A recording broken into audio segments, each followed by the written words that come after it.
Ah.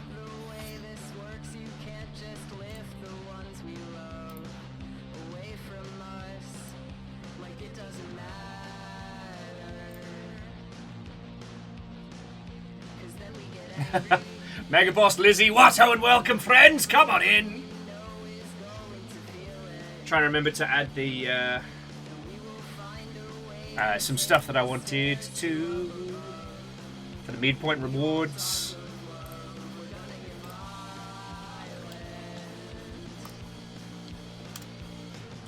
How are you doing, friends? Give me 2 seconds with the tippity tappity. I didn't think you should be right in, but yeah, how are you all doing, friends?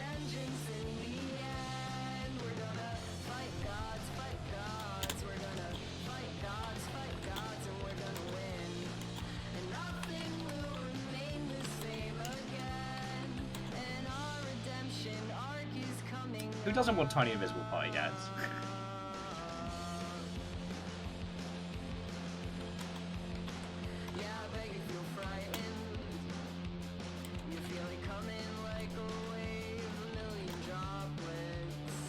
And yes, Megaboss, Warframe does have a Twitch drop tomorrow. I'm not sure if the Twitch drop will carry through from the Snark. So you might want to have the Summer Games Fest stream up on the side. But if you just put the volume of the main stream to like 1%, then it'll still count in your browser as you sitting and watching it.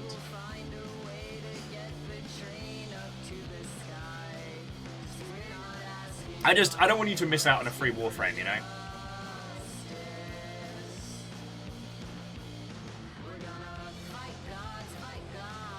Sorry, I've been in a Blazeball mood this morning.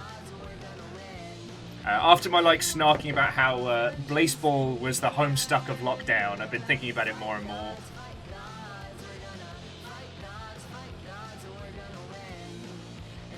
Yeah. Rest in pepperoni pizza, dear Blazeball. I'm glad we did it when it was there.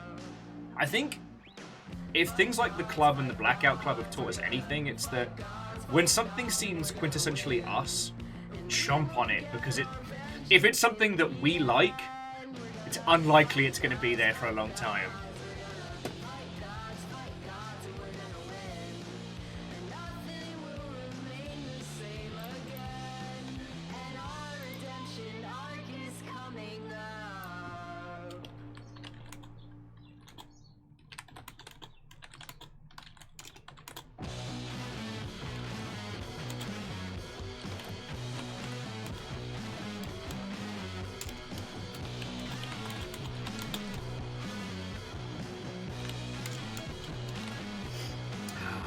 Anyway, how are you doing, friends? What the hell has been going on? Sorry. I have a life that is mostly dominated by animal care these days. Apparently I'm just all about that fucking Vampire Survivors life again. Last night, to give my little noodler a break, I was flitting between Vampire Survivors, which I'm now getting into the feckin' meat of it. And also, I believe Legend very kindly gifted me a copy of the full version of Battle Grid, the Teamfight Tactics meets Vampire Survivors giant robot game. So that's as exciting as I've been. I watched categorically bad films only last night, so I could just kind of disassociate. I watched a film called Mead last night about a talking spaceship, and my only you know there's that bell curve, right, of something it's bad and then something is so bad that it's good, and I mean, you know what, it's not even a bell curve, it's kind of like the pendulum, heroic and just. And unfortunately, Mead sat in that kind of sci-fi point of they weren't having enough fun for it to be so bad it's good, but it had all the hallmarks of a potentially so bad it's good film. Wolfcrad, Watto, and welcome.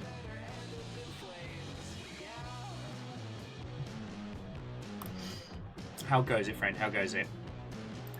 So that was about as interesting as I was last night. I'm just kind of bracing myself for like tomorrow and the next few days. Because, yeah, everything kind of really kicks off from tomorrow at noon. So that's get my... Hey! Yeah, the Yaldum is yours, Wolfcrad. What will you do with this newfound power?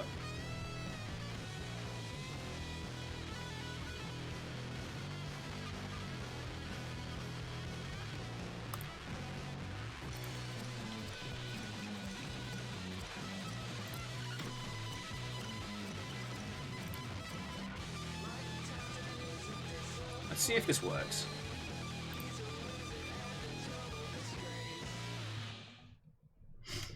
Oh. Oh.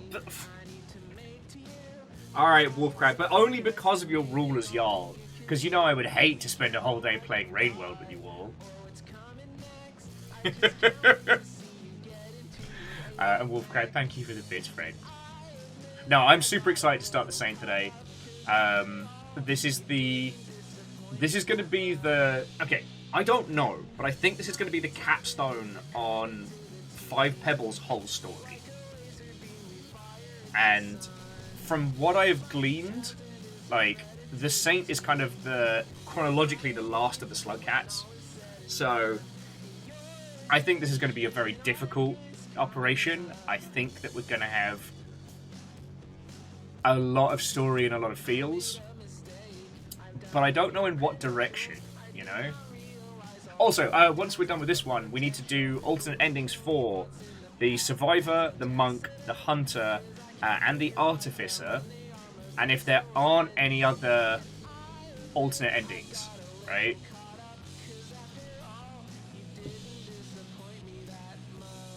Yeah, there we go, Mega Boss. First! I believe it was your broken friend who had that, and I wanted to have it because it's feckin' fun. Sorry, yes, forgive me while I'm just getting all started and whatnot. Anyway, how are you all doing? Like I said, I took last night to just quack, you know? Had a shower, got some food, and just didn't. It was glorious. Like, I know this week's going to be a lot, and Rainworld's always kind of a... It's weird to say Rainworld's a low-intensity game for myself. I think it's just because it's a place that I love spending time with, and you all seem to enjoy. And there's a kind of a... There's a zen state that Rainworld sits in when you're streaming it that's really comfortable, you know? Sometimes with games, you've really got to work hard to stream them well. And that's fine, like, that's my fucking job, right? But, like, you know, there's sometimes I come off a day of streams and I'm just exhausted. So things like King of the Castle, absolutely brilliant. But there's so much reading and emoting and things like that that, you know, when I finish a session, I'm just broken. Memno, very much the same way. So, yeah.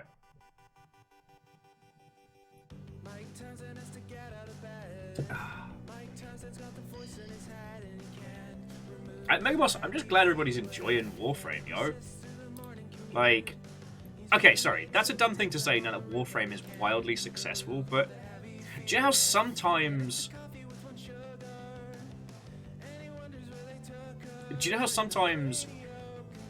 you encounter a game early on and you want it to succeed, but you're not sure it's going to make it?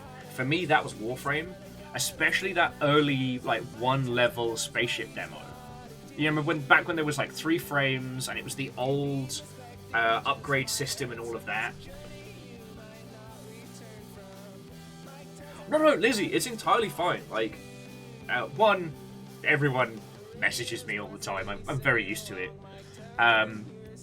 But I had the bandwidth to actually talk about it. Like, Lizzie, we do need to, like, sit down as a team and be like, alright, here's all the stuff that Will's doing, here's the stuff that I want to do moving forward. Like, getting the Trello back up and stuff like that. You know, it's my goal to kind of get Longshiftian operations out of triage, which they've basically been in since we moved into here. And Vanderbeest, Watto and welcome. Thank you kindly.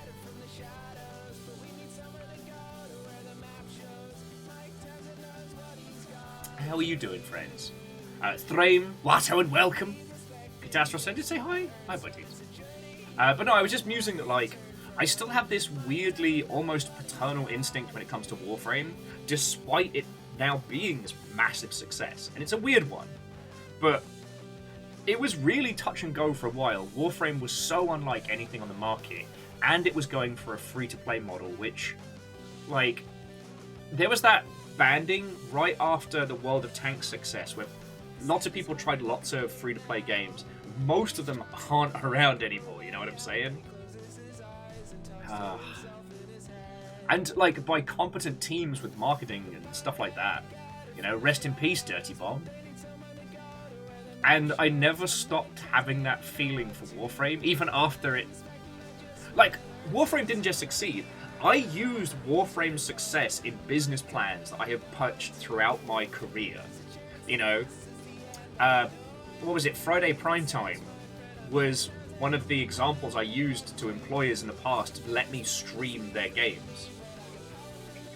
And that was back when it was just two peeps on the Warframe team just playing on a Friday night. And that was it.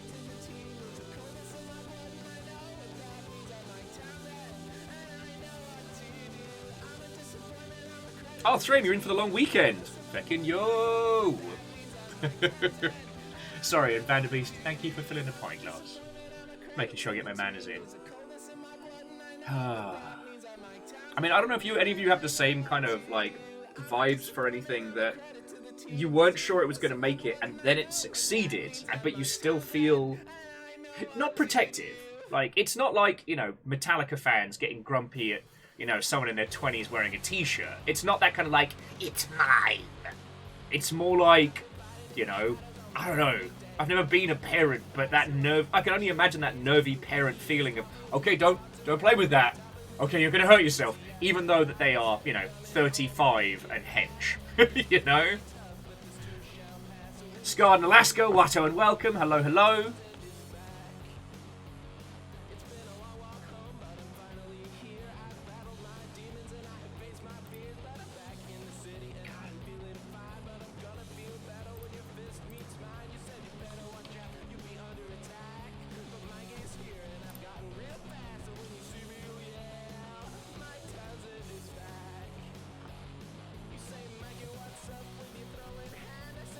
Oh, Keljo, Watto and welcome. Sorry, I'm at the point where I've really got to start yelling at our Goes Live bot because it is not doing a good job.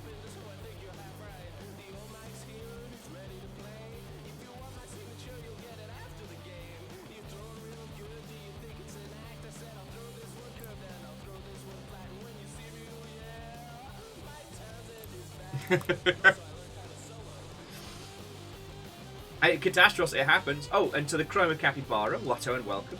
Restless Roots, lovely to see you. Have you all ready for a little bit of a brand new Rain World goodness? Keldra, we do have a crockpot. And when we've got a bit of... when we've got a bit more disposable income, what we've done is gotten those, like... Well, actually, no. We mostly get them when we're on sale now, thinking about it. But in Freddy's, you can get, like, a big old hunk of meat pre-packaged with, like, a bunch of potatoes. And so Fiona just does a big old slow cook of beef. Oh, so good. But I got sarnies and pasta to look forward to today. Okay, so it's just me and Warframe. Okay, that's fine. I don't know. Warframe was such a weird, strange creature, and I'm so glad it's successful, you know? Fuzzski, it's been a million years. How are you doing? Watto and welcome.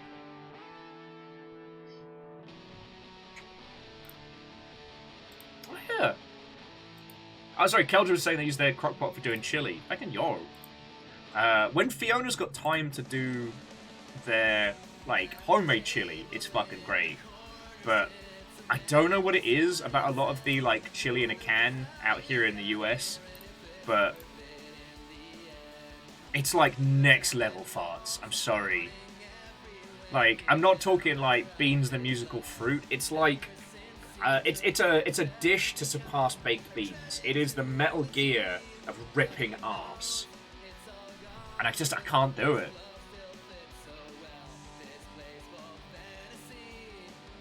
Oh yes, God, yeah, we've done like shredded chicken in the crock pot. It's been so good.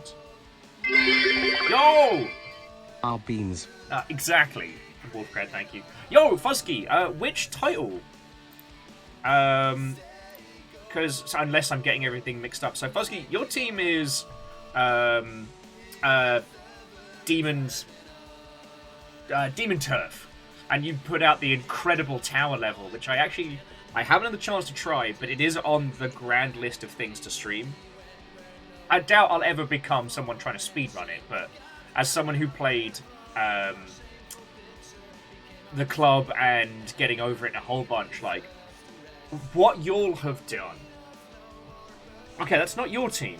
Fuzzy, then I'm so sorry, friend. I'm drawing a complete blank. It could be because I need more coffee.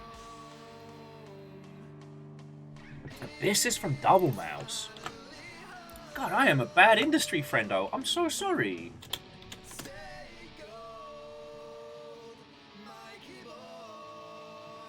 Oh, it went out in the Guerrilla Collective. Okay, I haven't had the chance to keep up with the Guerrilla Collective this morning.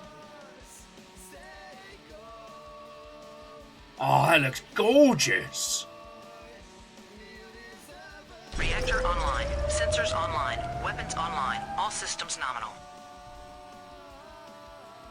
Heyo, I'm back on board. It's like you never left. No, Restless Roots, thank you for 7 months. No, alright, friends, I'm going to show you this. So this is... Fuzzy says developed so many indie crushes while watching Guerrilla Collective.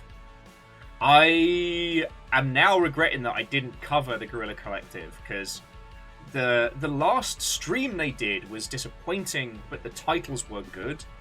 But no, let's have a look at... So, okay. So Fuzzy is with Double Moose Games, and they have just announced this game called... I want to say Abyssus, and it actually looks like fresh, interesting shooty gunbang, which is a rarity in our day and age. Let me show you all the trailer now. Let's get this all set up. Alright, check this out.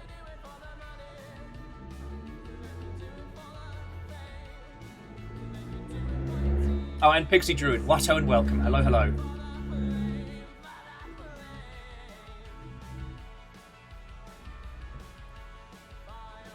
I'm digging every part of this vibe.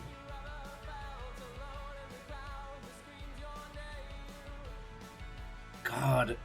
It feels like someone got told, make me a Lobster Johnson first-person shooter.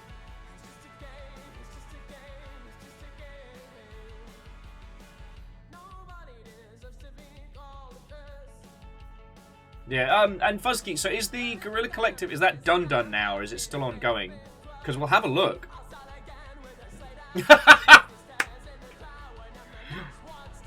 Feckin' Spanglerfish. I'd say space anglerfish for those who don't know. Nut Capitan. Mal, how are you doing, friend? Watto and welcome! Alright, look at that aesthetic and tell me that's not intriguing. Feckin' sign me up. Alright, so Fuzzy says that they might still be doing the publisher showcase, but... Oh, sorry, let me... Okay. So, friends, that game was Abyssus. Wishlist on Steam now! No, friends, please, please, please do give that a follow and a wishlist, because that'll help the game get some extra coverage. Yeah, Keldra, I'm loving the juxtaposition. I'm loving that it's a blend of this, like, 2,000 Leagues Under the Sea, deep sea armor, mixed with this, like, rock and stone, like hyper pulp Aztec aesthetic. I'm fucking living for this shit. And, like, the thing is, I know I don't cover a lot of shooty gunbang games here, but that's because most shooty gunbang games are bland and... Do you mind? Oh. I didn't expect that to work. Oh! Brine Punk! Fuck, that's good! Oh, fuck, that's good. Fusky! Like, yo! Hang on, let me just shut the window so we don't have to listen to it. Blind Punk is fucking great! Like, I mean, Fusky, you're already, like, I'm sure Double Mouse, you're already part of the Guerrilla Collective, your team's already doing good. Once again, if I can help, I don't know how. Right now, it's sadly I don't have a huge audience. But if my British dulcet tones or face or, or if the Longship can help, please know that you have our acts, alright?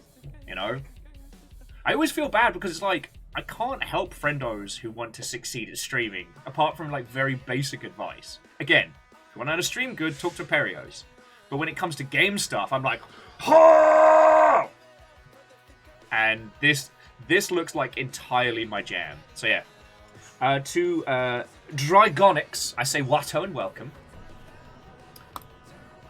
But no, that looks fresh as. All right, so let's see what else is. Let's see what else is bouncing around in the Guerrilla Collective. Restless Roots, I don't know. In the past, Dino's taken anywhere from like 5 to 20 minutes. But the last few days, it's just fucking stopped, and I'm grumpy. I'm a grumpy man. Alright, so let's have a look at the Guerrilla Collective over on Steam. So we've got Haunt and Seek. Another fascinating, whatchamacallit, prop hunt variation. We saw this one, I want to say last year. But the quirk with this one is... Oh, actually, you know what? I can't even remember. I don't know what Don Duality is. And I guess Lake's in there? I mean, Lake's already out, and it's very, very, very good. Toads of the Bayou. Alright. What's this? Oh, yeah, and... Drygonics. One of these days I'll get it right. Yeah. You have just caught us at the start. We'll be kicking off on Rain World in about 40 minutes. I like to have a chat with everybody before we get started. Oh, look at this!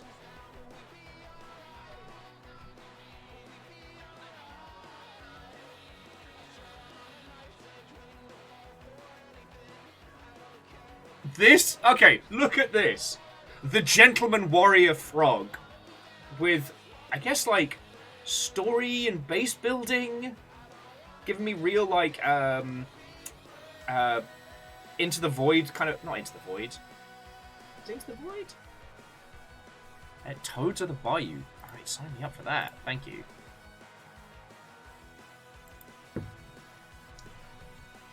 Okay, so let's see what else is in the summer showcase. So, I think I've been creeping on Dust Fleet already. I guess not. There was a very, very Expanse-esque title that has been kicking around in early access that I've been finding fascinating. I mean, looks like a fun 4X. Hard not to hate it. Yeah, Lagmeister, Wind in the Willows Tactics. That is a great descriptor. And Trame, I was trying to think of Into the Breach. Thank you. But sorry, Dragonics, what I was trying to say was, you've got like half an hour or so if you want to go grab Sani. We'll be starting the Saint campaign today. I have a sandwich in the fridge when I'm hungry, which is why I keep saying Sani.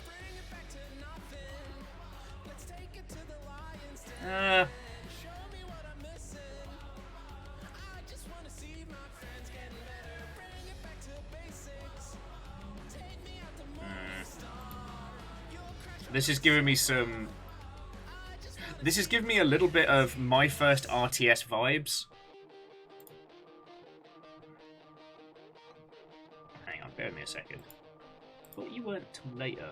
Huh? And yes, I am listening to Blazeball songs while we're doing this because I am already missing Blazeball. Oh, Little Guardsman's going to be cute as hell. else looks interesting?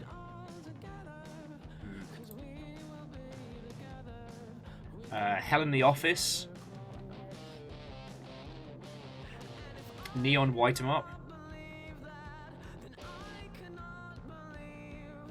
What is this art style? Evolvus Duality. Check this out. Look at this.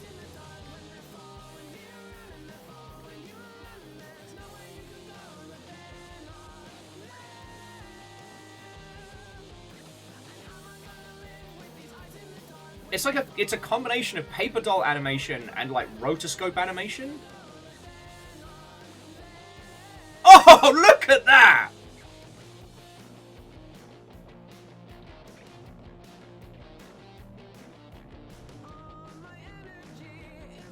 Yeah, this game understands style. Fuck, that was good. You could see... Yeah, add to wish list. This is why my wish list is like 1,300 games strong. Well, yeah, no, Thrame, it's the paper doll animation that makes you think of that. Because for those of you who weren't there for the Flash era, a lot of that classic Flash animation wasn't traditional animation. It was pieces and shapes being told to move, rather than frame after frame, which seems sensible now, but at the time kind of blew everybody the fuck away. Oh, okay. If you're not aware of Slave Zero, I'm just going to show it to you now. This is a prequel. This is a prequel to the giant robot game, and it is looking incredible. It has the depth and complexity of like Alien vs Predator arcade. It has 90s anime style for days. It's also put together by our good friends over at Poppyworks. The people who gave us a shitload of money to give to indies. When we did that itch.io spending spree. So yeah, wishlist the heck out of this. But yeah, so Draconics, that last one we were talking about was using a combination of like clean rotoscoped animation and paper doll animation, but with such a blend as to be unable to tell when one was one. Oh yeah, no, Thrame, it's living that like PS2 aesthetic, but with a side-scroller that, you know, with the kind of side-scrolling combat we were denied after the death of Guardian Heroes, you know? Although this is more technically complex than Guardian Heroes. Again, if you've not played the Alien vs Predator side-scrolling game, it has one of the best combat systems to date. This is very much going for that. You know, we're talking like cancels, air juggles, all sorts of gloriousness. Yeah. Good old Poppyworks. Hang on, why am I going over there? So I guess we're looking at Guerrilla Collective. I'm gutted we didn't cover the Guerrilla Collective now. In the past, the Guerrilla Collective's not been great. And again, I don't mean that the indie mix is bad, and I don't mean the Guerrilla Collective is bad. It just they weren't good at putting on a show.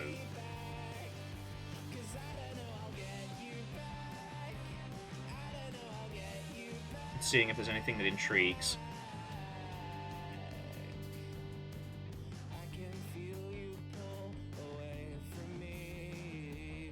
Okay, alright, check out this Mother Hubbard.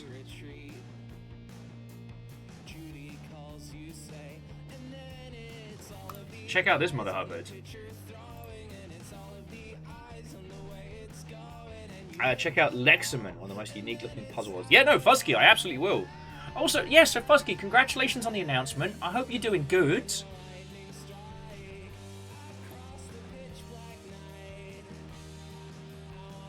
It's developed by a team called Little Sewing Machine. That's cute as shit.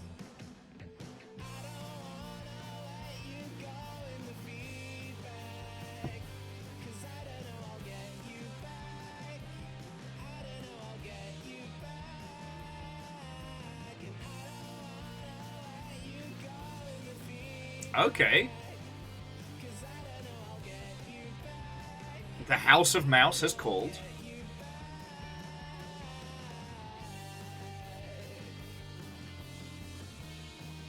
Yeah, no, the art in this one is incredible. Now, what I can't derive from this so far is what kind of game this is.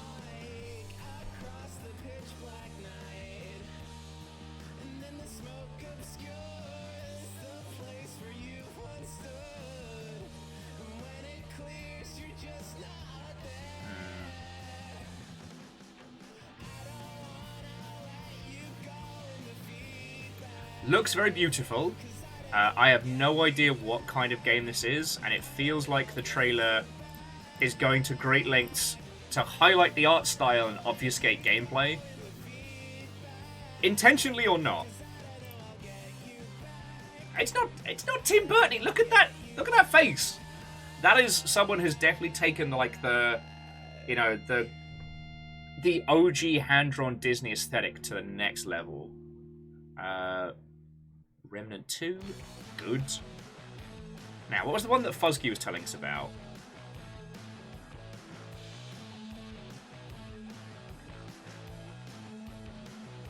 Ah, beans, they got giant robots. Alright. Friends, if you want to go grab yourself a drink or something, this is for me and me alone. Sorry. I don't make the rules. Hang on.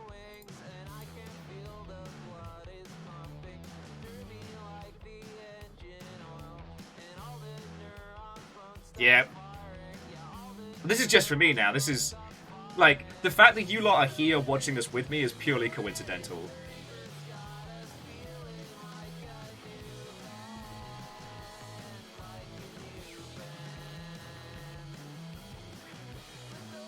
Ooh! Taking that Angel reference pretty literal. And yeah, Iced, it is Saint Day. Iced, we're just having a look at the Guerrilla Collective. Did a bunch of announcements. We're going to kick off the Saint in about half an hour or so. Amos, there's no space in here, mate. I know, you're very rude. Yeah, we're going to be kicking off the Saint in about half an hour. Yeah, add to wishlist. Will, how do you have so many games wishlisted? This is why. Pizza Possum. Serum.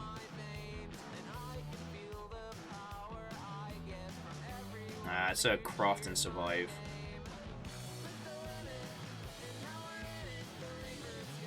Subterranea, the Mines of something. Cigars of the Pharaoh. Oh, it's a Tintin game.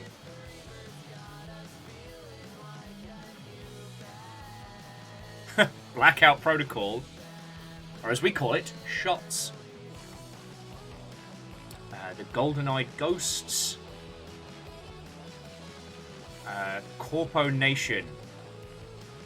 What the heck is this? Corpo Nation, the sorting process.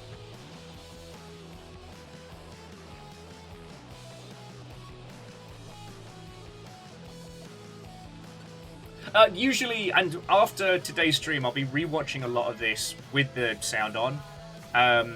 One of the risky things about doing coverage around like press events now is you don't always know if you're going to get stung with DMCA from the stuff used by varying tunes, because not everybody who creates these trailers necessarily has full licensing for everybody, which is fine.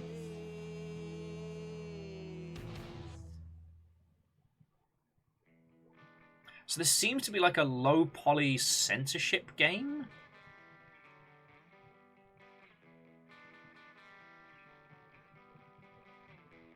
Sorry, low-poly. Like an OG black and white Mac era title about, like, I guess, censoring the internet.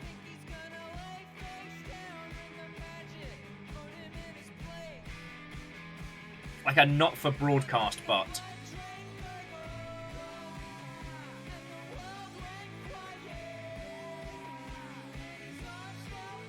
Yeah, zero polys is pretty low poly. You are right, Trave.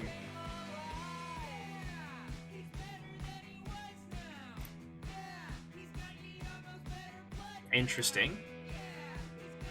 Actually, no. Let me wish list that one because that does look curious. I don't know if it's necessarily going to be a good stream game. You can never tell with those. All right. So Jump Light Odyssey. Shit. How am I forgetting the team that's doing that? I mean, I can show you Jump Light Odyssey if you want. Wish list it now.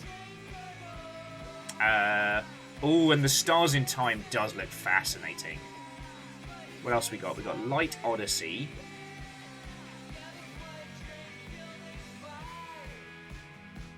Growth. Oh, this looks cute. Growth seems like it's a continuation of, like, Dothromantic. I'm still amazed the Toxic Crusaders game is real. And it's very much in the same vein as the newest Turtles reboot. Well, the Turtles throwback game, I should say. Yeah, Varbles, Dinobot is really letting us fucking down this week. I'm just gonna do a quick stream live. And Lizzie or Caffeine or whoever is about, just please remind me in mod chat to either stab Dinobot or find her another replacement.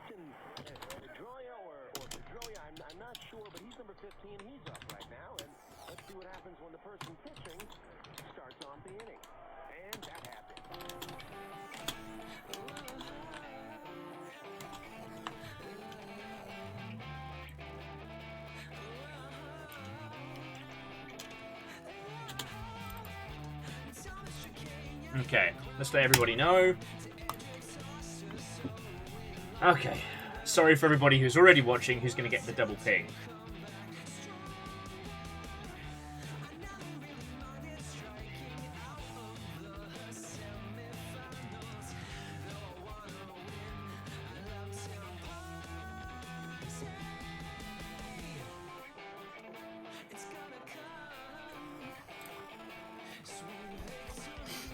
Okay. Oh yeah, so the Toxic Crusaders game, if you enjoyed the newest Turtles title, you're gonna love that. Oh, and Anton Blast has been kind of described as the next Pizza Tower. And as looking at it, you can understand how. So, like, if Pizza Tower was WarioWare, then this is very, like, Tiny Toon Adventures. Now, obviously, it's more than just a copy of the old, like, Looney Tunes and Tiny Toons game, but that's the vibe I get from it, you know? Oh, no, Keldra. It was me! The Dinobot was coming from inside the house! Yeah. Because those Tiny Toons games were far better than they ever needed to be.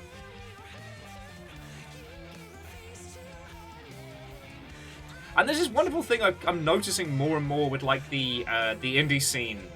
It's just, like, if our publishing teams aren't going to do it, we are. Just this whole aesthetic. Like, sign me up.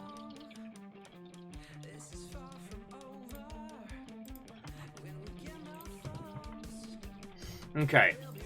But I was aware of... Okay, so the Revenge of Mr. Peppermint.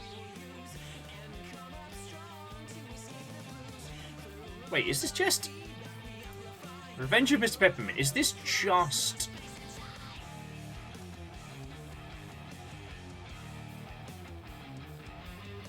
non-branded...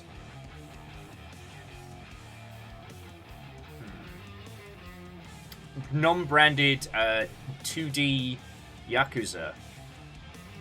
Okay, who's the developer? Hack the Planet. They did Dwarven Skykeep. Yeah, I don't have high hopes for that one, I'm afraid. And I believe Yomi is based on the boiled down fighting game card game, Greybeard. So ages back, before it was cool to do deconstructions of like video game mechanics, there was one individual who wrote an incredible blog on fighting games. I hate that I'm blanking on him, and if Sadlin's here, they'll be able to chat about it. This is the follow-up to Yomi, which was a card game based on fighting games. It's very, very good. If you like fighting games, but your reaction speed is toast, they've got you covered. Rift the Necro Dancer. I hope that does good, because I know Brace Yourself Games has been having a very hard time.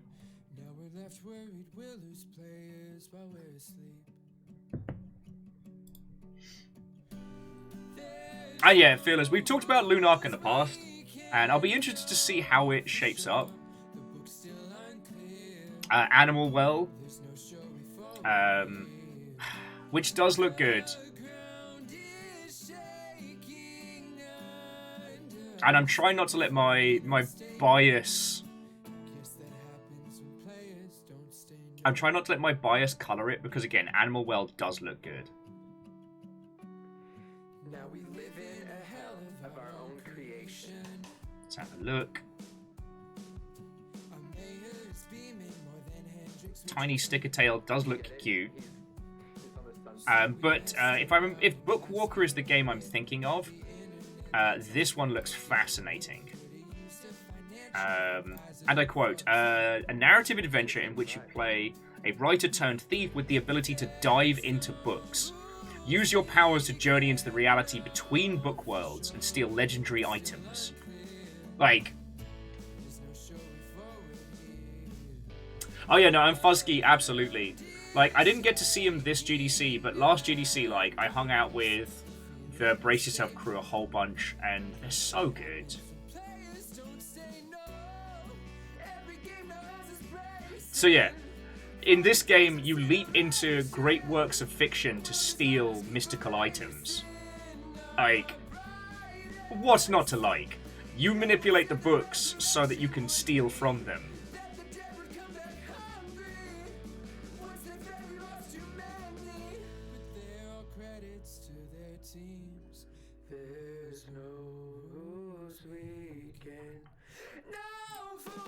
Yeah, wish list. Thank you.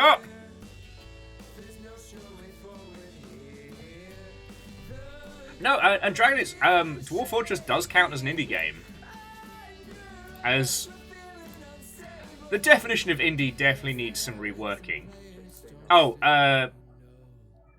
Ollie Frog Toad Skater is a game that you need in your life. Skatebird, but replace the birds with frogs. What's not to like? Okay, so what else we got? There's Demon School, which looks interesting. It's got potential.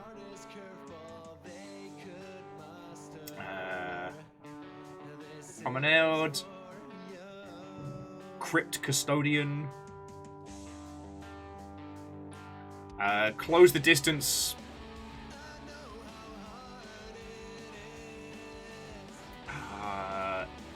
3 minutes to 8. I'll have to do some research on that one because I don't know it. Sparky Malarkey Online. What the fuck? Okay, what is Sparky Malarkey Online? The fuck are we looking at here? Hey, Megaboss, go get some sleep. Have a lovely rest of your evening, friend. Sparky Malarkey.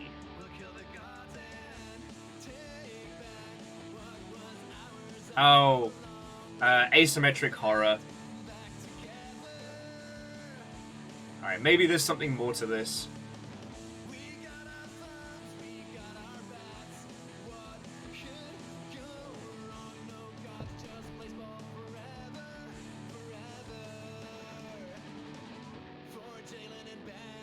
Okay.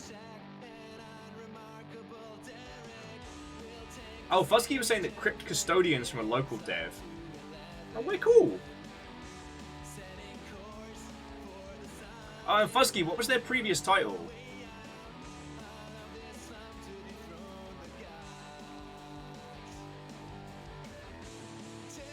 Dragonics, it's easier to balance and craft. Dragonics was asking why most asymmetrical multiplayer games horror. Because you don't have to worry about balancing in terms of like combat systems and shit like that.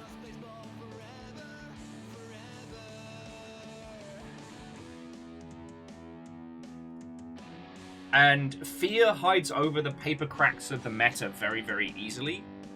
Yeah, I wasn't expecting the spider limbs out of the gob either, but there we go. Again, we'll see how it is. Oh, okay, no, so it's a social deduction game. If it has more to it than just its immediate, it could be interesting, but as it stands, it could be one of about 4 titles. But no, Fusky, I will look up Islets. Does that rings a bell? But I'll definitely make sure I give a wish list to Crypt Custodian. Alright, what else we got? We're almost through these. Spider Heck, we know.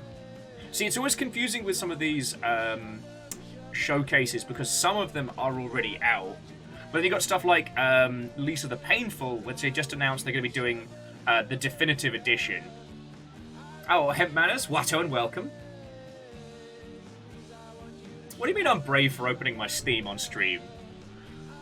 Like, I got nothing to hide. I've actively told the Longship that when I have the funds, I'm going to do a deep dive into the porn game industry because I don't understand it. Like, as in, I understand it, but I don't know it. But yeah, I got nothing to hide. The only thing I've got to... I don't know if it's my list of shame or my list of haunting acquisition, but I am up to over 3,000 games.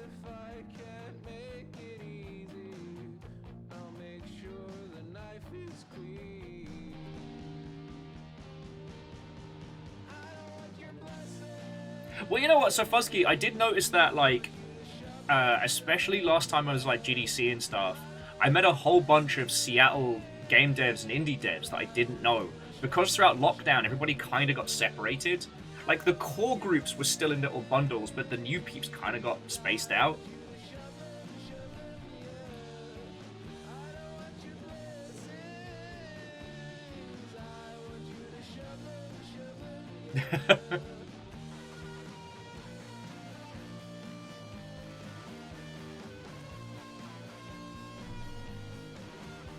Oh, Hempmanner says that Steam keeps pushing the furry anime stuff.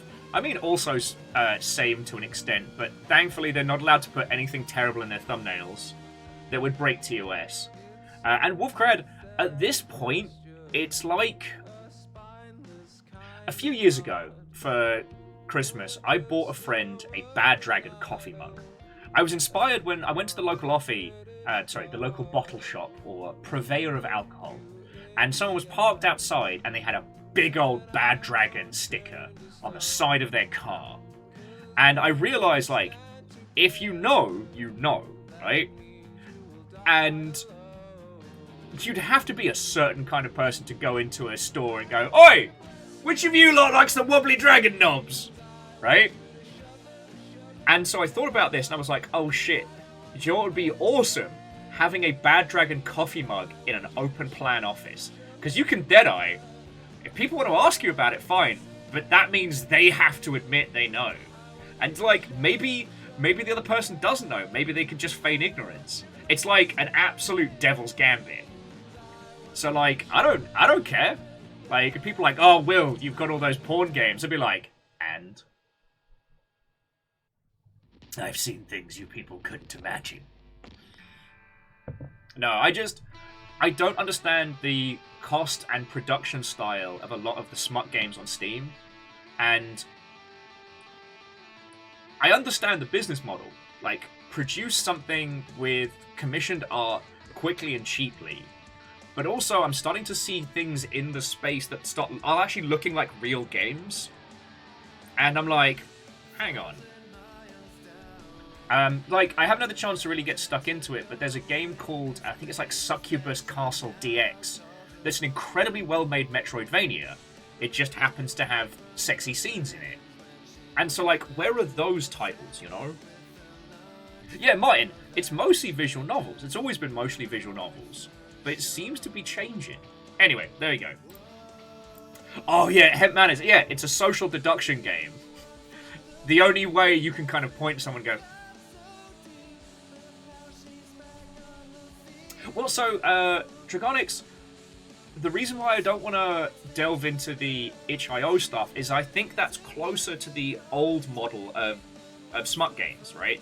The kind of things that used to be on, like, Newgrounds and things like that. And I understand that business model. You know, make it cheap, make it fast, make money on ads, right?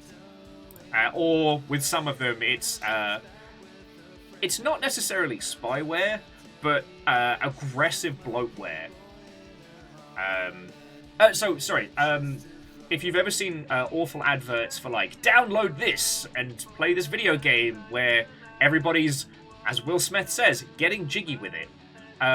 Some of those titles are rampant with viruses, but some of them will do deals with less reputable companies to install, like, a bunch of bloatware on your system. Similar to how laptops can be dirt cheap because of all the shite programs they come pre-installed with. Yeah. Sorry, friends, I didn't mean to get into...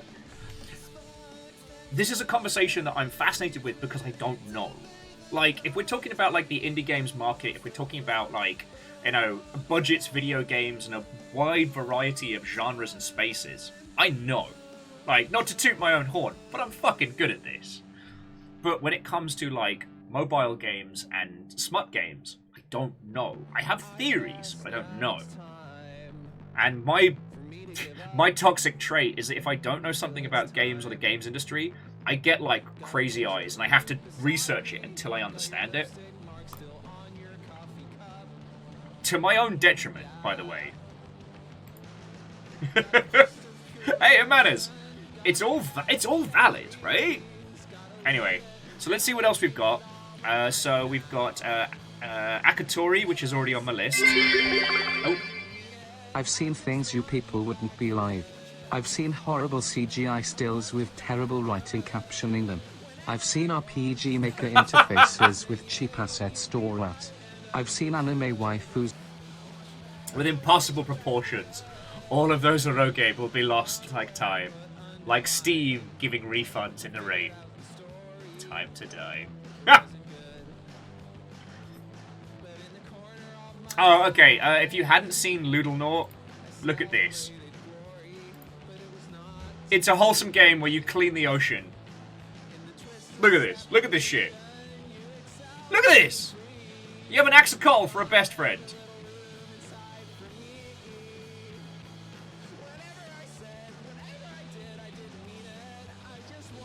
Recycle the materials, build little bases, jobs are good.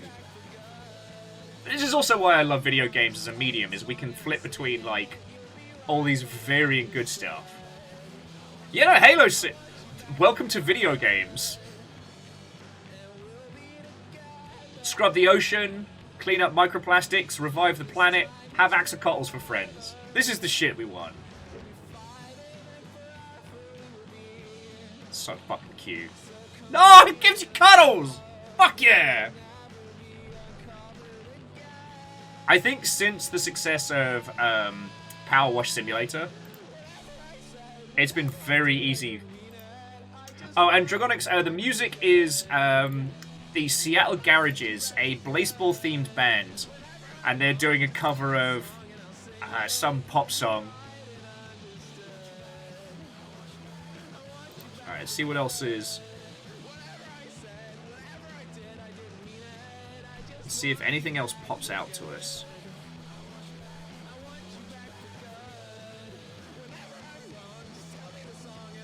Okay, so I should explain my thinking. With things like Ferocious, there's a possibility that Ferocious could be good.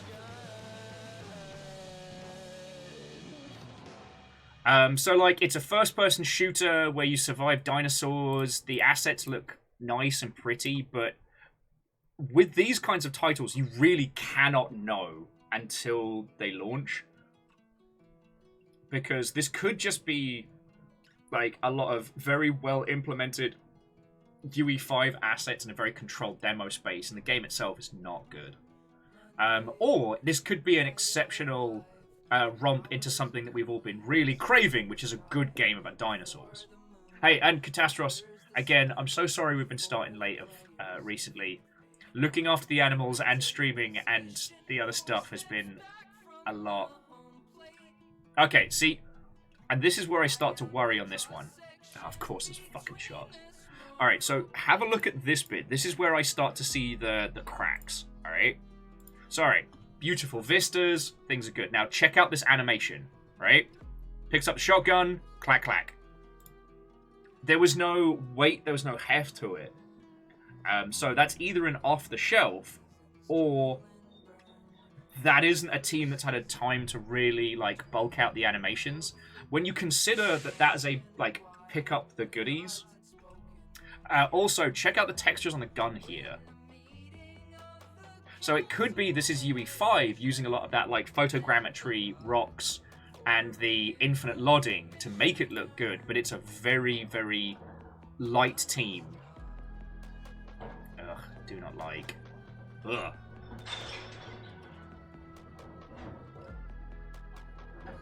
Yeah.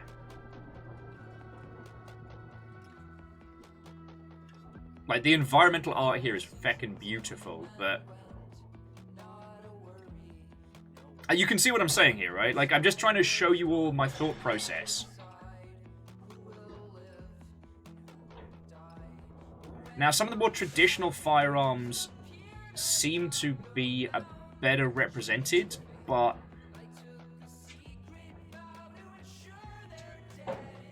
I think this is a lot of the stuff you might be able to get off the shelf in UE5. I don't know. This is just speculation.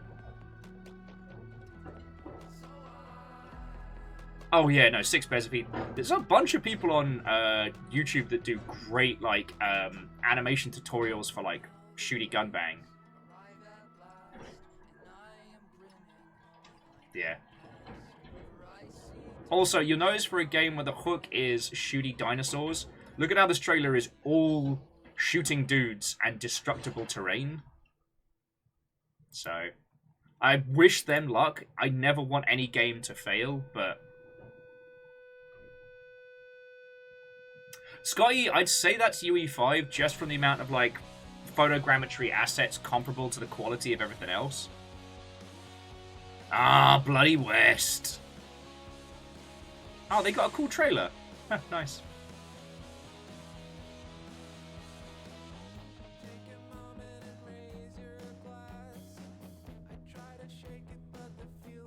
Crashland's getting a sequel? Okay.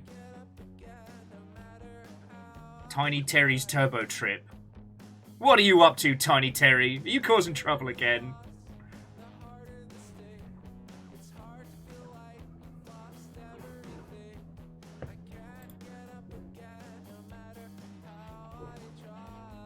Okay, so I mean that's the mix as it currently stands. There's a lot of fascinating games in there, and my wish list is now 1,262 games.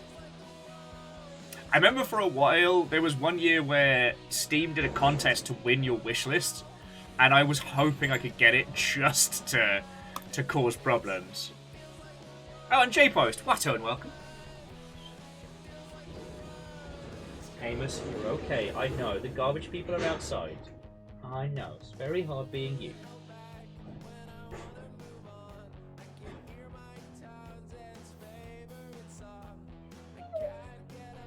Amos, you're fine, mate. Go settle. Go settle. I know, I know. He wants to lie where River's lying. No, Amos, leave it.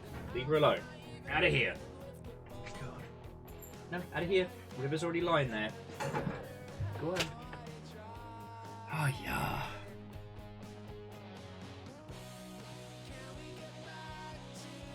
Oh, yeah, no, and Dustin, the Ring of Pain team doing a Winnie the Pooh body horror. I'm just impressed.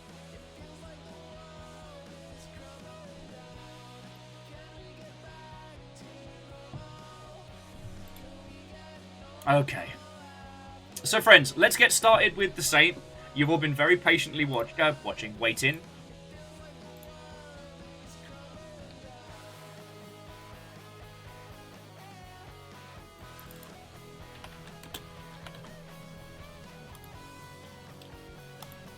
Boosh. The patience of a saint. I see what you did there.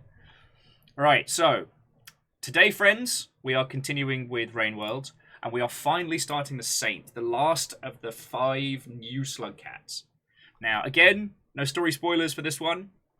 I don't know diddly about it. I've got a lot of theories, but don't tell me.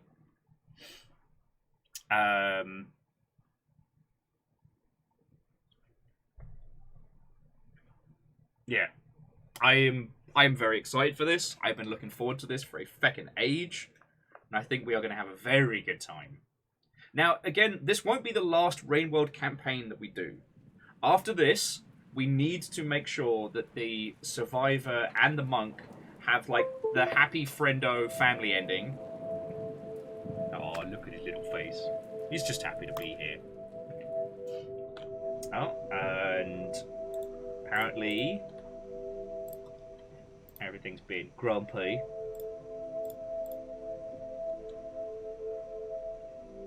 There we go, much better.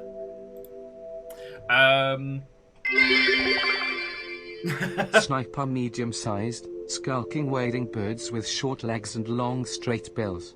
Both sexes are mottled brown above, with paler buff stripes on the back, dark streaks on the chest and pale underparts. What? You fucking wait? I'm very confused. Favor 6. Thank you for 400 bits. You know, $4 to keeping the lights on, but I'm very confused. Very confused. Right. So yeah, oh, he's so cute. So we are finally beginning the Saint. Frail and armed with a long tongue, your journey will be one of perfect enlightenment. Walking this path requires patience, caution, and complete attunement with the world.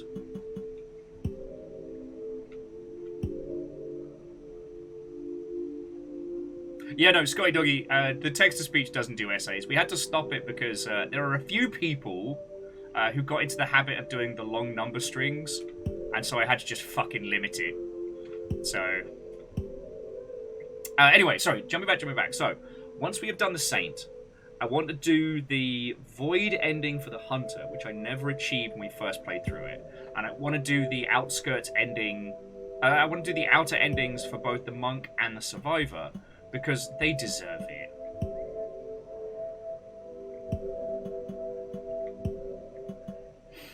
But yeah... yeah, friends, without further ado, it's back to Rainworld, yo.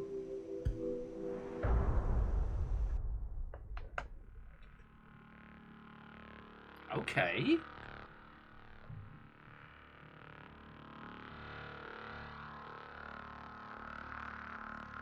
Oh, look at his little face.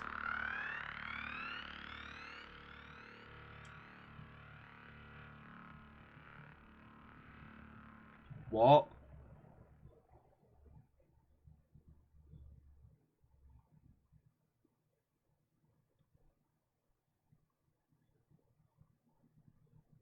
But that was us as a spirit, as an ascended.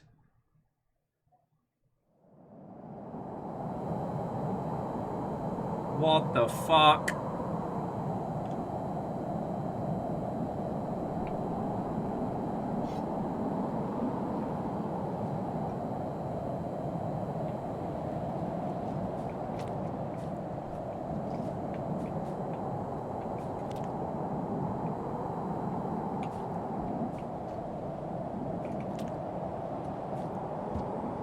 Shit, yeah. This tongue is awesome. Don't quote me on that.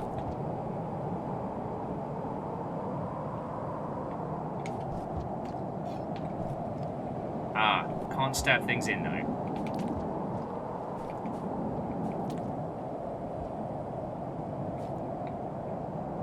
It's so cold.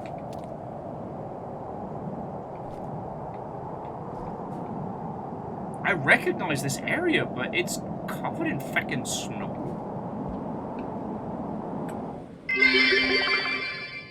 Lick your way to success.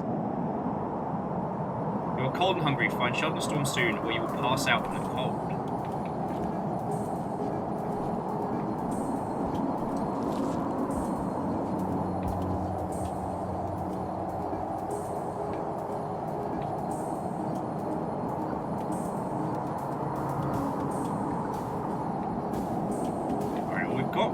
our system. Only warm objects can rejuvenate your body.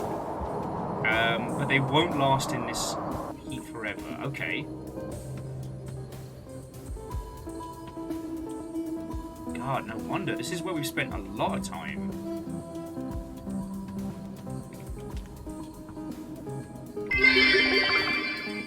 Just beware the lampposts in the cold. They are the saints' Skype tonight. Yeah, one tongue and immediately destroyed. Also, and Fearless, thank you for the bits. Dragonite says the saint's tongue is nice compared to the grapplworms. Yeah. Oh.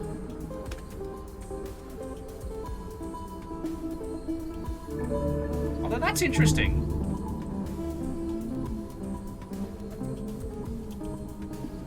The saint can't progress any further. Alright, I guess it's time to explore.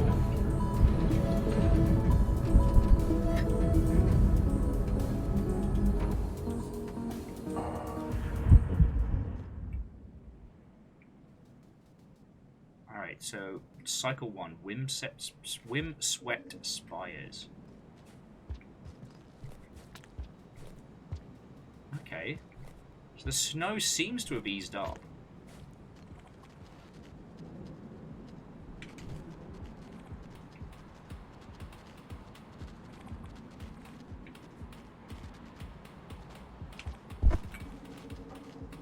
It's fucking windy out here.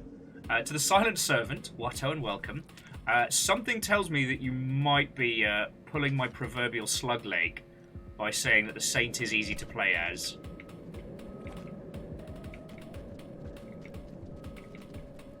Although it's nice being able to eat like a regular Slugcat again.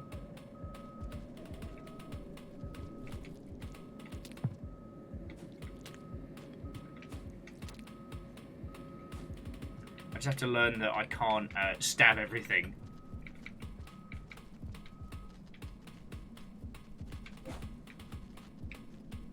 Nim, nim, nim.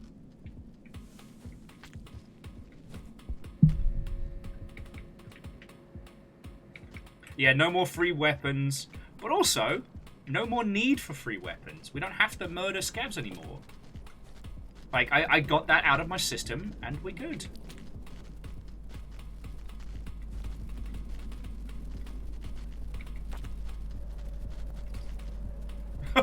Bye, buddy!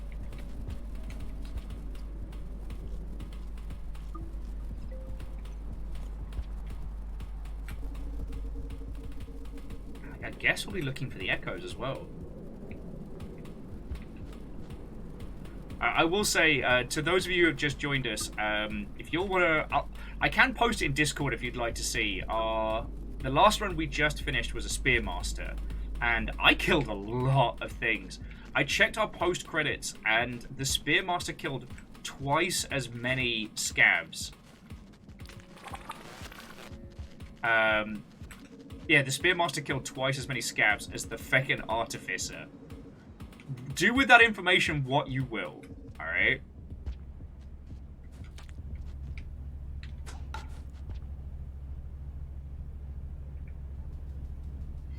Legend says, here's a theory.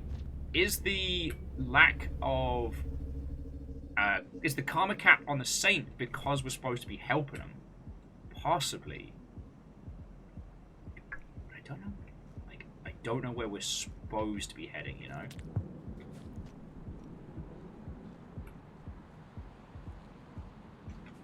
Okay, so in some of these areas... Yeah, like that French fry is literally frozen to death. So we don't have cycles so much as we just have getting fucking cold. Which we can change. Verdant Flow, not as many vultures as I hoped. Turns out a lot of the vultures, we didn't kill them. We just kind of... We just gave them a very fucking bad time. God, I wish I'd had this tongue previously.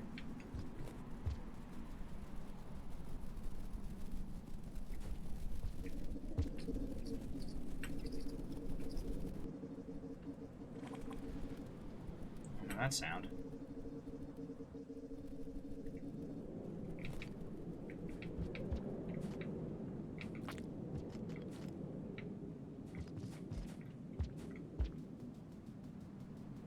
But if the saint came from the void to here, I wonder why they'd do that. Alright, we're getting pretty cold, so we'll just have a quick little snooze. But yeah, I'm going to try and be, like, nice and kind and peaceful for this one. Oh, I didn't see if we have anything in our stomach.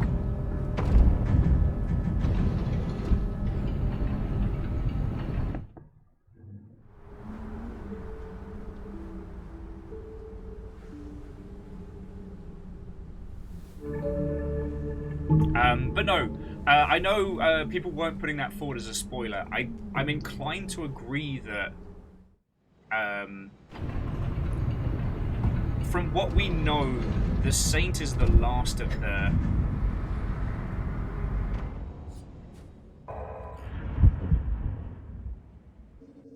What was that? It's fucking horrifying is what it was.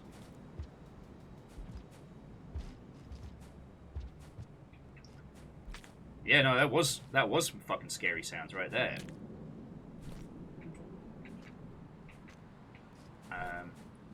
Sorry, I saw a pearl over here, and I'm gonna grab it just so that we have something with which to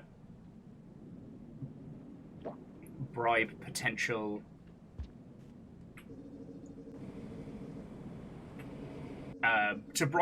future scavs. Like, I'm not saying I regret all the scav murder in the last one, but the scav's ability to show up at exactly the right time to ruin my fucking day was second to none.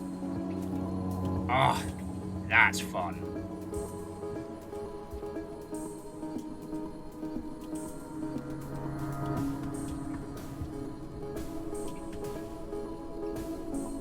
Oh, fuck off, Vulture. Do you know how many of you lot I've killed? It's not even funny at this point.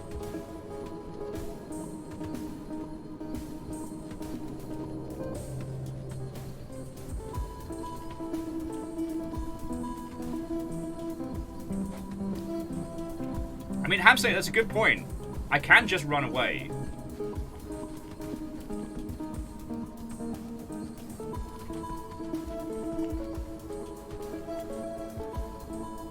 Okay, French fries. I'm gonna do this Saint style.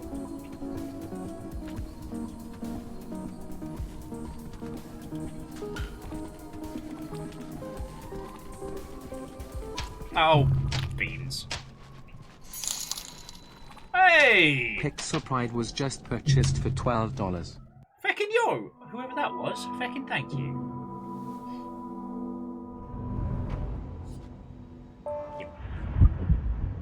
Yeah, what's that? The fuck was that?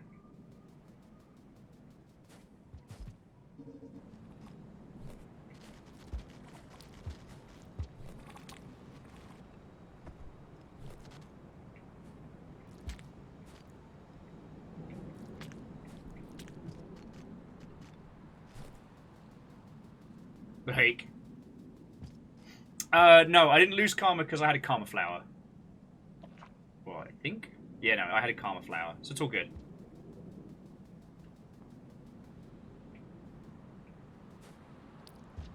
Oh, it's just the echo from this area saying, hi!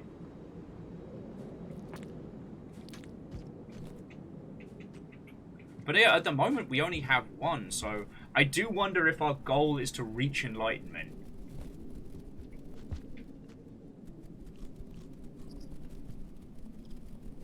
Oh, fuck! Did you see that? So I grabbed one of the, moth bats. Bat moths. Moth moths. And, yeah, did not like the taste. I mean, I can't say I'm surprised.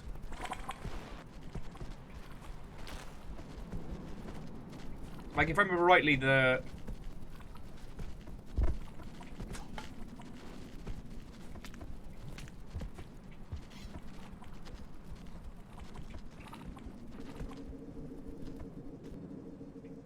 Yeah, if I remember rightly, the oh,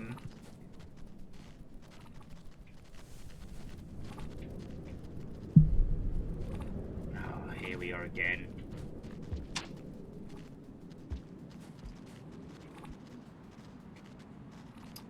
The monk was also very much not a fan of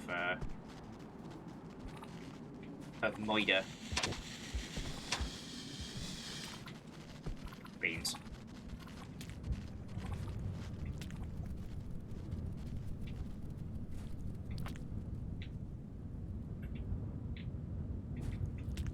Oh, look at me being all fucking spider slug. Ah!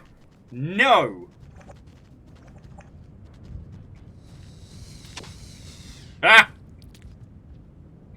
Ah, damn, it feels good to be a Slugcat. I don't even know. I think I'm just carrying the spear as like an emotional support weapon. Now, if I remember rightly, there should be... Yeah. Because our little buddy's getting cold.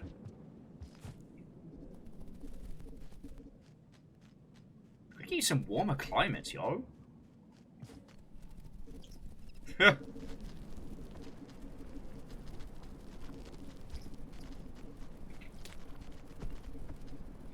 Reactor online. Sensors online. Weapons online. All systems nominal. How is the saint? Fun. Like, legit fun. Also, I've just realised we don't throw spears like a hunter. We throw spears like bungee arm style.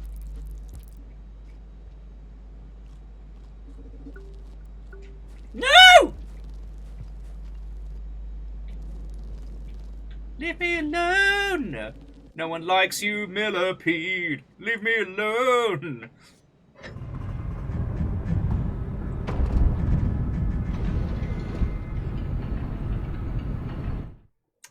Yo, I had a feeling it was going to happen, but not that soon. Perios is saying that the Twitch-branded content guide has already been pulled. I had a feeling. And how are you doing, friend? I was talking about you a whole bunch this morning. There's a friendo who's been trying to stream more regularly, and I was saying that, like, yo, I'm not really the person. Oh, actually, 6 pairs of feet. Yeah. I do not mind people telling me where to go for the echoes, because I'm guessing that's our goal, right? I could bring up the map.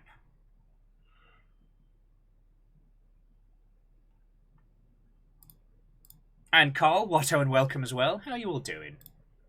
Because, like, if Hemp Manners is going to put in the hard work for it, I might as well. Might as well. Mainly because we just spent a gajillion years in this part as the Spearmaster. So here's my current theory. So, like, Pebs is gone, right? And as we know, like, 5 Pebbles was the main reason for the rain in Rainworld. But it's left it with this, like, cold, windswept wasteland.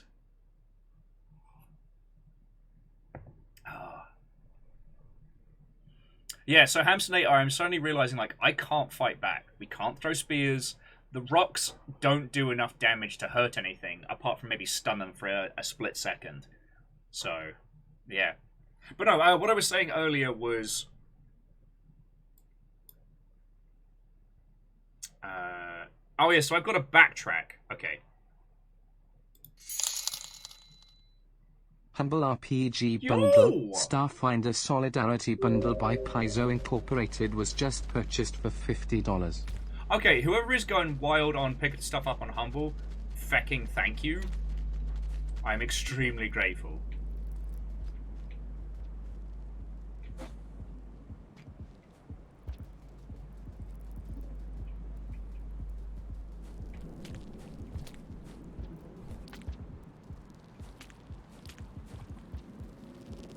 Like, fecking yo. Anyway, so TLDR, if you ever want to talk about or get to know streamy stuff, ask Aperios. That's what I do.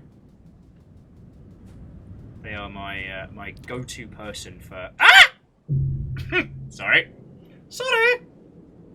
My go-to person for streaming advice. But no, it is wild.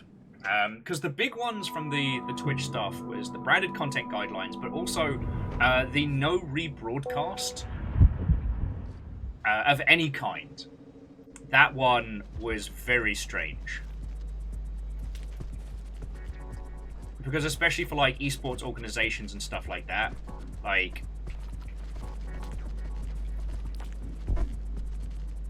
I can't imagine them being like, yeah, no, that's a great idea. We're gonna just not stream it anywhere other than this one place. Well done, Twitch. Boy, you... no. French fries, no.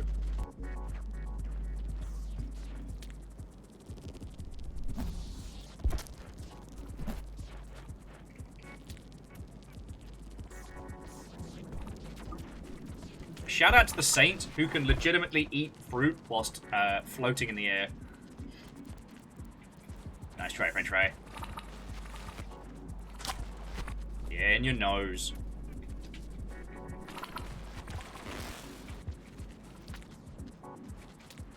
I wanna knows what love is. Sorry. Chuck is older than I am.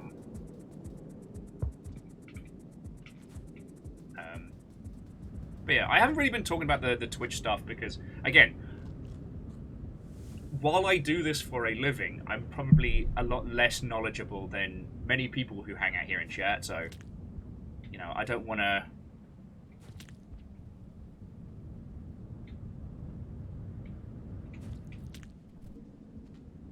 pretend like I know everything that's going down. But yeah, no, I am not surprised that we saw them... that we've seen them change their decision already. Now, it's something that's been discussed a lot is, you know, Twitch as an outfit and as an organization has become massive. And there are whole swaths of the org who don't know the environment. And so, I am entirely sure that no one who actually understands the Twitch ecosystem was involved in any of that messaging before it went out. And other whole teams at Twitch suddenly had to find out that Barry over at Legals just fucked up royally. But yeah, it will be fascinating. But yeah, so 6 pairs of feet. I think I know where we've got to go for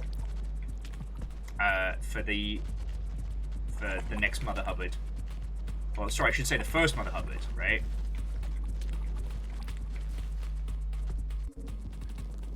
Nim, nim, nim, nim, nim.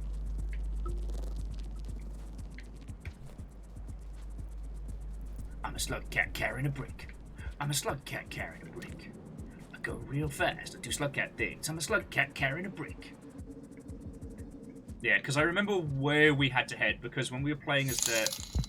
Yo! Humble Tech Book Bundle, Blender Animation and Games by Pact was just purchased for $25. Okay, whoever it is that's going on a Humble Bundle spending spree, thank you, alright? It all helps us, like, helps me throw myself into the abyss. Helps me keep doing this. No, Fearless, fucking thank you. Sorry I missed the previous ones. Well, so given to Rand, I think that is fair. Like, from at least what I understand from reading Zach's post on the subject, there was a prolific streamer that sued Twitch for lost revenue and won, which may have resulted in some... which, whilst apparently the changes that allowed them to win their case have been changed, there may have been other things that people were concerned about. Which makes a weird sense, like... But again, it's just... the separation between those that understand the space and those that do not is very, very apparent. Because it's this interesting thing of, like, for those of you who don't know, like, Twitch is still based out of San Francisco, but... so, like, the team that run, like, the bits and a lot of, like, the ways in which people make a living on Twitch is run out of a different studio, sorry, a different office here in Seattle. And Faye, Watto and welcome. Hello, hello. We just started the Saint. All the cool kids hanging out today. Actually, just want to take a second. Friends, I did pass on... I've been passing on our Rain World stories we've been going through to a bunch of the OG core team. Oh, yeah, no, Aperios, go for it. And I was chatting to Del, who was the OG illustrator on Rain World. And I was just telling them, like, how much I'm loving this and how great it is. I was kind of conveying that, like, with Akapura doing a better job of representing Rain World and the success of Downpour, like, it really does feel like Rain World's no longer this weird little bundle of us that rant about this, like, unhinged ecology sim with a cute character. Like, Rain World's become this cult classic that it was really meant to be. And I was telling Del about this, and they were like, you know what? I'm super proud to have been part of, like, a masterpiece. And I was like, you know what? This really fucking is. Like, this is one of the games. And this... Polygon Assets by Olympic Studio was just purchased for $30. Feckin' yo. And again, whoever that was, thank you. Not to assume. But no, it really is one of the great games, and I'm so happy that I'm able to spend so much time with it. And I fucking love it. Yeah, I feel this. I didn't want to assume, but heckin' thank you, friend. Heckin' thank you.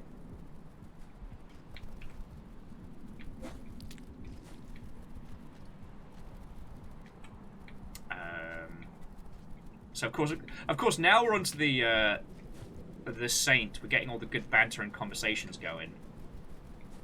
Actually, I wonder if I can open up the popcorn with this before we continue, because I do want to know.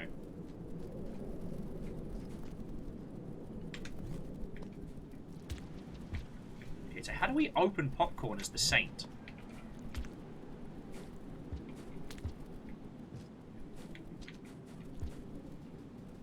Oh, rock, maybe?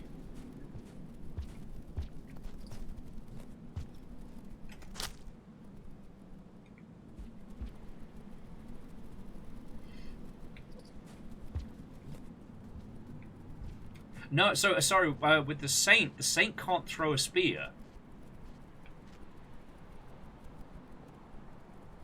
Yeah, the popcorn is so close and yet so far away.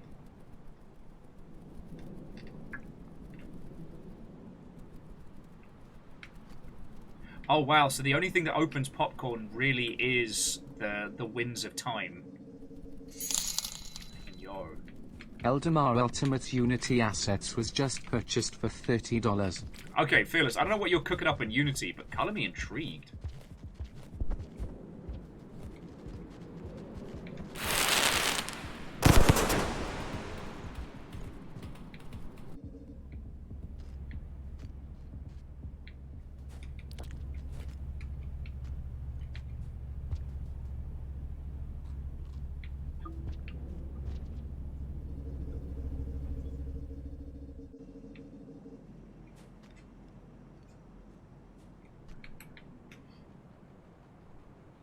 Yeah, Chroma Capybara, the first one opened when the wind started, because, like, while we don't have, you know, the reign of Rain World to contend with today, what we have is these frozen fucking wastelands. And we do have to worry about our little monk friend basically freezing to death.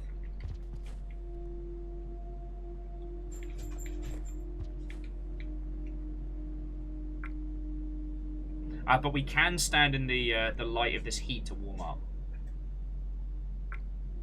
No, Fearless, I mean, that's a fucking great deal. Amos, you're fine, mate. There is no space in here. River's already taken it. I'm sorry.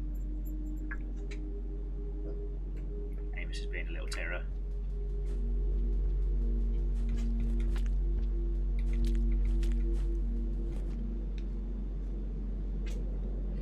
So from here, we need to go right across. Oh, wow.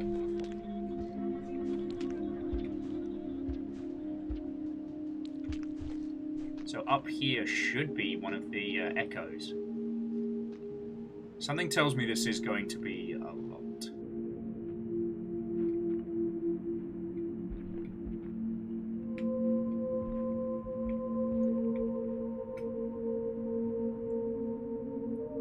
Oh, wow. Another presence attempts to commune with mine. Have I perceived your voice before? I have existed long enough to overhear them all. Those who have been, those who have yet to be. Each serving as a wave propagating through the annals of history. Listened as I have for many eons, 'tis true. Some of those swells cannot help but mirror back.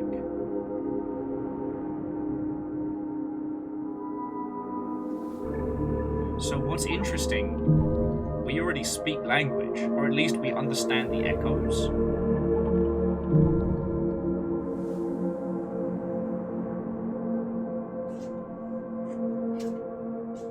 Poor Amos, he can't get comfy. Okay. That's definitely new dialogue.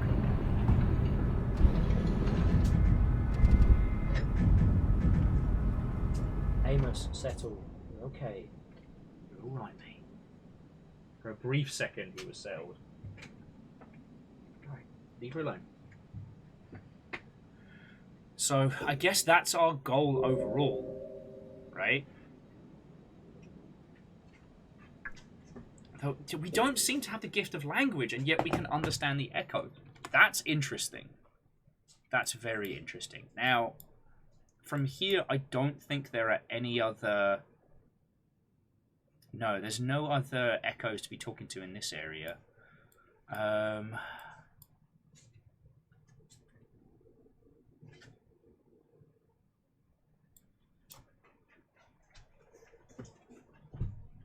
Okay, good Amos. Good puppy. Alright, the dogs are settled. Nobody move. Alright. But yeah, so jumping back. I haven't been talking a lot about the Twitch stuff because, one, I'm a very strange anomaly on Twitch in that I'm able to do this full time. I'm able to do this full time because the Longship throw in bits and donations, and you saw like people picking stuff up on Humble. I'm basically like a digi bartender living on tips, a busker of sorts, and it means that a large portion of the changes don't hit me direct. And so I don't want to speak with authority on the subject, you know.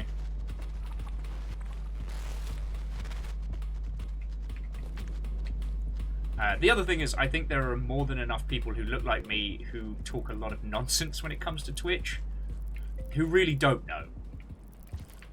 And I think... I wouldn't call it misinformation, but I think incorrect info is very, very...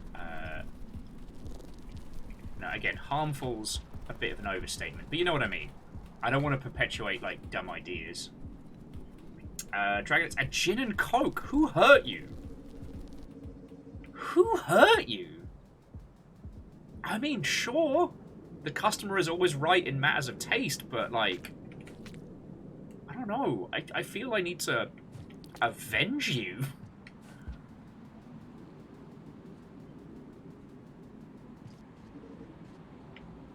But yeah, no, 6 pairs of feet. The Echo's message didn't change in earlier campaigns, but definitely changed here.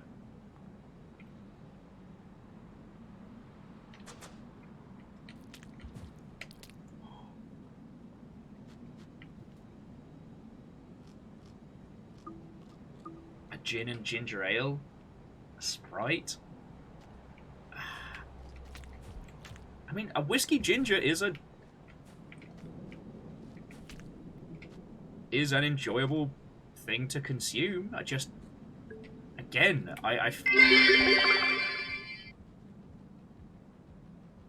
bad idea, good idea. Who cares, as long as it's fun. Vernflow, you can absolutely have a glass of milk. If that is what your heart desires.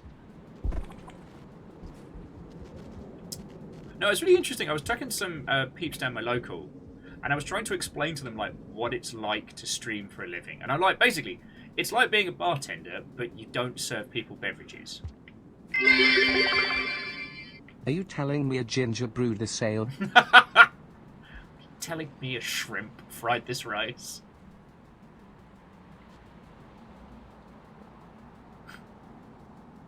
road works ahead? I should hope so.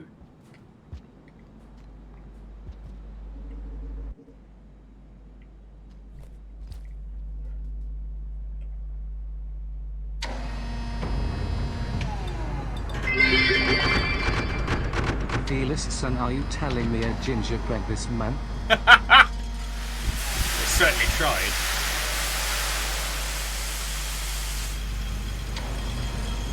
And Miyakini Sakura, Watto and welcome. Hello, hello! You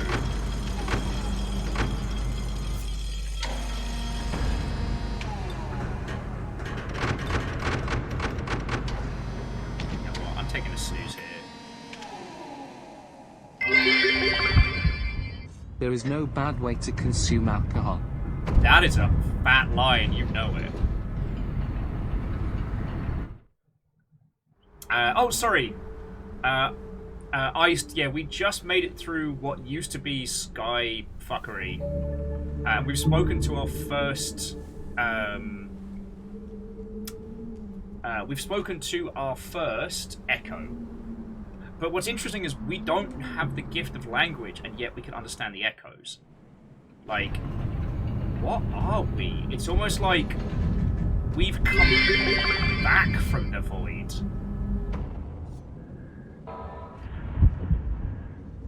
Okay, so that... I think that indicates that there is an echo in this area that I haven't spoken to. So let me pause it for a second, because... air horn sound, train sound, air horn sound. So yeah, J-Post, Favor 6, all of you. Heckin' thank you. What tunes have I got ready to go? There we go. There's some train tunes for you all. Wolfcrad, thank you for gifting us up to Draconics.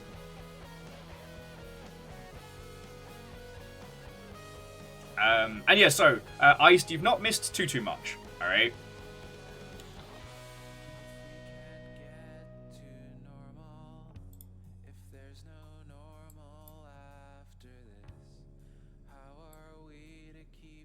And I don't know of any areas that have multiple echoes in, right?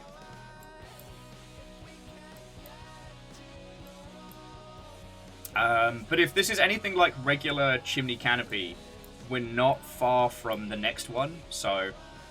because that'll just be across and then up, right? Yeah. And Steppergen and Vanderbeest, thank you for filling the pint glass. So, to recap, the Saint can understand echoes without knowing language. Or at least, to my understanding. The Saint does not like eating any kind of meat or living thing. So we have to subside on fruit and, I don't know, maybe the things that come off egg bugs. They know what they did. Oh, fine, we won't eat egg bugs. We won't eat egg bugs. Amos literally raised his head to protest. Yes, hello. Hello, baby boy. Sorry, it's just the wee baby Amos. Oh.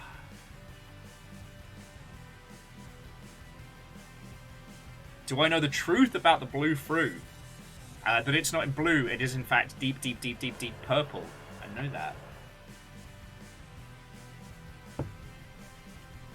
Yeah, the poor little guy faints when eating bugs. It was so cute.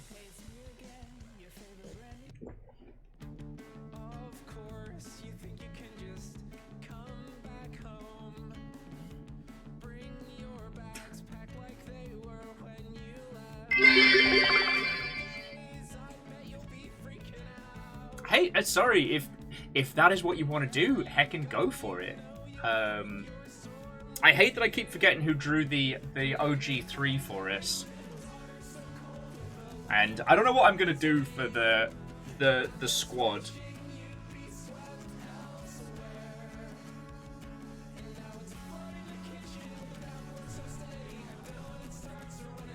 But I am gonna have to get the rest of the Slugcat squad as tattoos. I mean, we're lucky. We got like 2 different tattoo studios nearby, so we'll compare styles and prices when I have the money to get more tattoos. Reactor online. Hey! Sensors online. Weapons online. All systems nominal. Number goes up, Dari. Number goes up. Also, wow, look at that number. Moose says, memory serves it was Arrow Griffin. Was it? God. Friends, don't have terrible sleep and drink gin all the time because it will shoot your memory full of holes. But I'm fucking proud of it. And we got it because we had a fucking... That was when we had the internet outage at GameWorks. But Dory, sorry, on top of all the banter, thank you for 35 months. Have you seen the new Slugcat, the pumper? It has a shotgun. Gives a new meaning to Slugcat.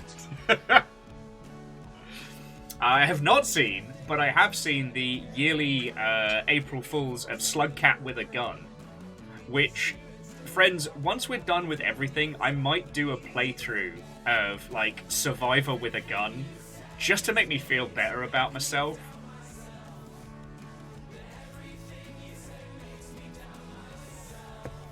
Slugcat with an AK. Although the thing that scares me is what if scavs get AKs as well? What does that do to Rain World as a place? Considering how close we are to the next Echo, I'm just going to chat with your lovely selves while the hype train is going.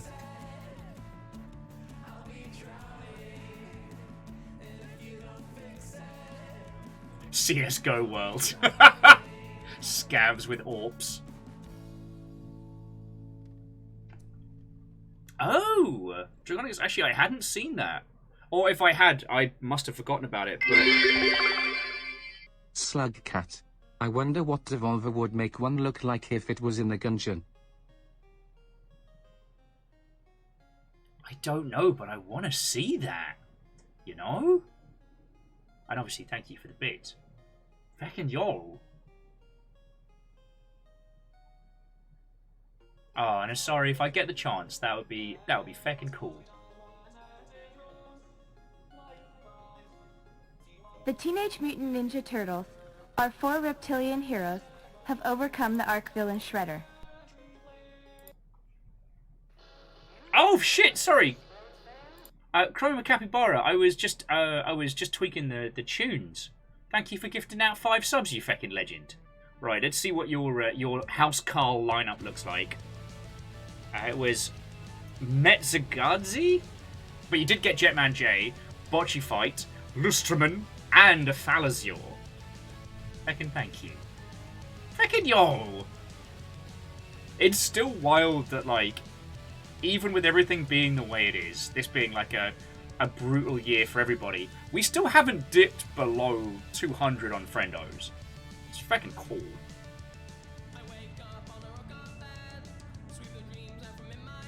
Aw, oh Chroma, that's really kind of you.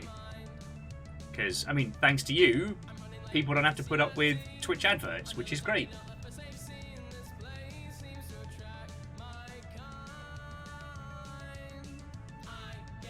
I guess we're talking Rain World and stuff now. It's train time.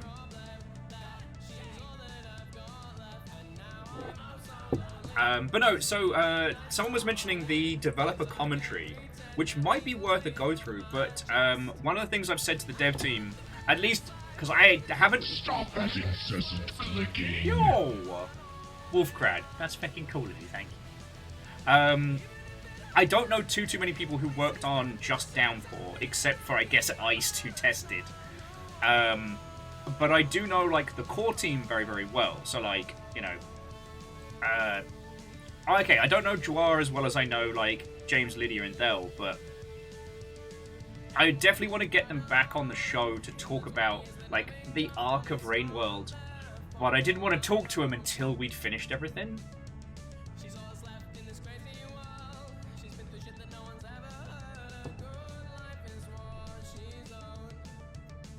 Okay, so the dev commentary adds Spearmaster-like satellites with dev notes everywhere. Lovely. I would definitely be down for a dev notes playthrough. I mean, when we finally finished all the runs of Rain World, I did find myself being like, kind of want more video game. And here we are.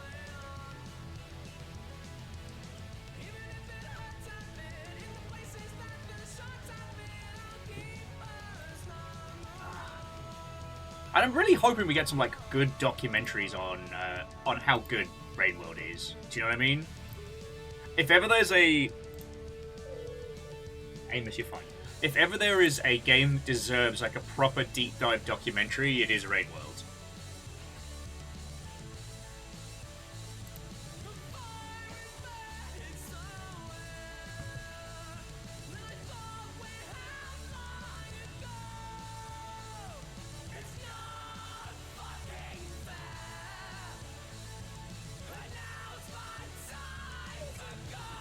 Okay. Amos, you're fine. Sorry, Amos is our youngest pup, and he's just lying by my feet. He's just having a whinge. He's fine. He is spoiled. He is loved. The hardest choice Amos has to make today is where is he going to lounge? In the sun, out of the sun, on the couch, on the bed. It's so hard. It's so hard being Amos.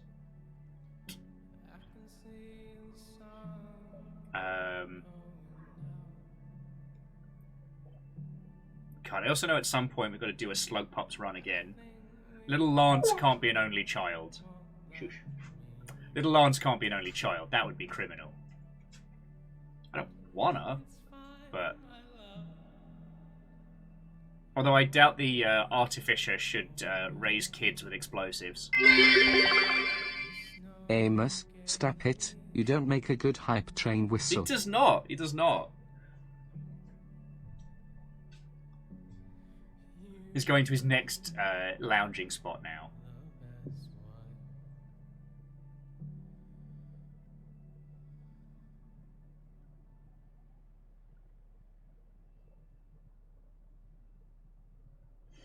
Oh, sorry, Bacon. Thank you kindly.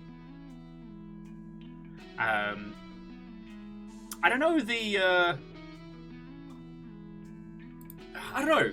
I think the Blazeball tunes are making for a good old hype train moment.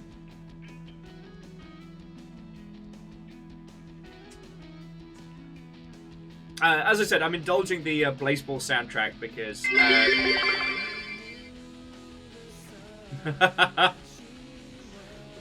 Favourite Six is saying Joe would make a good lead for a hype train. It's Choo Choo Charles. The train that goes everywhere.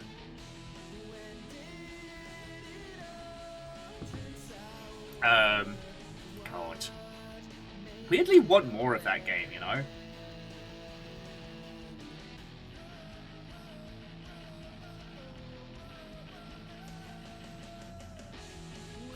Sorry, when there's money for it.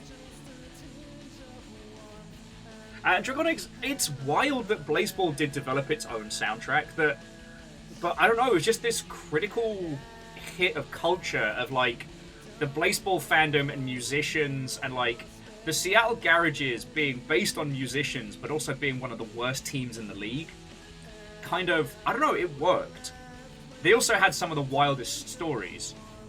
For those who don't know, so the Garages, the Seattle Blazeball team, were the first team to perform necromancy to bring one of their pitchers, Jaden Hotdog Fingers, back from the dead. But Jaden came back with a taste for violence. They also had Mike Townsend, who was one of the worst pitchers in the league, including an entire like song and redemption arc for him. He also took over after Jaden left. But I still keep thinking, friends, I don't know if Blazeball ever could have been like a successful commercial game. Like, I haven't come up with a way in which you could successfully scale Blazeball. Mike Townsend knows what he's got to do.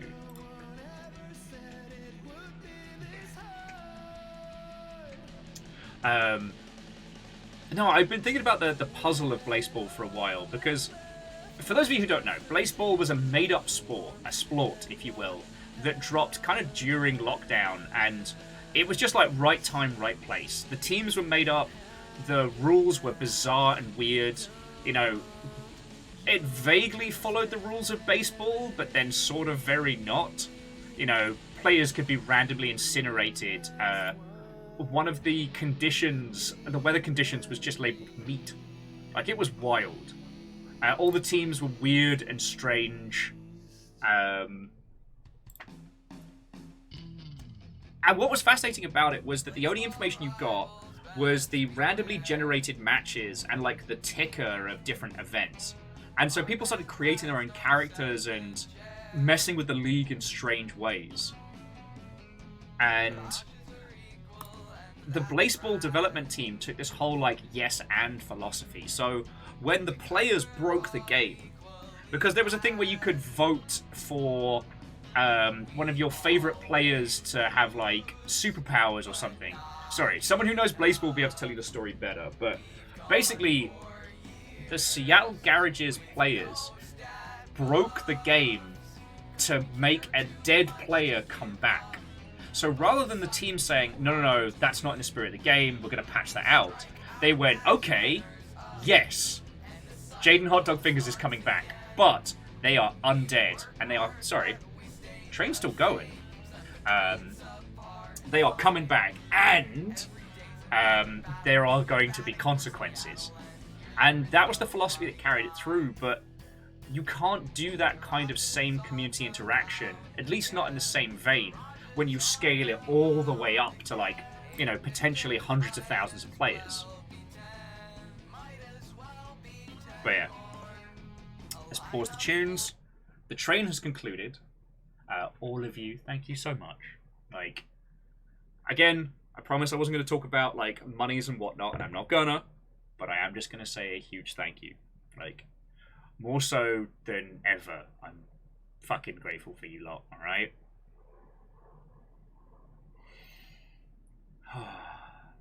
Okay. Oh no, Die Dragon, Blaseball is absolutely in that same vein. Absolutely. From the conversations I had with one of the team in a late night, like, digi bar, again, one of those, like, lockdown things that we were all doing for a bit, which I fucking love, they were talking about how that was a direct influence, and it's not hard to understand why. Now, if you haven't seen the thing that Die Dragon's referencing, the 177776, it is an incredible series of, like, non-linear short stories, and you genuinely deserve them in your life. They're some of the most creative,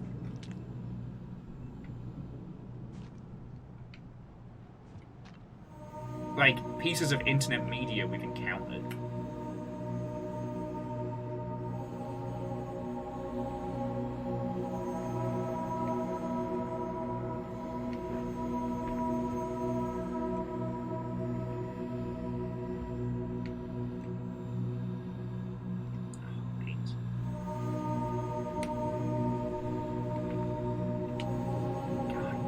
There seems to be a little bit more to the Echoes music. Like, the Echoes seem far more pronounced now. Like, it's the same music, but I don't know. There's just, I don't know. Okay, look. Say, I understand that you're the good guy here, but you've got to work with me a little bit, buddy.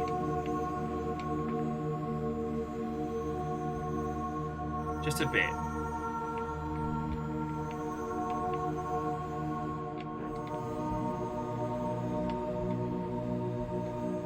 Like, work with me here, pal. Winter is coming.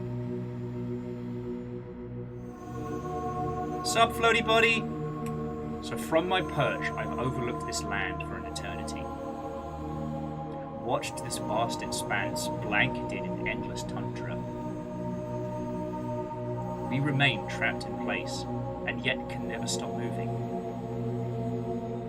Funneled endlessly into an unknown future. To what destination do these memories reach?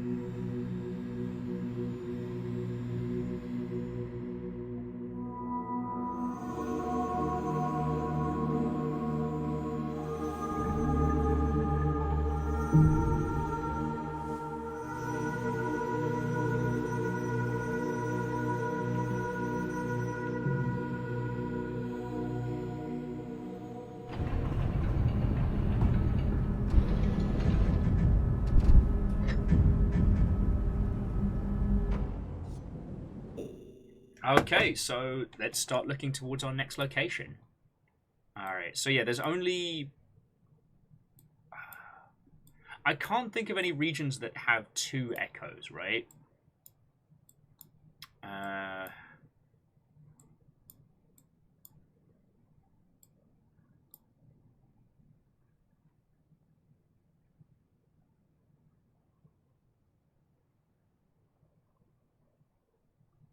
the hell is the Icy Monument?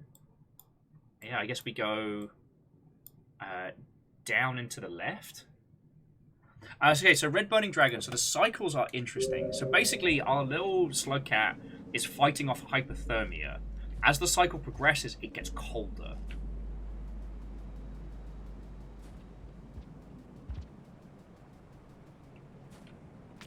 So our little saint is desperately trying to avoid freezing to death. Once the timer ticks down, an ice storm begins, right?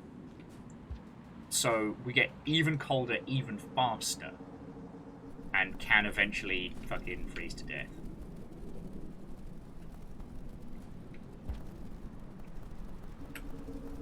Dragon says the closest here should be the Peb's Echo, right? I don't know. Like, at least looking at what little map we have, what would usually be the bridge towards Pebs is just gone. So I think it's safe to assume the rot finally got him.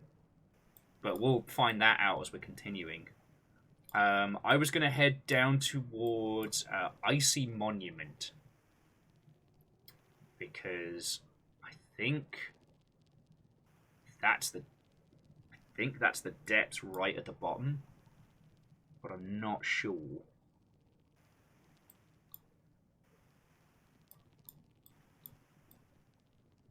So yeah, so I'm heading down towards something called the Icy Monument.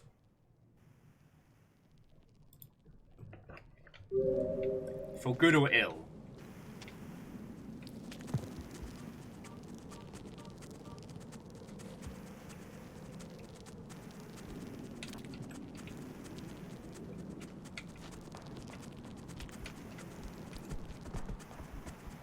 Alright, well, I was going to get some food on the way down, but feck you, I guess. You'll duke it out.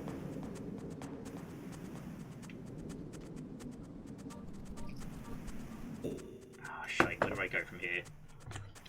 So, Archivist, we're in what was once chimney canopies. It's broken and busted and kind of fecked up. Alright, so bottom path and across. Cool. Oh! Fuck. This is gonna be a challenge.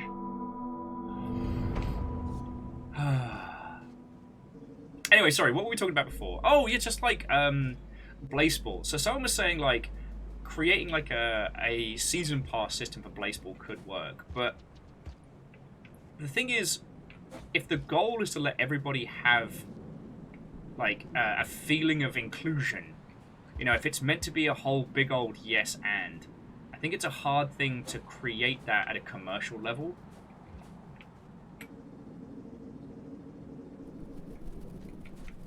Because, I mean, you could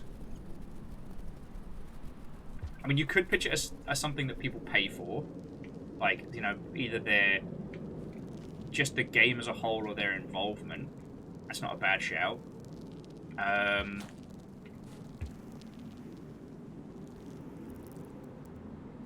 Merch is probably... Merch is probably one of the largest potentials, but I don't know how you would... Yeah, Blazeball were very, very good with how they commercialized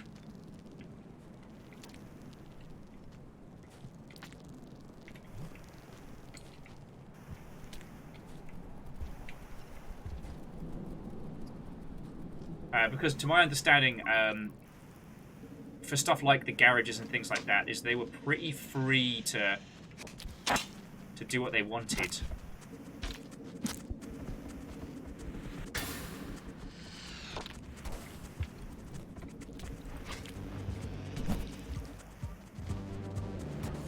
Yeah, you can just fucking dig it out.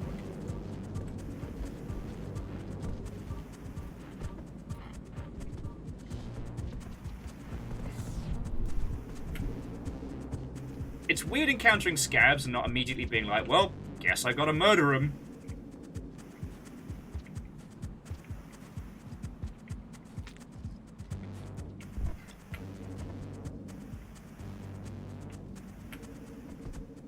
God, I'm coming through here. God, I love flying around as this little guy.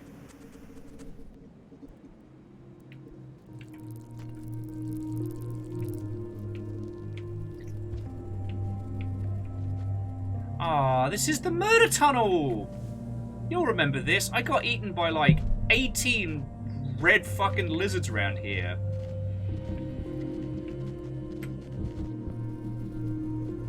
Oh, good times, good times. By good times, I mean really fucking bad times.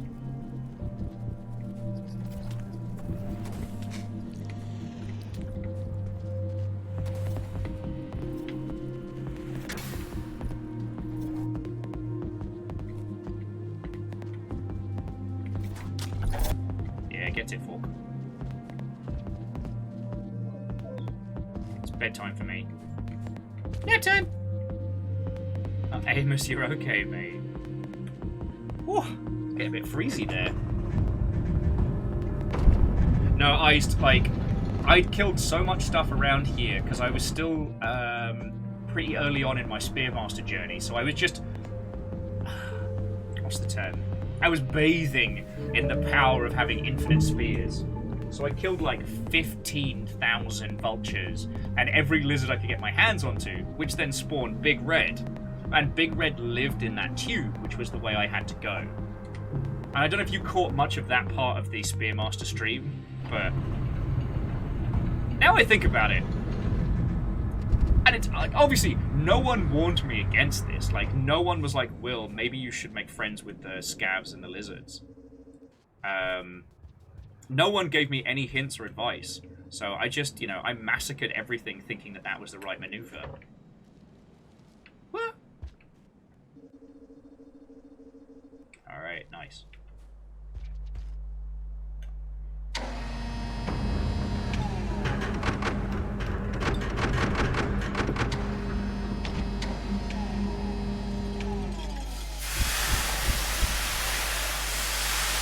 Yeah, Durry, no one warned me against it.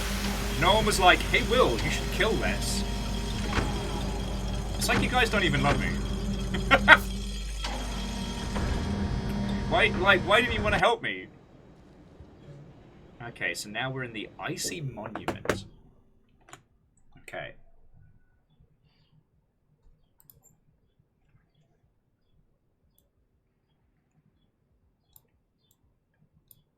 Okay. I do not know what in the hot higgity the Icy Monument is, but to my knowledge, there isn't an echo around here, so we just kind of move through, right?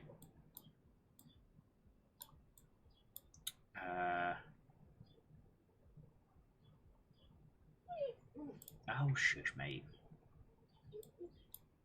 You hear the whinging behind me. No one understands how hard it is to be the baby Amos.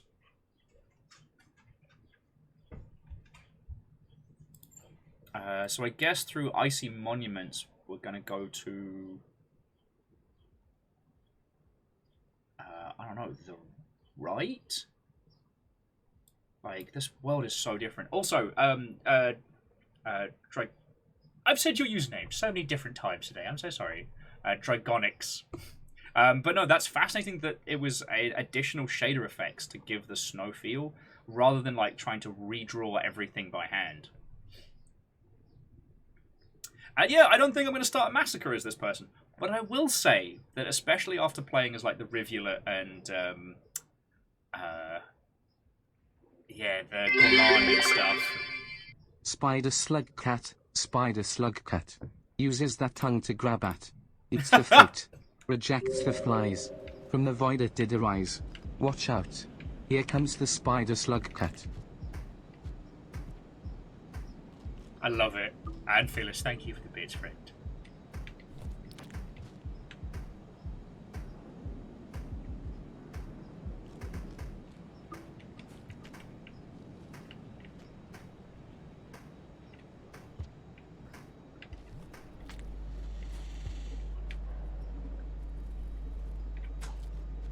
Beans. Yeah, not the only one with that trick, mate. Get fucked! Woohoo! Just cause I'm peaceful doesn't mean I'm stupid.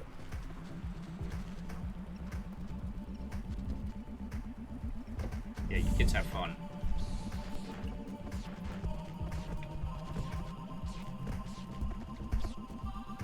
I'm just gonna make sure most of these lizards stay well fed, and then I'll be A-okay. Yeah, you kids can fight over that. When in doubt, Slugcat out! Woohoo!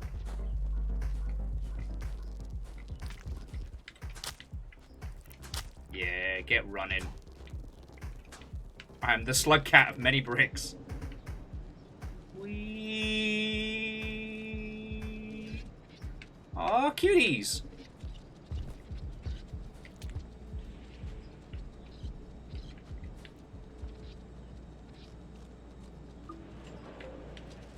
Bring an extra piece of fruit for breakfast. Once again, the thumpity-thumpities you hear is the baby boy doing tactical flumping.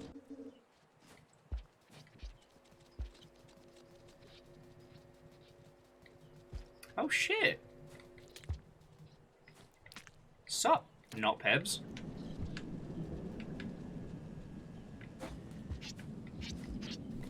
I remember this area being all busted up from the rivulet.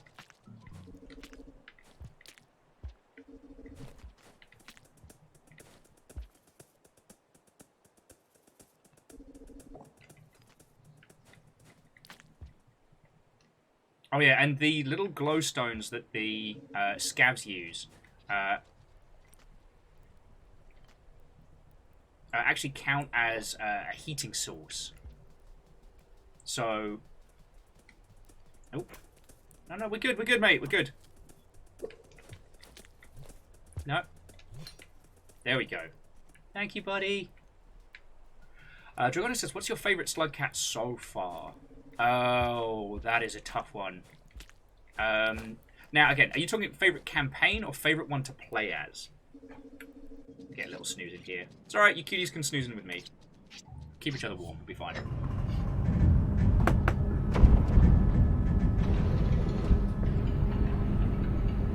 Yeah, Red Burning Dragon, even the scabs are surviving the winter.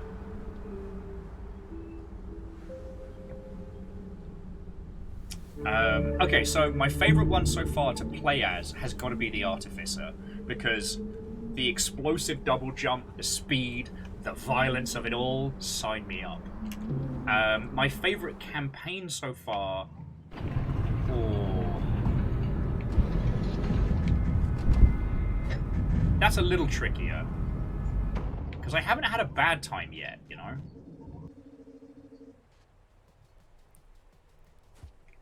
Because, like, the Rivulet was a lot of fun, and especially in terms of, like, exploration and movement.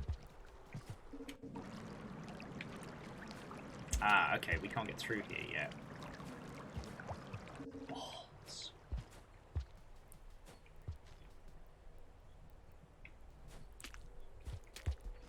No, an Archivist, the cold absolutely makes sense.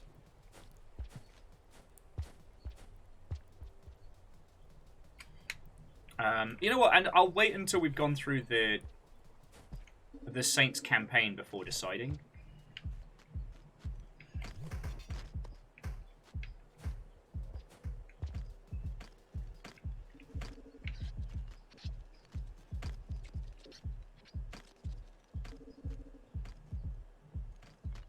Yeah, scabs don't really like the fruit. How? I've been giving you guys free shit all day. What is up? Oh, cutie!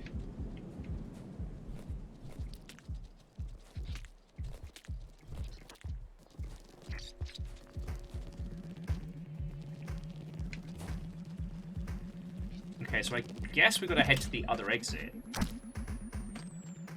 And Volty Pony, Watto and welcome. Hello, hello.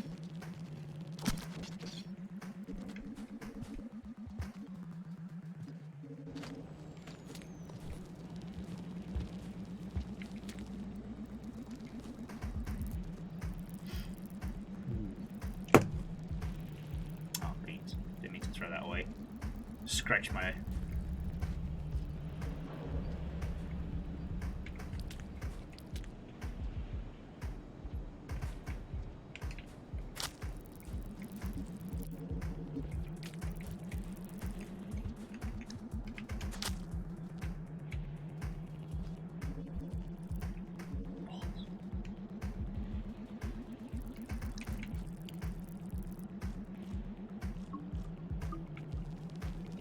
Nope.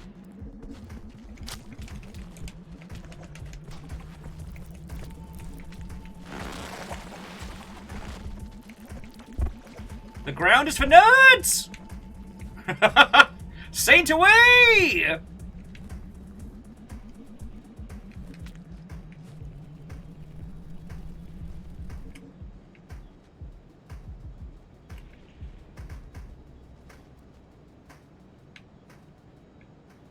Alright, I'm just gonna go grab some more of the blank pearls, because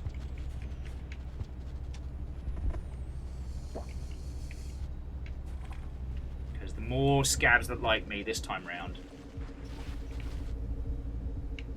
Alright, hang on, let me just check my notes, because I think I know where we are. We've had to murder fight our way through a lot of this area many, many, many times. Okay. So there's two exits we can head to. There's the Barren Conduits, and there is the Glacial Wasteland. So I don't know shit about the Barren Constructs. I've never... Oh no, we have been there before.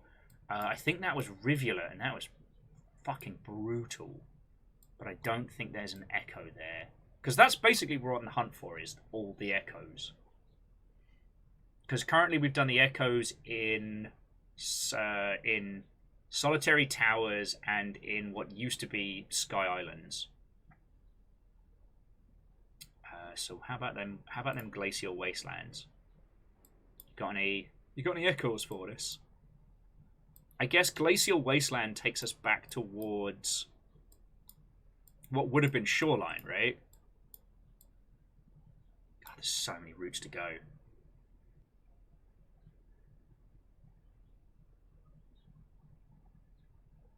No, we've definitely...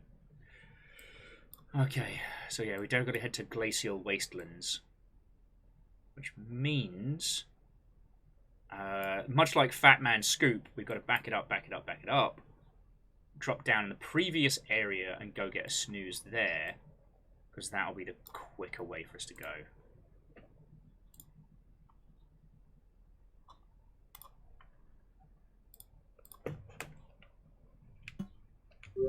And I've got enough... No, I haven't quite eaten enough to snooze yet. But we can make that work.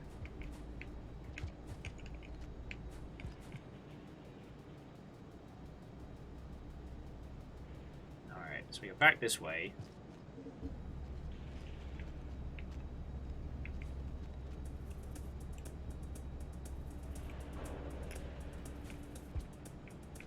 I do need to kind of risk it for a biscuit in terms of heading in here, because we definitely need one more of the fruit.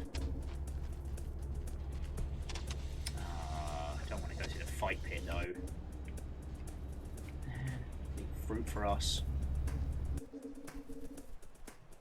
I mean, yay, nice and warm here. Get toasted up. Sure could use some fucking fruit right about now.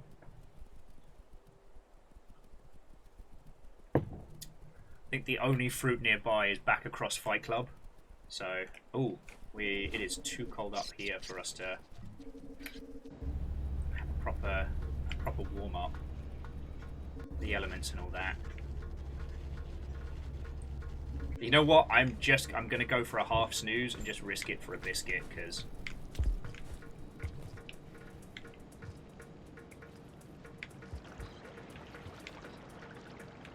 ooh.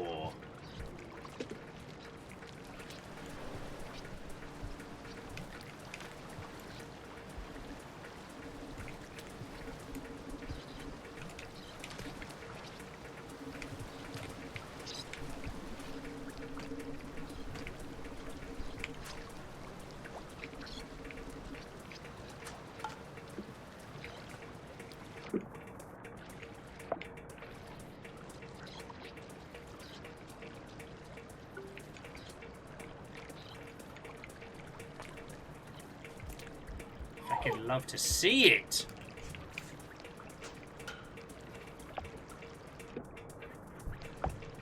And there is a feckin'... Oh, we are super cold though. I'm taking it the water does actually do feckin' hypothermia. Oh, great. Don't worry, buddy. We're just going for a quick cheeky snooze. It's great.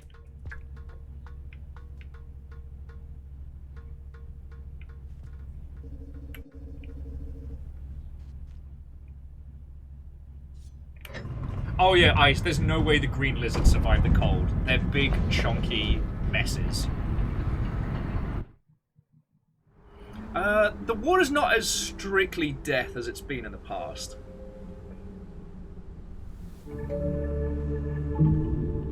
I think it makes the little Slugcat super cold super quickly. So we can warm up in other places.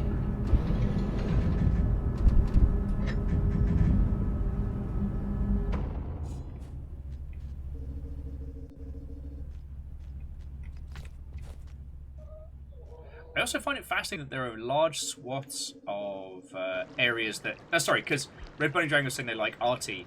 Also, yes. And the thing that strikes me is how much of... how much of Artie's campaign can only be accessed by them with their cool, fancy...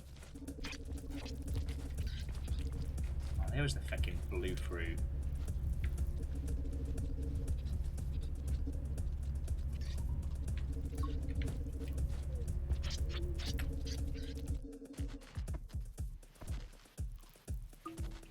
Sorry, bear with me a second while I get our bearings. And again, apologies for the softest whinging from the softest boy in the background.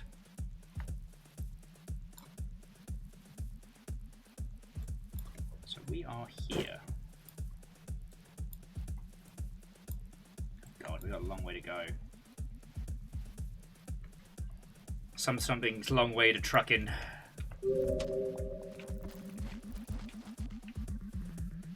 Wait, no, hang on. But no, the cold effects here are a new effect. Here. Oh, no, sorry, I just got very, very lost.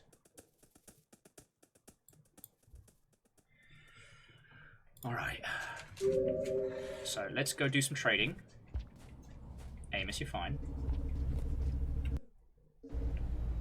Oh.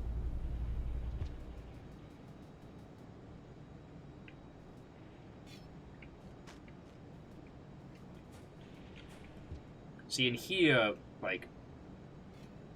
Oh, I want... Lantern. Lantern. I want heat. For once, I don't want to murder stuff. I know it's a very strange concept for you. The Slugcat that did not want to fucking kill everybody, but here we are. Hey, look! Trading when no one's around is just trading for an extreme discount, alright? Okay, so from here, we go this way, and then I think I'm gonna say like up surface-wise. Slugcat Wizard Money Gang. They love casting spells. Just love casting spells.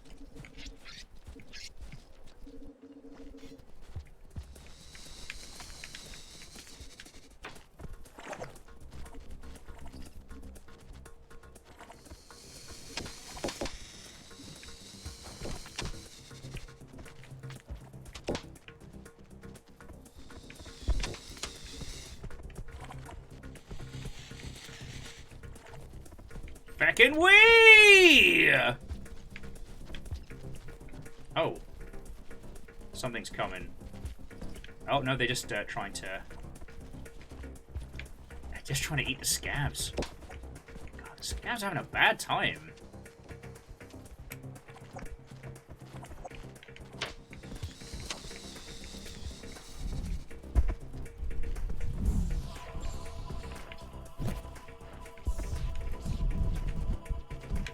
Dear the Vulture, I'm gonna need you to fuck off.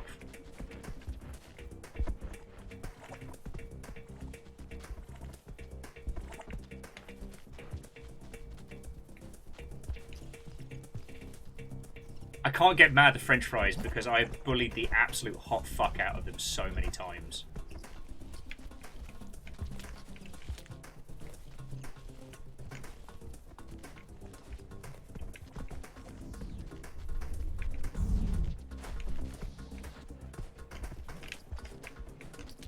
I am enjoying playing as the Saint, but I will say that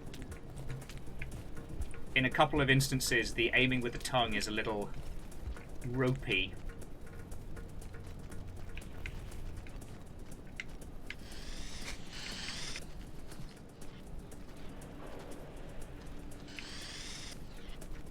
Hey, could you guys just fucking handle that lizard?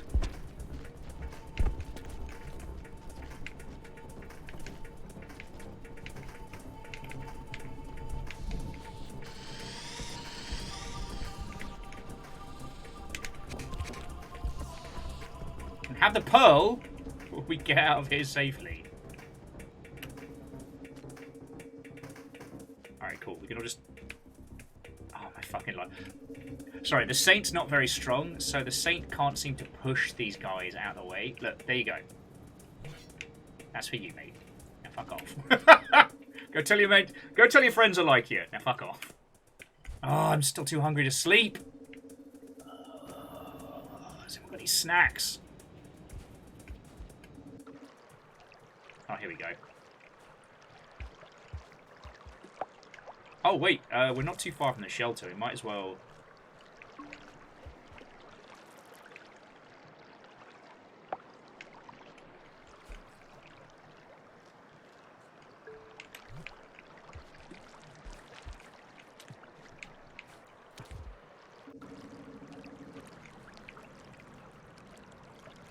No point saving on this side, right?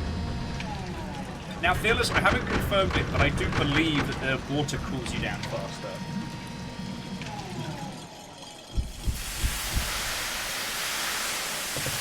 Okay.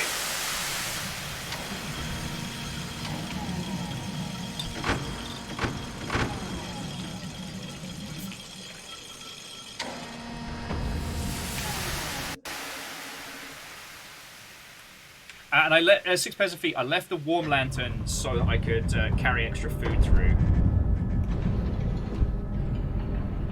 The Saint's very small stomach and very, very picky diet are proving to be an absolute pain in the non-denominationals and the general junkyard region.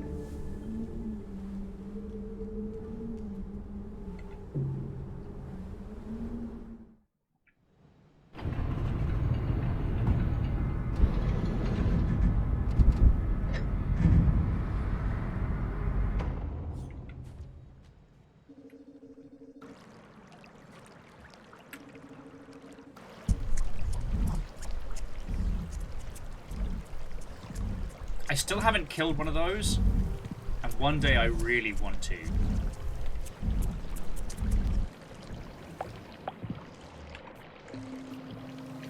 Like, I didn't want to bore you all to tears while we were doing the Spearmaster of me just relentlessly hunting those big fucks, but one of these days I'm gonna kill one. And I mean, outside of, like, you know, 1v1 me mode, outside of, I don't know. Oh, cool. Leeches can freeze. Okay, so where are we now? We're in the Glacial Wasteland, which was one of my least favourite Tony Hawk's games.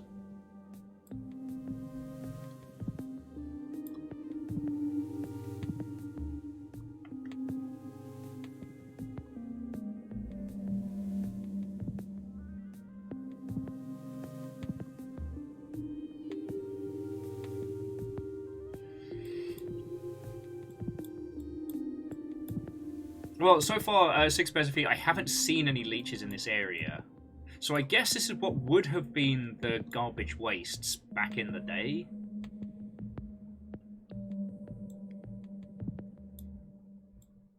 God, I don't know. I don't know where we should be heading, friends. Like, I'm just having a quick skim of the map. And once again, Jimenez, you fucking legend. Oh, and Leaflet, but we haven't seen Leaflet. So we're currently in the glacial wastelands. There are 3 ways we can go. And I'm not entirely sure where we should be going, you know what I mean?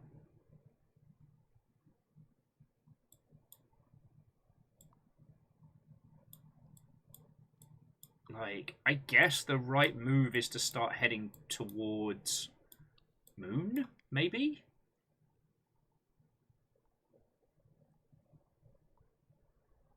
Which I guess would be the frigid coast.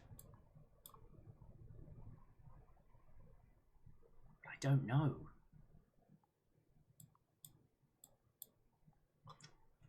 To those of you that have played through this, I would love just a smidgen of direction. To the Dice Goddess, good evening, hello, how are you doing, friend? We've just started playing as the Saint, this little cutie patootie vegetarian. This area is beautiful, though. So shoreline is a good direction. Well, so I used to... Wow, he did not give a fuck. I have a feeling that, as is customary in any Rain World campaign, we should consider heading to either, you know, Pebs, if they're still about, or we should be heading to Moon. But I have no idea. So I guess shoreline is a good start. We'll see what's... Going straight right isn't bad. Okay. Go past that lizard. Because there's right and there's down and right. But there's also back down and left. Like, this is very much an intersectory point now.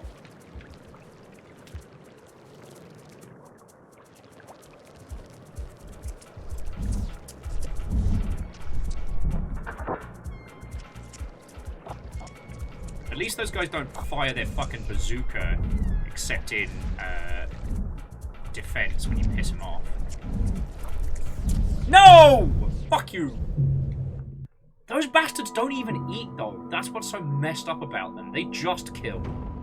Fucking murderbirds. Stupid murderbird.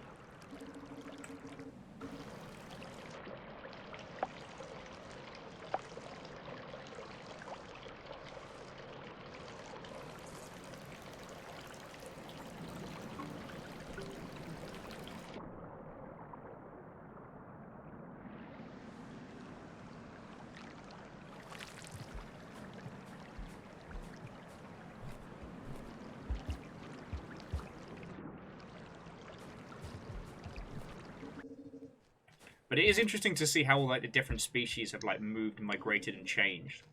I mean, this is probably the biggest ecological change, aside from, yeah, Pebs' rot, and that comes crashing down.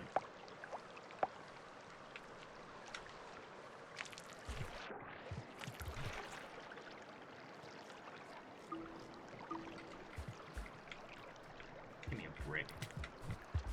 Let's fucking go! Try not to turn this saint into a boondock saint, you know what I mean?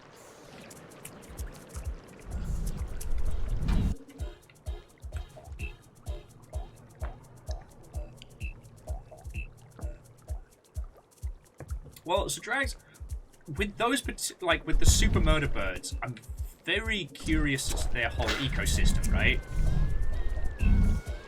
Because I didn't even fight you! We're fighting each other. Piece of shit garbage monster. Sorry. But there's an interesting thing with the murder birds in that the only time you encounter their flightless variant is in the memory crypts, running back and forth. They almost have this kind of bizarre protector vibe. Like, you never see them eat. You never see them do anything other than just sprint around. And we know that most, if not all, of the creatures in Rainworld are created. Not all, but most. At least most, like, the big, weird creatures, you know. Leviathans are definitely a made creation. Anyway. They don't eat. Or at least I've never seen them eat. I've never seen them steal a lizard and take it off for food. I've seen them kill them. And at least to me, in my interpretation of it, is that they're not really hunting for food. Much like how the millipedes just fucking kill you. No, Fearless, Leviathans do eat, but there is no way a Leviathan isn't a constructed animal, you know? That's what I'm saying.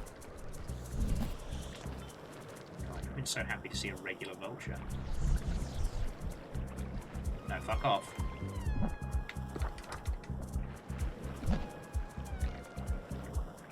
I will drown you.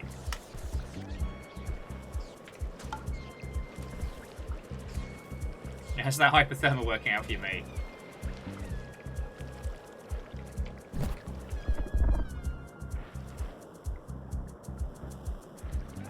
Spoiler, hypothermia bad. Slugcat no likey.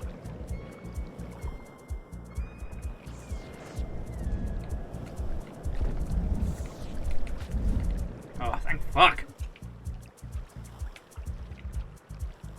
Alright, I don't know where the bloody hell we're going from here. Oh.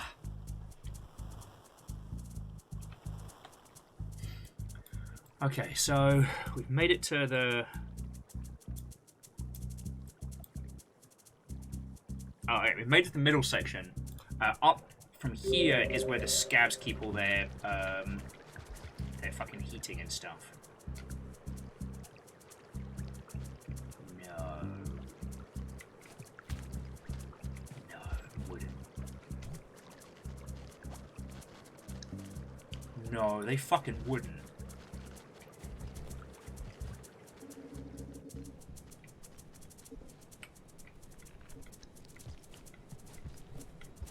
Oh, but they did! Like, at least before.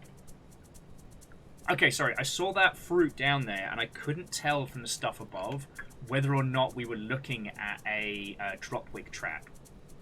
It was a dropwig trap, but the dropwig came in here and got fucking ruined by the scavs. But unfortunately, the scavs have now left, so I can't trade with them.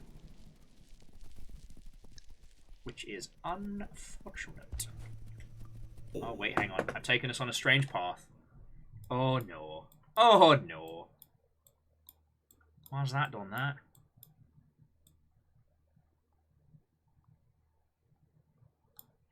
Okay, no, we can make this work. So, from here, we go down. We keep heading right until we hit Big Pit. And then from Big Pit, we can head back up to the main layer. Okay, I can make this work. And it is, I guess, warmer down here? Huh.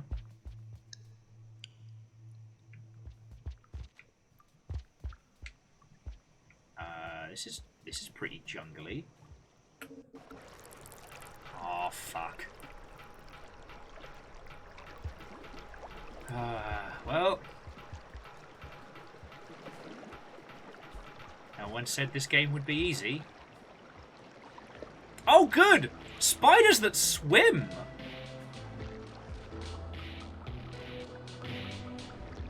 Oh, wow. I fucking hate that.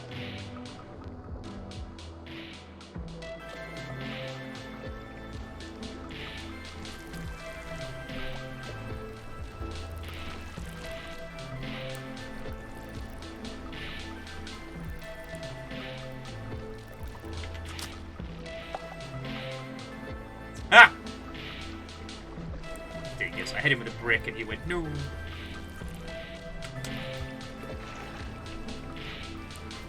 for another brick right about now.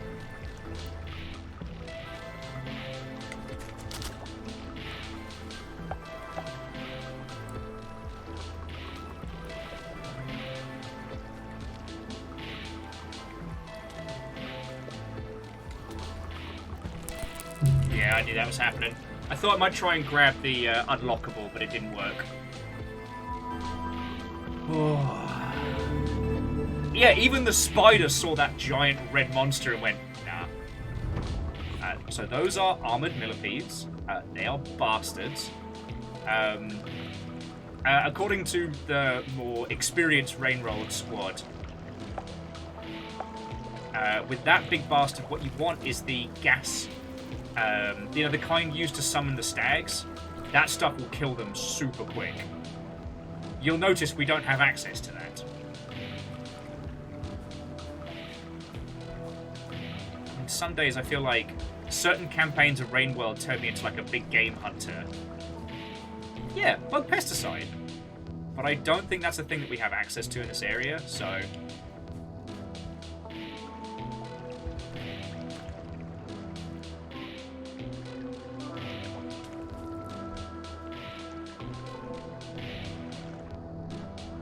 Oh, beans. You know when you don't say something that's going to jinx you, but you think it real loud? I just did that. It's like, wow, there are no vultures here. What a great run.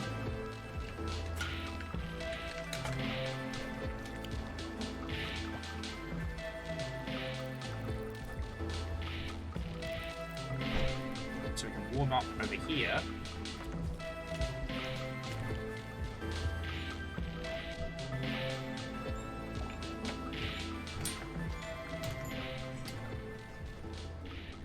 Come on, Amos, go say hello. Bless them. They've been fighting over space to sit in here. And Neo Shadow, Watto and welcome. Alright. So we got our little cute warming rock. Oh. Actually, I tell you what, friends. I think this is a good place to take a quick little break. Because one, I need to pee. And now that the dogs have moved, I don't have to worry about disturbing the herd. Plus, I can grab a little sarnie. So, we're going to be continuing with the Saint. Don't worry. Like, I have nothing else planned for today. But I need a sarnie. And I need to nip the loo. So, do I have any... Let me get you some smooth jams, friends. I think the Blazeball playlist is good. But I'm not... I'm feeling some calming influences, because... I think the only way we're going to make it through the Saint campaign is by maintaining a zen-like state ourselves. If we let the frustrations grab us, we will be destroyed. Alright, go grab yourself some water, get some snacks, friends. I'll be back in just a second.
Helps if I unmute the mic. Nexus, Watto, and welcome. So we've got about like 2 or 3 areas in. I found 2 of the echoes, which apparently is like the big focal point for the Saint, which does make a weird kind of sense.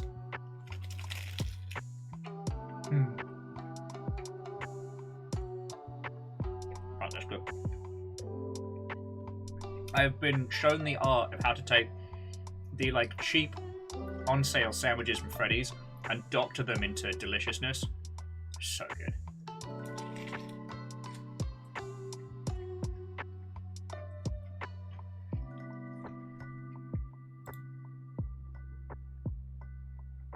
I know.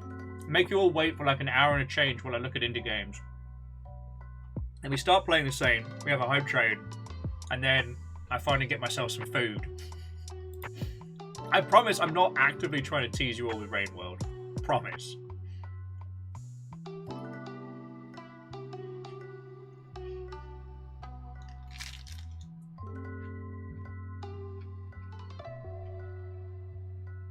I'm also quickly just checking up on the hot sheets, because it wasn't till Fuzzkey popped in earlier that I knew, that I realised the Gorilla Collector was actually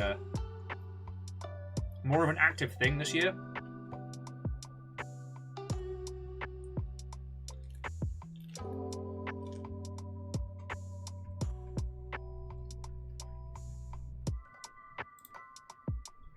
So, there's a ton of game news this morning I was not expecting. Like, tomorrow's gonna be a lot.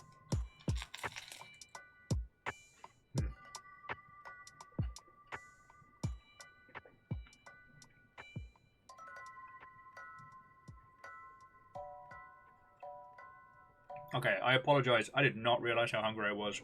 So I started eating. So yeah. If you want to go grab like a soda or a Sani or something yourselves, you've got a couple minutes before we continue. We're just this side of Icy Shoreline, I guess. Sorry, I'm currently working my way on heading over that way, but I'm not taking the underground route. I know it'll be easier in terms of like not freezing to death, but Beck trying to... Nuggies are fighting.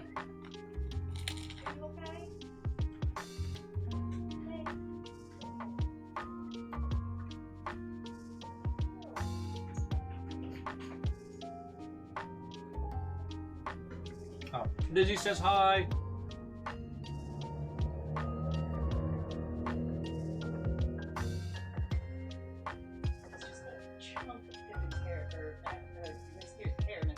Oh god, little buddy.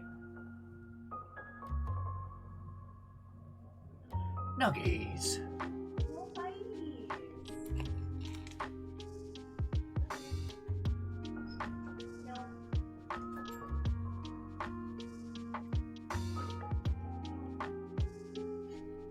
Everything happens so much, friends.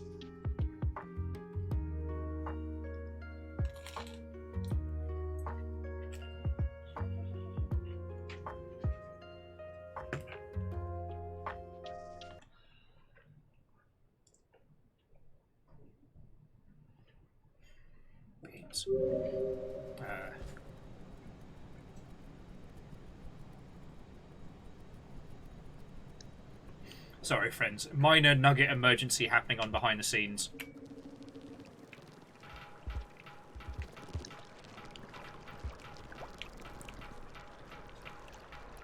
Oh, that's just full of death and leeches. Okay, so we're going to continue going the above ground route from here. I'll take a little break from stuffing Sani into my face.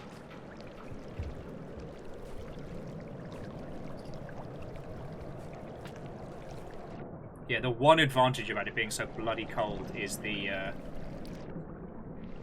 there's no leeches in this area. And it might be a bit too cold for the lizards and all. At least some of them. I feel like Big Greens and a few of the others just wouldn't be able to survive. Oh. This person's just living their little best life. Go for it, mate. I just want to get by. Like, you do you, buddy. Oh.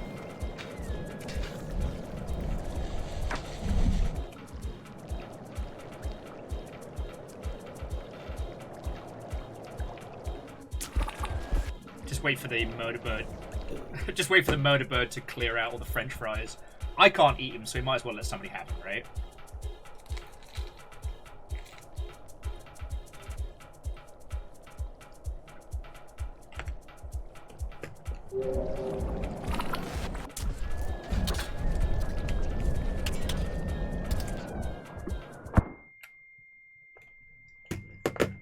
Fucking assholes. Like, I'm not even the one fighting the murder birds. How come I'm getting exploded?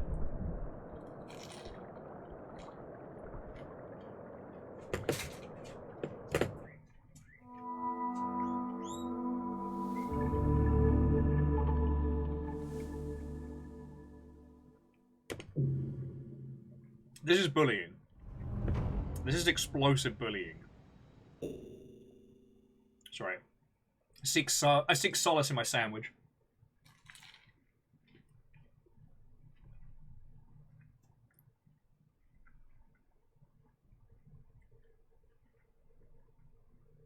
But yeah, like, you were right. For whatever reason, the murder birds just have it out for any Slugcat.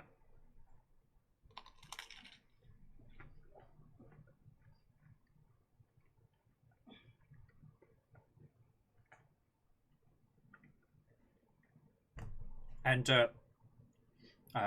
Dragonix, I try and think about it like this, that rather than think about it mechanically, I try and think about it like narratively.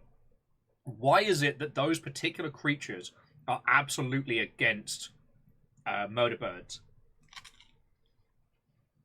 It could be a delicacy,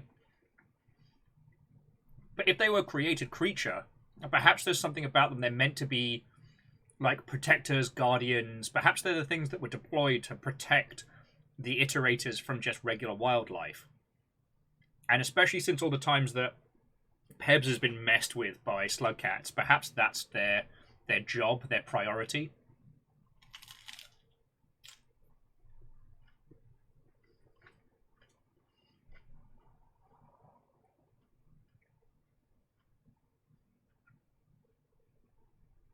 However, the first time we really encountered those properly was as the Spearmaster, because we know now is one of the first campaigns. So...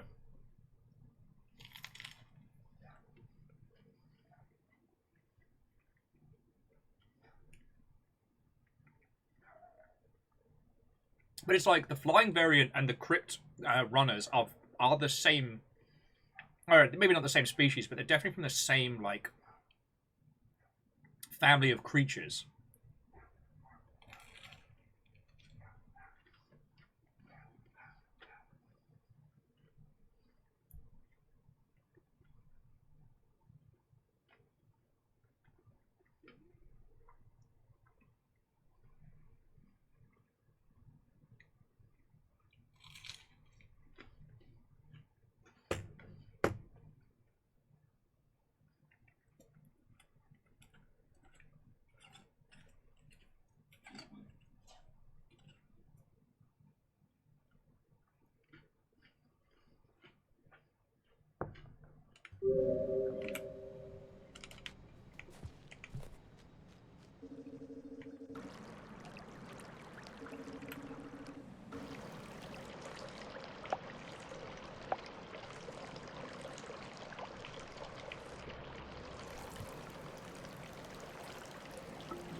And Dragonix, I can see that.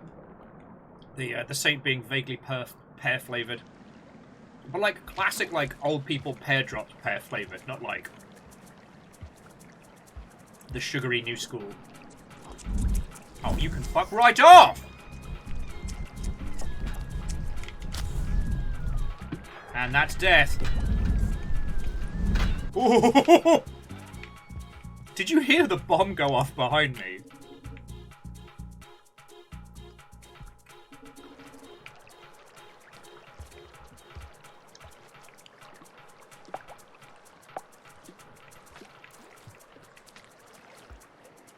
Now, I wonder if this actually brings us into the central hub without having to go up and over.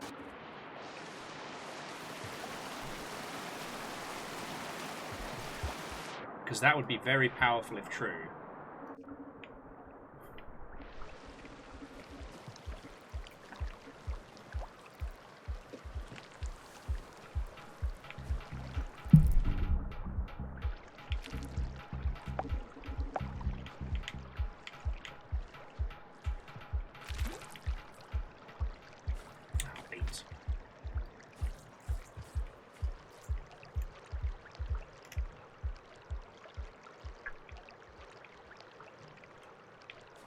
Actually, I don't think I want to... I don't think I want to save here. I have this horrible feeling that this just leads us into the Cave of Red Murder.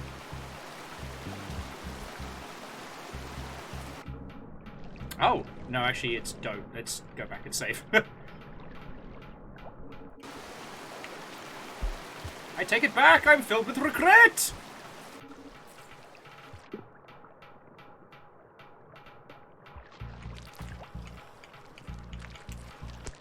Oh, fuck you, mate. Alright, well, we know we're going this time. It's fine. Everything's fine.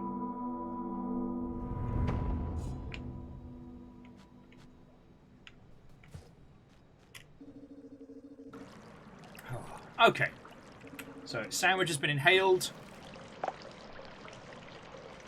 I'm back. I'm human.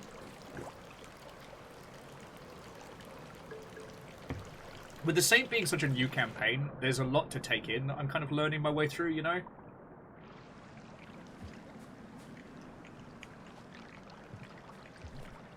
And like, we have no idea... Okay, I have no idea how far in the future this is. So like, Moon could still be functioning. Moon might be diddly dead.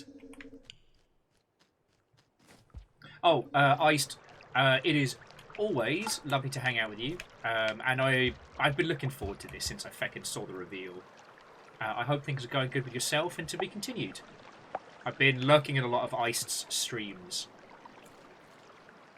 But I've been known to be rather antisocial when it comes to watching people's streams, because I tend to just like have them on when I'm like writing emails or in my downtime and stuff like that.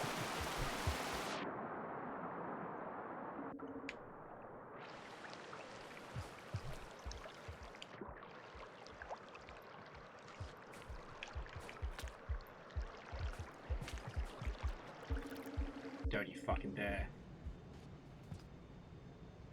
Oh, we're good. I was like, if that fucking millipede comes in after us, I'll be livid.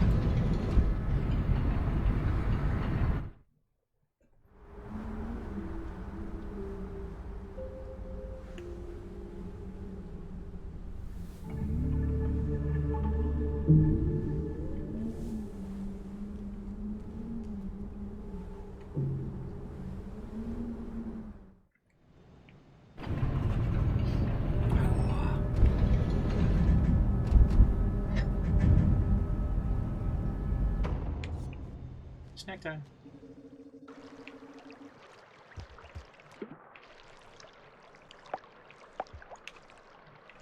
But yeah, this route does actually seem to take us away from the majority of the murder bird murdery.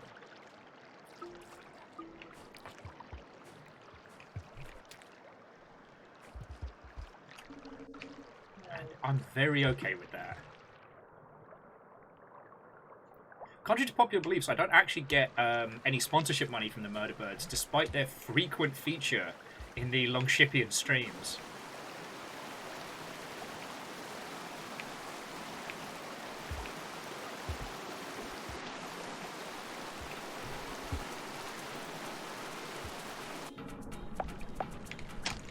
What? Why are you here?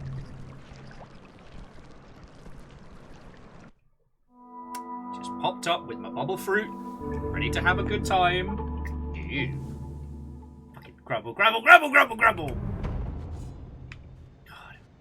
I'm just gonna say it. Being vegan sucks. Sorry. No hate, obviously. But, do you know who wouldn't be having a problem right now? The Artificer. Or the Gourmand. Or the fucking Spearmaster. Well, actually, no, the Artificer would be having a time because they would have exploded from being underwater. But that's not the point.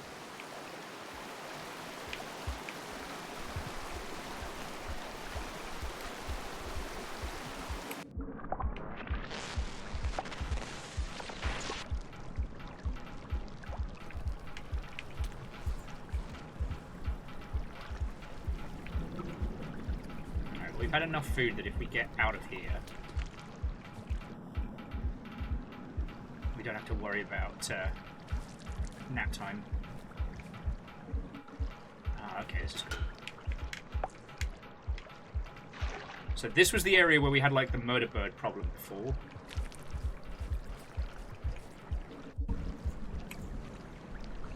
Now we have the murder bird problem here. Okay.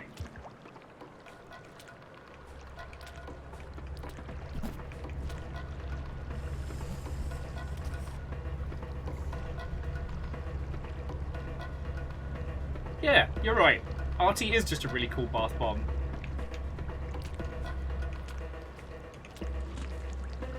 Artie, the bath bomb we all deserved.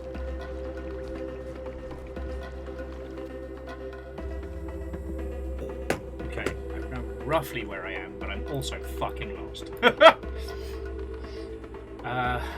Oh, okay, there's a shelter just above us. So I'm gonna go grab one of the snack fruits. Bring those up into the shelter with us.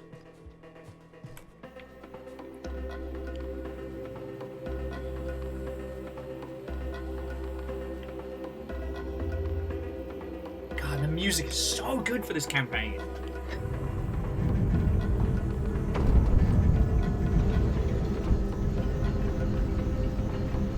I will also say, friends, like, at some point, I don't know what the best way to do this is. Like, I've tried doing coffee talks about games after we finish them and things like that, but usually everyone's too, like, physically and emotionally exhausted after we finish a stream of a game.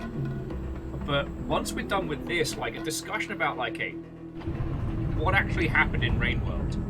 What does it all mean? I'd love to do that.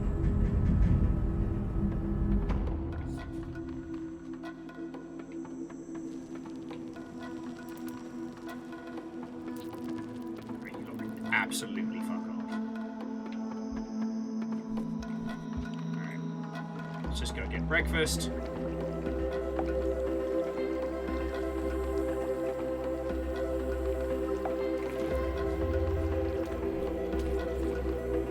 Alright, breakfast is dangerous. Let's leave.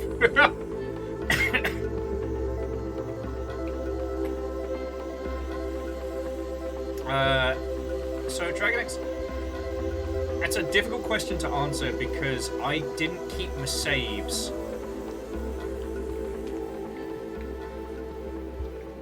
I didn't keep my saves from when we moved over from Standard to Downpour. Because when I originally did the Rainworld campaigns, I did that on Ket's rig, not mine.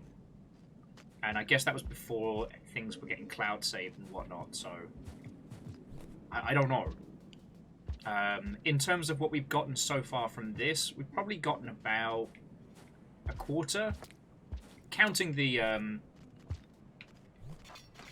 you go, kids. Cool.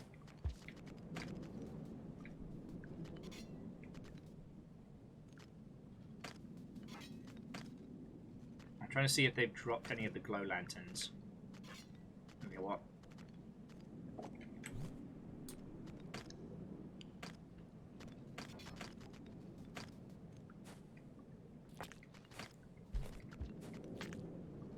They didn't drop any glow lanterns, but alright. No, I'm here, I'm making friends, I'm being good, I'm not murdering them indiscriminately. Making sure Artie has the ability, this little cutie has the ability to do that. Oh.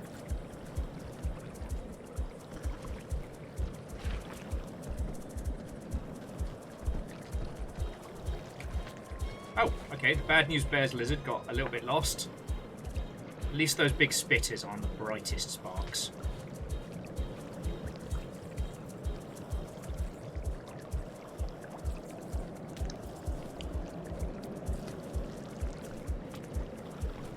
Are those invisible spiders?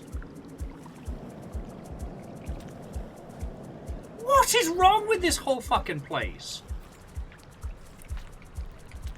Oh yes, it's me, Mr. Rainworld. I came up with something even more horrifying than anyone could possibly imagine.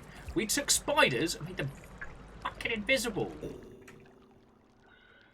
Oh. Oh, do I have enough karma to sleep through this? Nope, I don't. Fuck!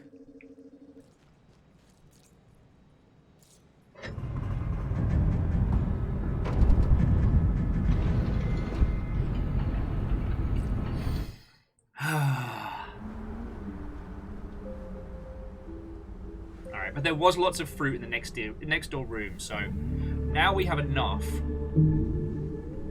can go for a little cheeky snooze.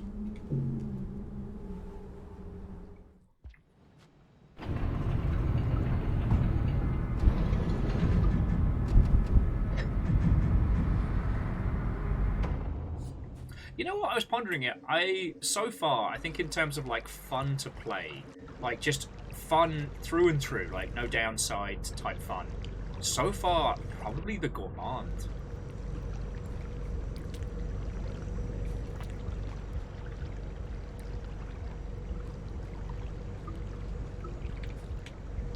Dear Invisispider, how about fuck off?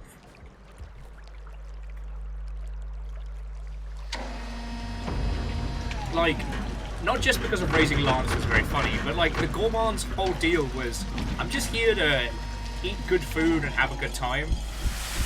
And I really like the idea of the Gourmand secret menu. Like, so far, of all the sub-objectives we've got, that's been the most fun. Even if I now hate egg bugs with a distinct passion.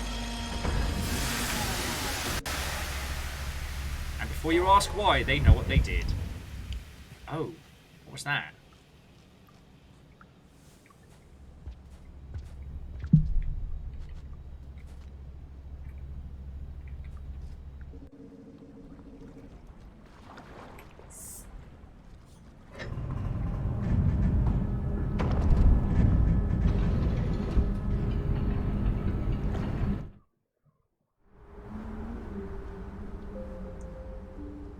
Like, that looked like the start of an echo. You know when you go to an area where there would be an echo and it goes, nah, not yet.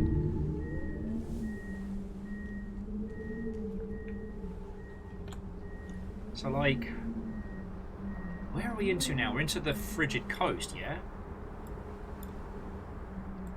Yeah.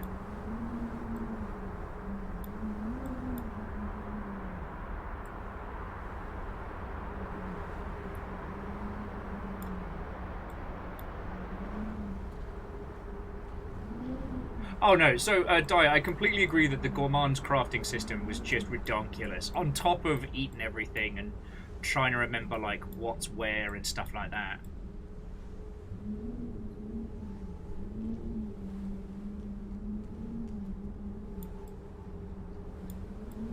Alright.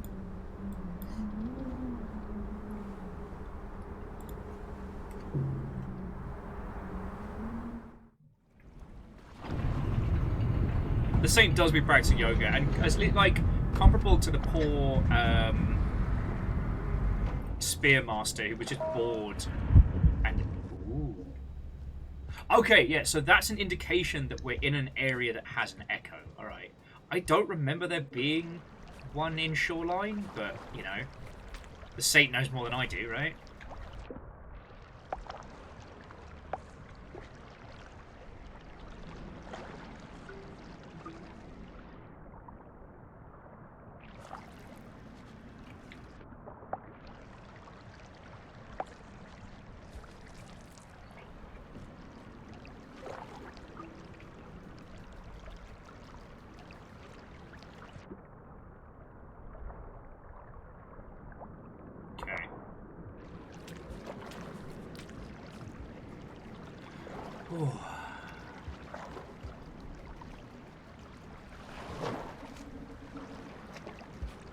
Shoreline's going to be cold.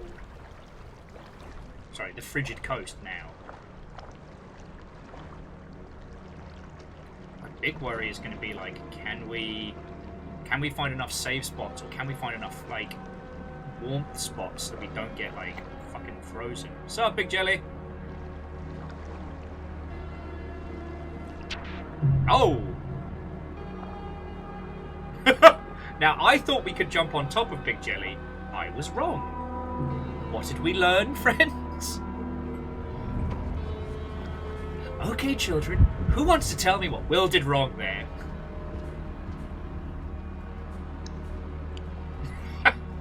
Sorry, I just got the idea from Varbles there being like, Giant's jellyfish facts. Fact number 17 will shock you. Literally to fucking death.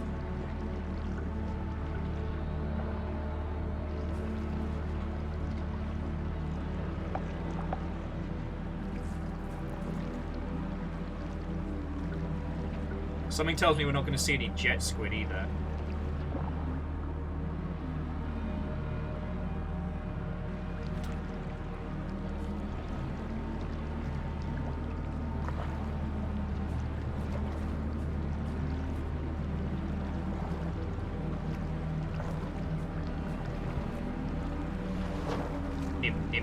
Nim.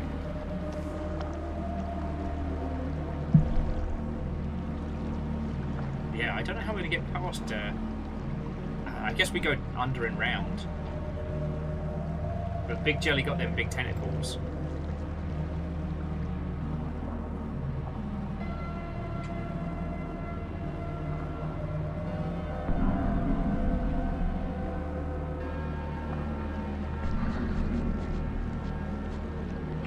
I don't want to do that.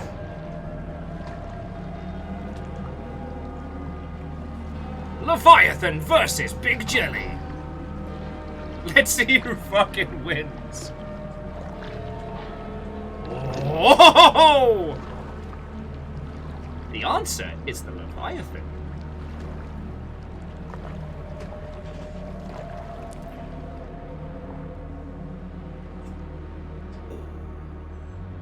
Oh, actually, Lizzie, I did forget to take my vitamins today, so I am behind the curve.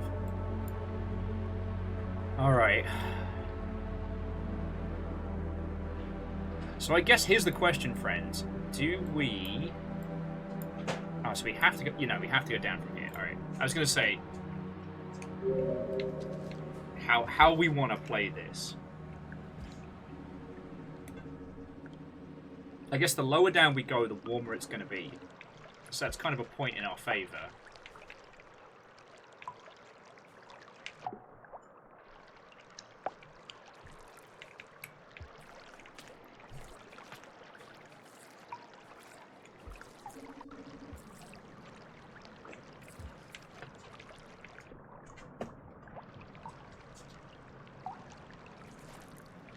Oh yeah, and...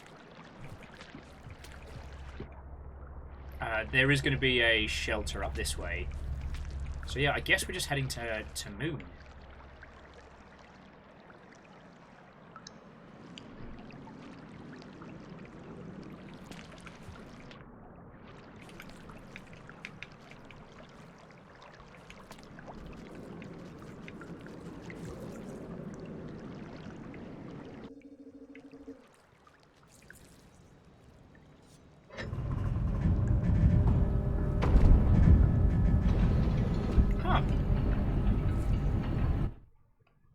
I don't know, is it possible to kill a Leviathan? I know they have health, but I've never tried taking one on.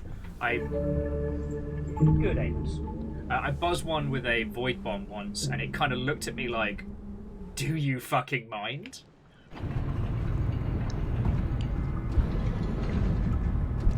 But considering as they are possibly the biggest creature that we could kill, like, I'm tempted.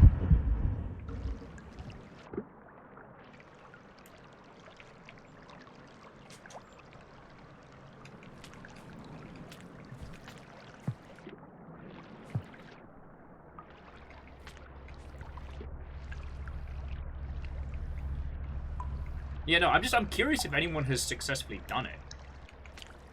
Because that's an achievement and a half.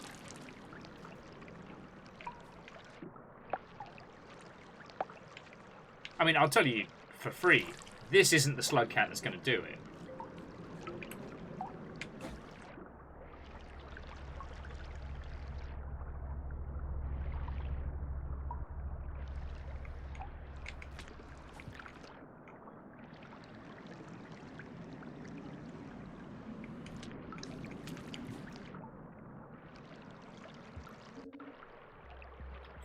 Really.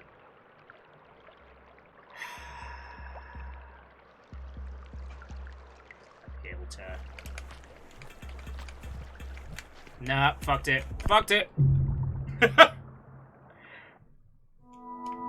Nah, I fucked it!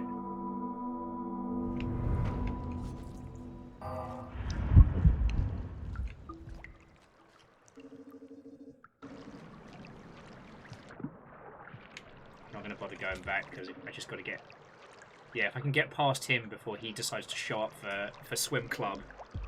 Yeah, there we go. Swimmipedes, one thing people don't know, they don't like getting up in the morning. Not early risers.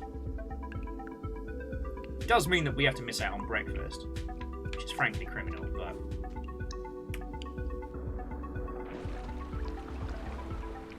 Sup, Big Jelly? Oh, bullshit. You don't know I'm here. Big Jelly. Alright.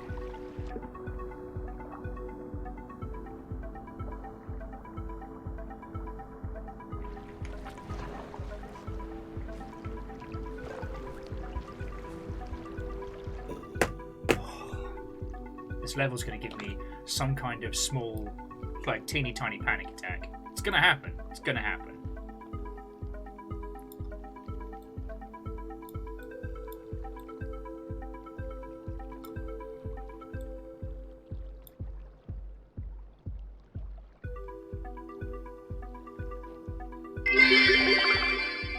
So, have we decided when we are in timeline? Oh, I mean, so Shackle, we're absolutely at the end of the timeline. Sorry, we are definitely the last Slugcat in this little timeline. But in terms of how long it's been, like, that, like, we don't know yet. We're on our way to Moon. And it turns out that when I'm not being just a manic psychopath, it actually can cover a lot of ground in Rainworld. Shocking, I know, but shocking but true.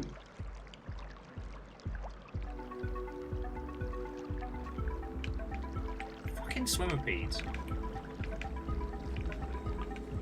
In our Gourmand campaign, the swimmerpede got eaten by a rando Calrissian lizard.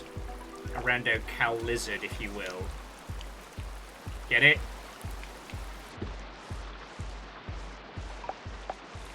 Rando Cal...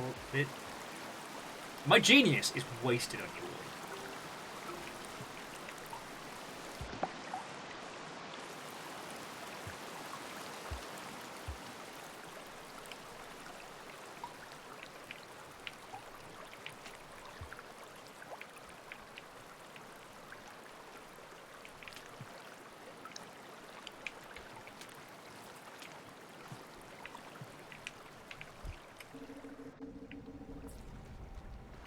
Next time.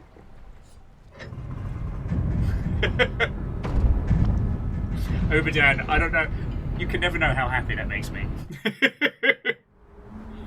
In response to that, Uberdan says, I will not, out loud.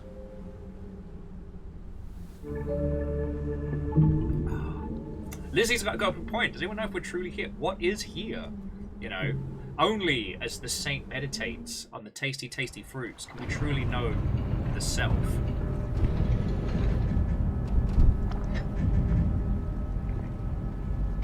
Oh, so Shaka, to be honest, the pips under the food pips, that's our hypothermia.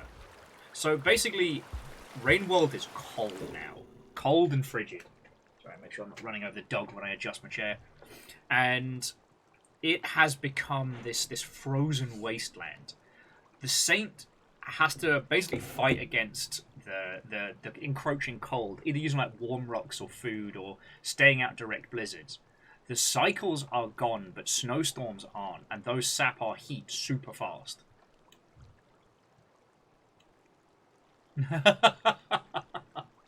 You know what, Lizzie? I think Amos knows. Maybe that's why he keeps like lifting his head. Like, Lizzie talking about me?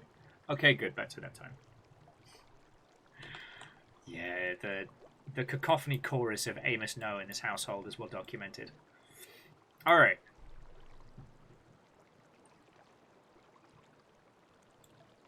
So we got to do some fancy planning here.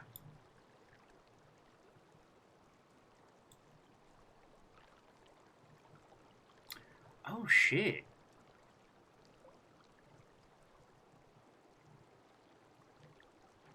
Okay, so I have a theory, but we'll have to test it. So we're gonna go say hi to Moon first, like that's the priority. Which means I've just this area of shoreline is labyrinthian even when we're not freezing to death.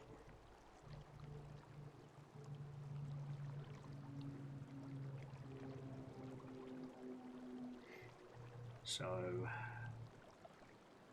We are here at the 3 blips. You have a theory? It could be bunnies? With their twitchy little noses. What's all the carrots? Why do they need such good eyesight for anyway?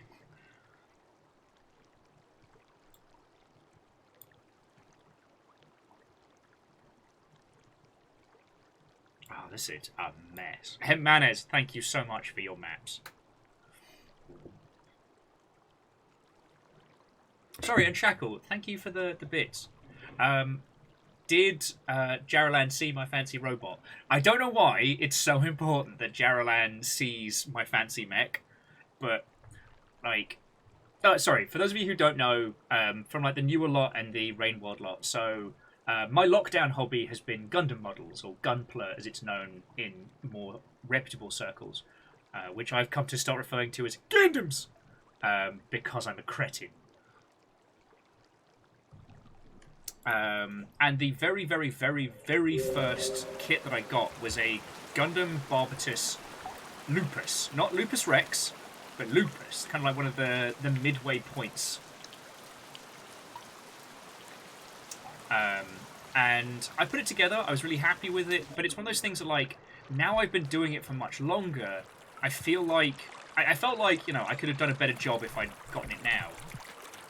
And after receiving an airbrush and like paint booth from a friend for a Christmas present, because they're fucking cool, I went back and... don't worry, this is part of my plan. I went back and I repainted it to give it like a really good... You got this, Slugcat. Yeah! Have a little rest, mate. You earned it.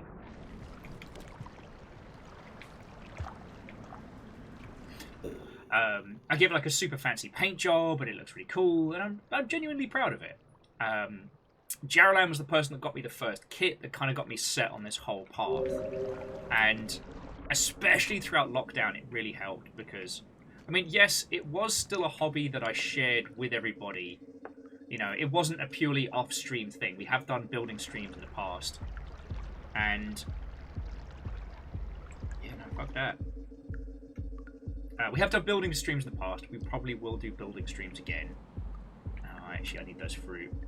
I think it's going to be easier, friends, if we go up and slide down, rather than try and dodge Matey Boy here.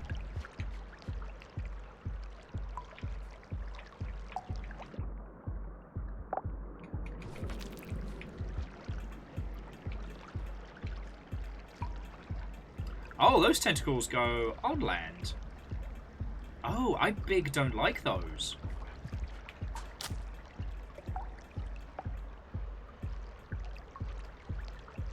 Also, are they eating my bubble fruit?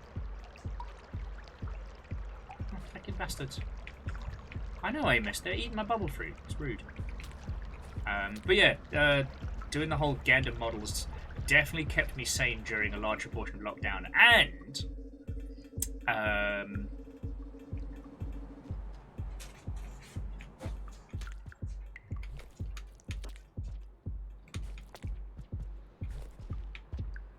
and now I can paint them and do all kinds of cool shit with them, and I'm a real big... Alright, I'm super lost now. Sorry, so we're in Big Tunnel. We don't want to go up. We do specifically want to go down and across.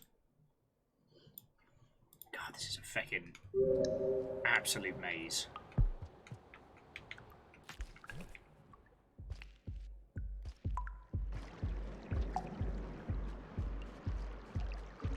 Haha. Eat farts, you great big jellyfish. Alright, let's just stash us a quick pearl, just in case we meet more scabs. Hi, my name's Slugcat, and today I'll be buying off scabs. I'm Barry Scott. If Barry Scott was a Slugcat, he'd sound like... Ooh, tasty. Got the old...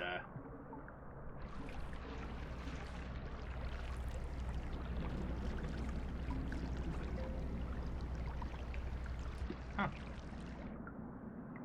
I don't know why I thought those would be more nutritious.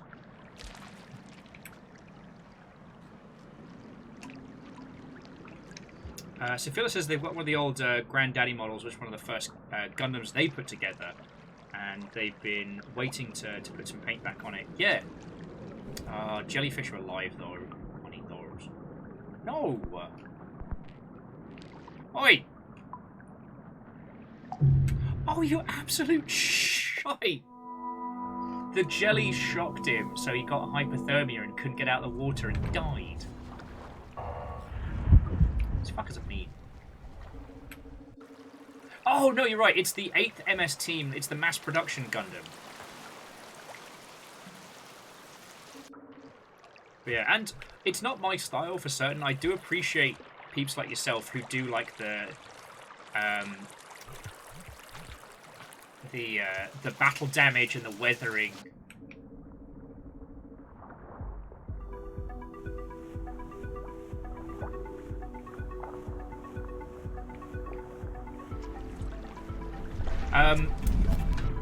Are you fucking kidding me?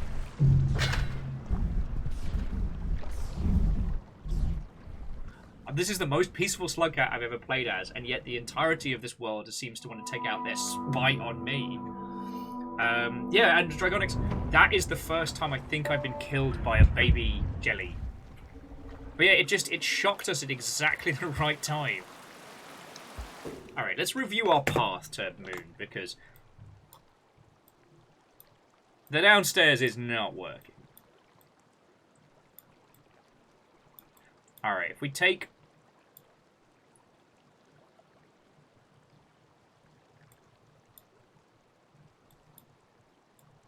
I tell you, if we take path number 1 and then head right, that might be slightly easier on the old bones.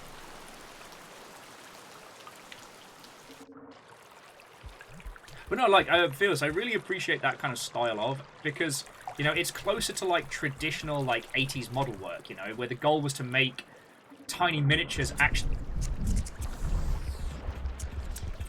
Guy's the fucking worst. That was Leviathan and 2 murder birds. Fuck is wrong with you lot?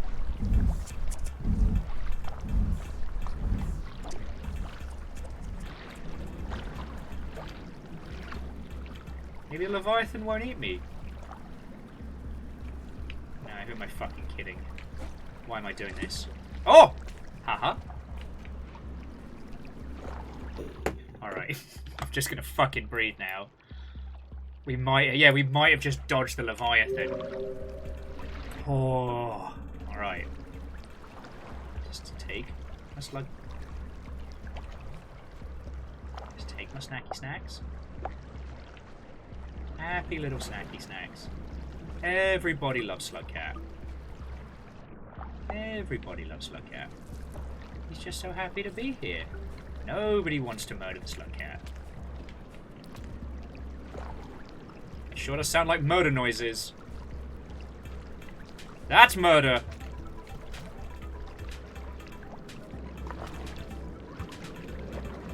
I can't even see what the fucker is. What the fuck is that?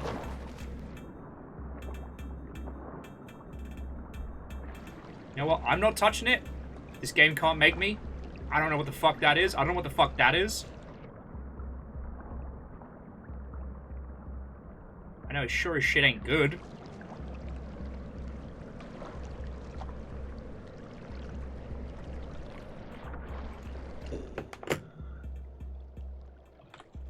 There's 2 possibilities of what that is, and one of them is, like, it's the super jellies that have been fucking murderated. And I don't like that. That doesn't make me feel good. That makes me feel bad. Also, yeah, the hypothermia is definitely setting in. The whiter Slugcat gets, the closer they are to freezy death.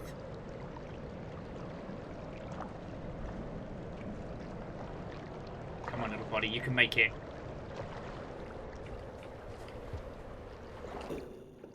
Oh, it might be too cold. Alright, we've made it to this section. Alright, come on, little buddy. You can just make it down. I know it's a little soon, but I don't think the Saint will make it if we try and head out towards, like, the next shelter near Moon.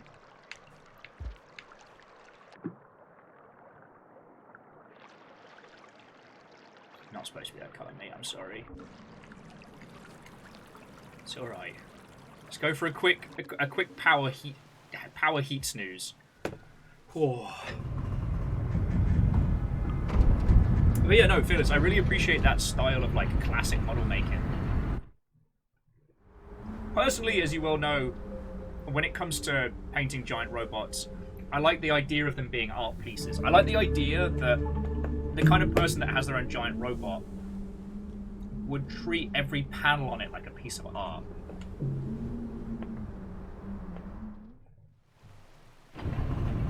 But the thing I'm thinking about right now is like, where is it? Ah. This particular Barbus has a different variation on the mace. It's not a sword, it's a honking great big mace, and there is detail on it, but it's basically just a big lump of metal. And I'm like, how would you decorate something like that? You know, if you had stupid money.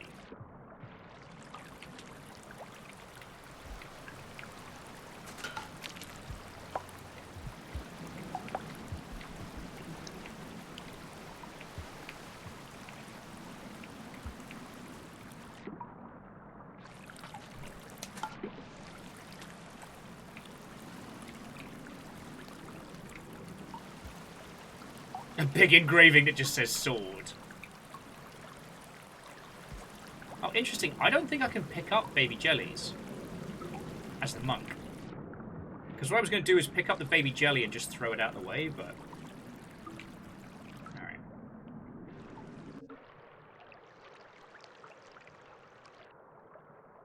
Actually, hang on. Let me work out what the bloody hell I am first before I get this poor Slugcat frozen to death.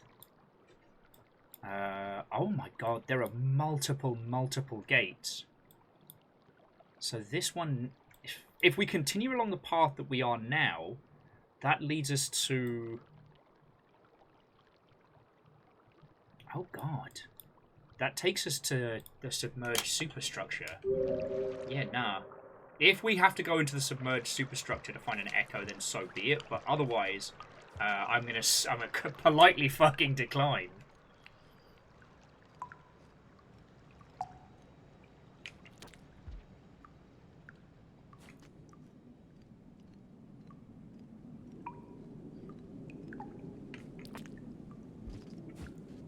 Well, so Fearless, considering how overtly fancy the rest of the Gundam is, for that particular one, I reckon it would be more of a fashion piece than it would be practical. It's like it definitely started off as something that was manufactured to do some damage, but now it's literally just like an accessory. Because that particular Barbatus has been very much designed with aesthetics over everything. Draconic says the submerged superstructure does have an optional echo. Alright, well I guess we're going down there.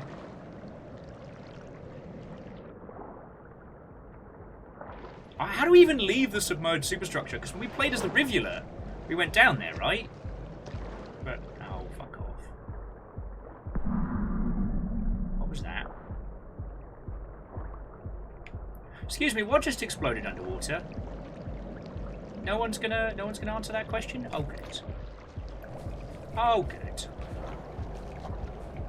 Anyway, we're almost to Moon. Hey! And by the sounds of things, Moon's still got power.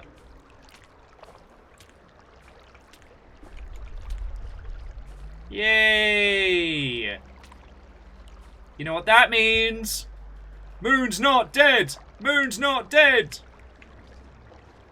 And we'll head across the other side as well, because, well, we are a little bit chilly. Actually, how chilly are we? We'll be fine. We can do...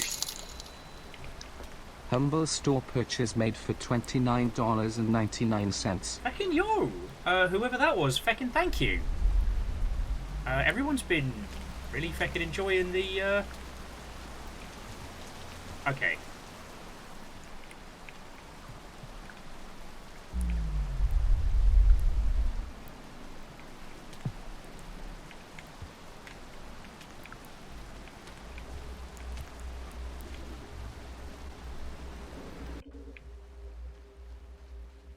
Yeah, we should be able to get there before we die of hypothermia.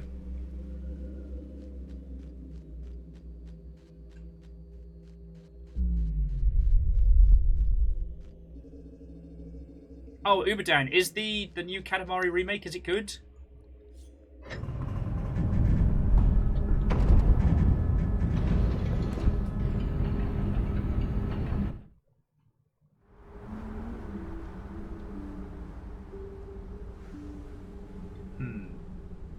So, Fearless, if I had the resources to do so, I think you're right. Doing a 3D print and like a sand down might not be a bad idea.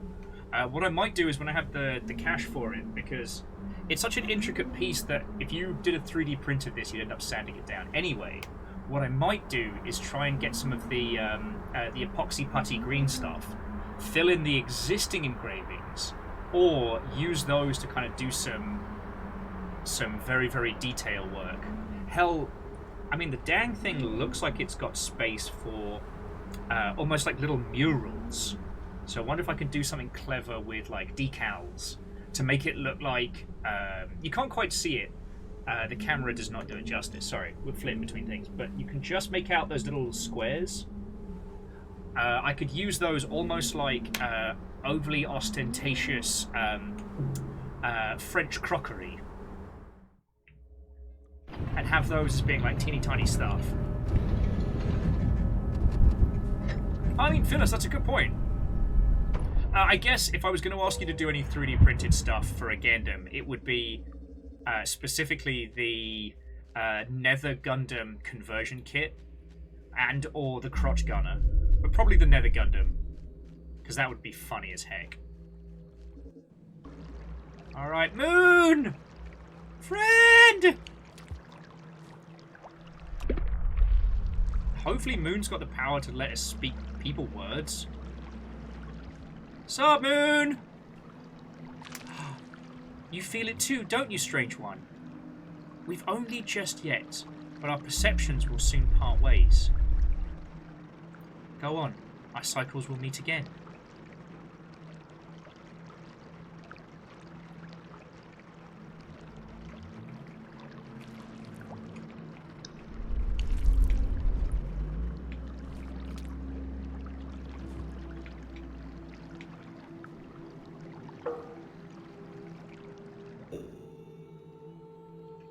I think we need to head up from here, right? Yarr, I don't know where I am. Yeah.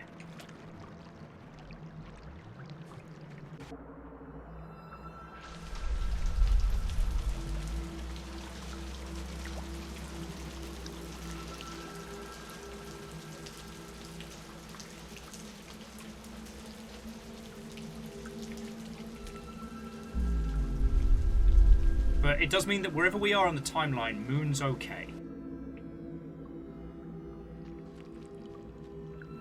And we can't say fairer than that, you know?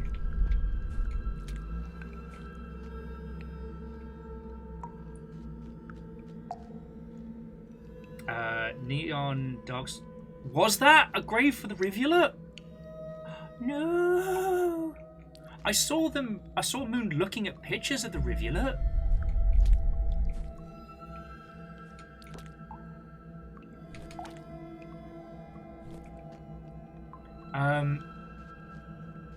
Well, if my hunch is correct and this is where we need to go, then we'll go back and talk to Moon shortly.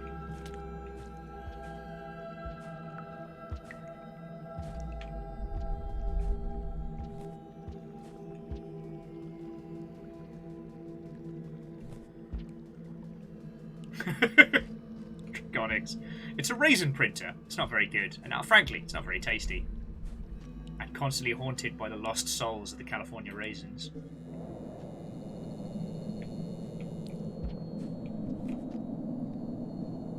Let me guess, we can't get through here yet.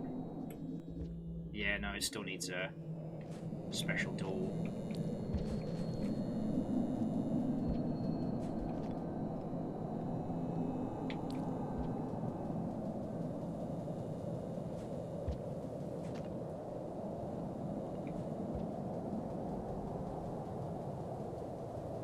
Let's forget how fucking beautiful this game is.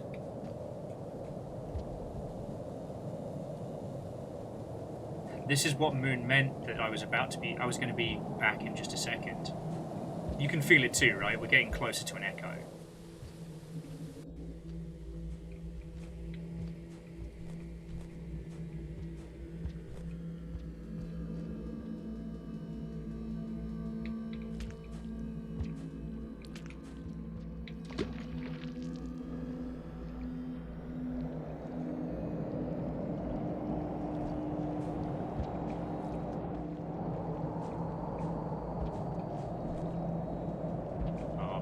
We might not make it. I forgot how long these outdoor areas are. Hopefully our spirituality will sustain us.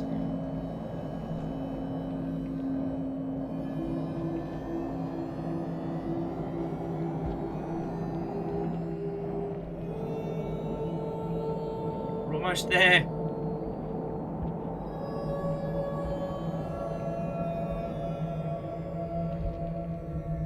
Almost there, little Slugcat. You got this. Ooh, it's nice and toasty in here. Or if it's not toasty, it's definitely blessed. Ah. You stand upon our creation. I toiled away until my final breath, as many of us did, through countless generations. Research, shipment, architecture, computation, politics, worship, revolutions. All for a heap of rusted metal steeped in a puddle of frozen water. I placed my faith in the hands of random gods. And now I must endure it to the end.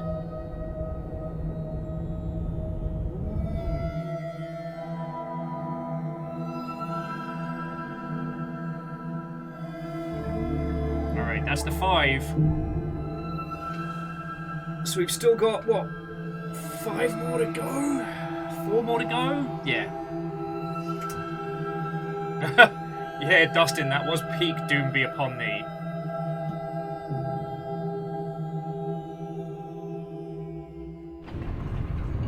Amos, buddy, you're okay.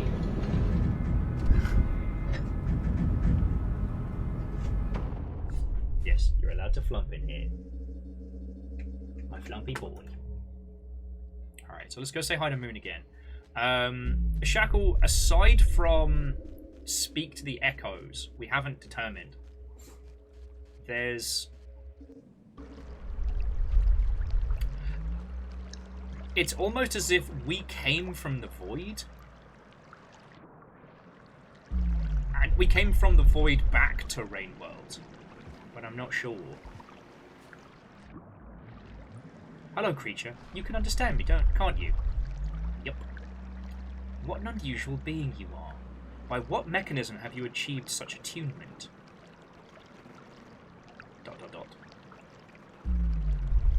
It has been a while since I had a life form like you stumble into my chamber. While I'm relieved that some of your species have managed to persist even now, I don't envy your situation. Hopefully, you can find an escape to your suffering. Until then, I'll be here, if my company brings you comfort. There doesn't appear to be a grave to the rivulet. I don't think so. Thank feck. That would be too heartbreaking.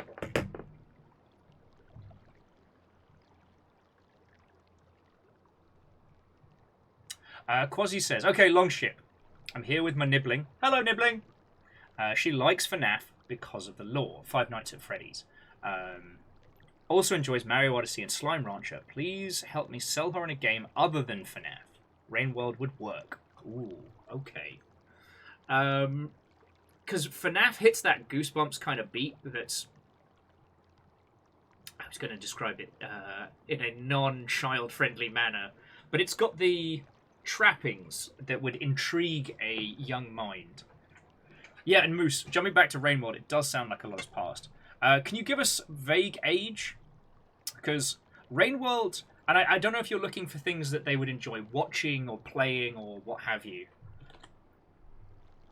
Because, you know, kids are incredibly adaptable to, you know, clever ideas. You know, you don't have to worry about like talking down to them. Oh, teenager. Oh, feckin' yaw! So Rainworld they might enjoy. The lore is as deep as the ocean. It's a brutal but satisfying game. I'll tell you what, Quasi, so the one I was playing yesterday, Homebody, like, that's got the proper trappings of, like, it's not going to mess anybody up in terms of its spooks, but I am still clamoring. Oh, Dragonis is like, you sort of introduced them to Dwarf Fortress.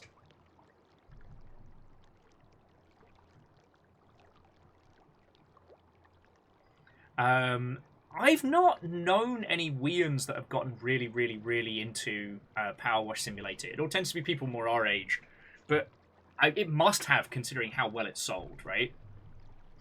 Durry, Undertale's a strong bid, but if they're a teenager that knows the FNAF nonsense, there's no way they don't know about Undertale, you know? Vanderbeest, we did not finish Homebody. There is a lot more to that game than was first anticipated, and it's amazing. Like, I'm not saying that Killer Frequency is bad, but Killer Frequency is more traditional. Sorry, it's not traditional. It's closer to something like Firewatch, you know, where the story is carried through a larger portion of the VO performances, and we have game stuff to play. Quasi says, I've been meaning to play Undertale. I mean, Quasi, the Longship Greatest Hits, obviously. You know, Hollow Knight, One Shot, as we've said, Rain World. Outer Wilds. Outer Wilds is great because you could just give it to somebody and whatever they do is right.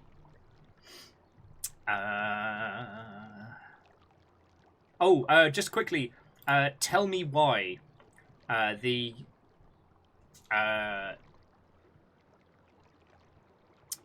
forget who published it. The very, very good queer visual novel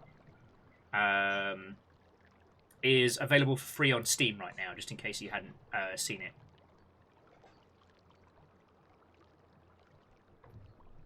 Yeah, actually, and Varbles. Yeah, the fact that the Shinra vehicles are so hard to clean because Shinra didn't build them with anybody's comfort in mind. That amuses me greatly. Dice Goddess says that their 12-year-old really liked Amori. We haven't done that on stream yet, just because it is a massive undertaking. Feckin' hell. What was the... Not Rusty Lake. Beans. Pixel art, long-form RPG with a train. Got that really cute character with rain boots, but it's actually really brutal. It's got lots of, like, non-standard combat systems. It is... It's not Rust something. Balls. Not the Final Station, but... Actually, Dustin, I wouldn't recommend Final Station because it uses game mechanics to kind of trip you up. Not Spiritfarer, but obviously a good one. Quasi. I love, with my absolute whole heart, being able to recommend people video games. I just hate that I'm blanking on this one. It was one of, if not last year, then year before's, like, big bangers. I'm literally going back through my my hits to find it. Because it was one that we haven't streamed yet. No, that's not the right one. It is not Revita Nexus, but again, like... Okay, I know you're here.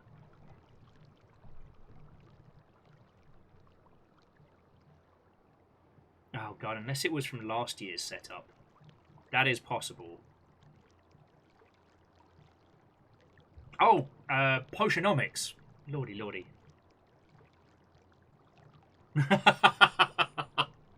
Quasi said, also aside from the generational gap moment, she's super impressed right now, as though I put her on a stage in a public theatre.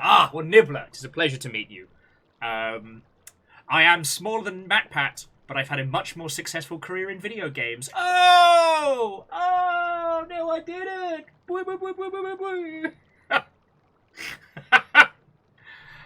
Not to diss on MatPat too hard. For those who don't know, MatPat was the face of Google Stadia. When they did the Google Stadia announce, they brought MatPat out to kind of say, like, oh, here's why it's such a good thing. And of course, the game dev community went, wait a second.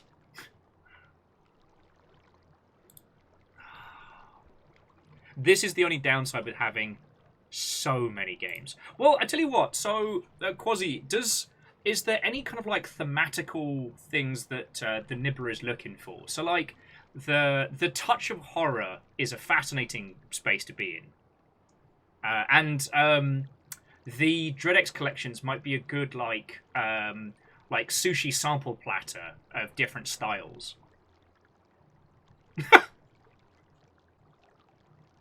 Sorry, Nexus says, to be fair to Matthew Patthew. Please, by the old gods and the new, tell me his full name is Matthew Patthew. Because if it isn't, it is now. He actually got a snort laugh out of me there. Yes, hello, I am Matthew Patthew, video game extraordinaire. God, now I'm just being a jerk. Sorry. Apologise while crying with laughter. Oh. Matthew Patthew. Oh! So, not trying to destroy yours or your Niblet's budget. So here's a few other bangers. Beacon Pines. That dropped recently and was very, very good. If you want some family... What's the opposite of family bonding where you end up shouting at each other? Because the We Were Here franchise, puzzles, little bit of spoops, and enough keep talking and no one explodes yelling vibes to make everything spicy. Hey! Afternoon, Hunter! Watto and welcome! For some good spoops and some old school vibes, Signalis. I'm gonna find this weird game. Because I've scrolled back as far as September of last year. I'm gonna find it. Because if I don't, it's going to drive me loopy for the rest of the day, and I'm not going to be able to have a conversation with any of you. Because it was one of those great examples of a game that looks really feckin' cute, much like, you know, things like Omari and stuff like that. And it hits wild, but in a very, very different way than a lot of other titles I've encountered.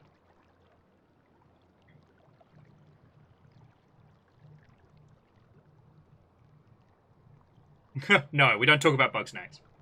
We don't talk about Bugsnax. I wouldn't inflict that on anyone. No, Bugsnax is a very, very good game, but if you stop and think about the world of Bugsnax for even 2 seconds, then you realise just how feckin' horrifying it is.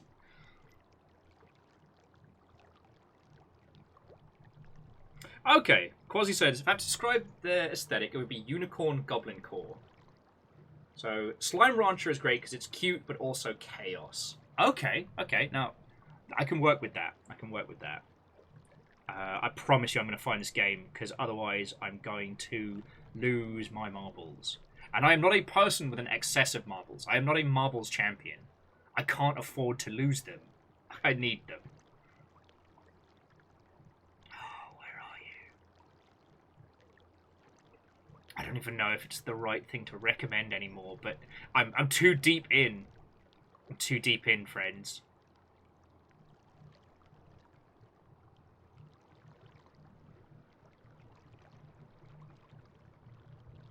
I know, you've all come in here to see some Rain World. And what have we done so far? Hype Train, Sandwich, and Will staring intently into the middle ground. And I know you're here.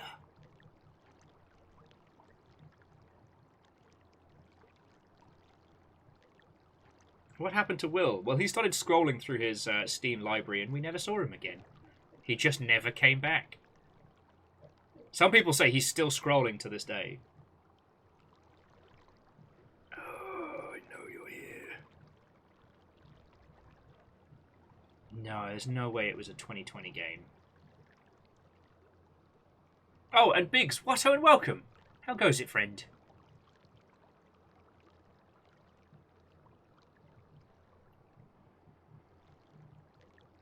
And Hunter, good on you for trying Rain World. It is a great game, but it has no qualms. And yeah, Varbles, I guess Hat in Time's alright.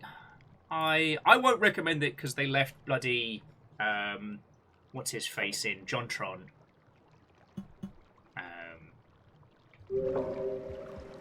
But that's just me. All right. So I admit defeat on trying to find that title because I was getting down to 2019 and I know it's not that old. But what I will say, so Rainworldian friends. So we've spoken to Moon. We already have the gift of speech without the little blip above us.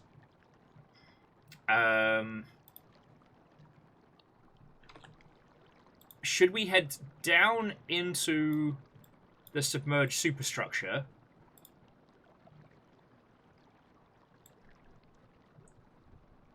Like feck knows. You know what? I guess, we'll head down to the submerged superstructure and kind of go from there. Anyway, so Quasi's taken away Outer Wilds, Pony Island, Homebody, yep, Beacon Pines, Anna Cutie, Tell Me Why, and Potionomics. That's a great lineup. Like, the Nibbler's going to have a great time with any of those that strikes their fancy. Oh, Dragonix, yeah, go get some sleep, friend. Don't do what I do and stay up till 4 o'clock in the morning. But if you do... Woo!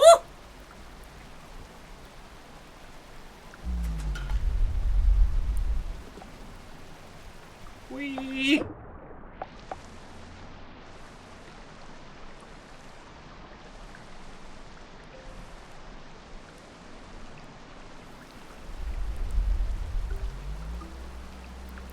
Yeah, that's a great list. Like, that'll keep anybody happy for.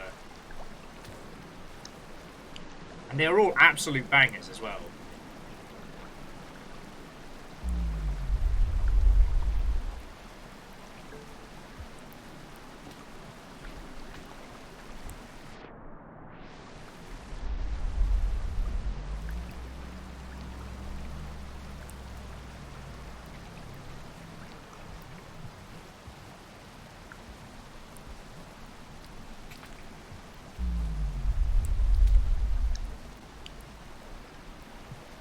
Oh, yes.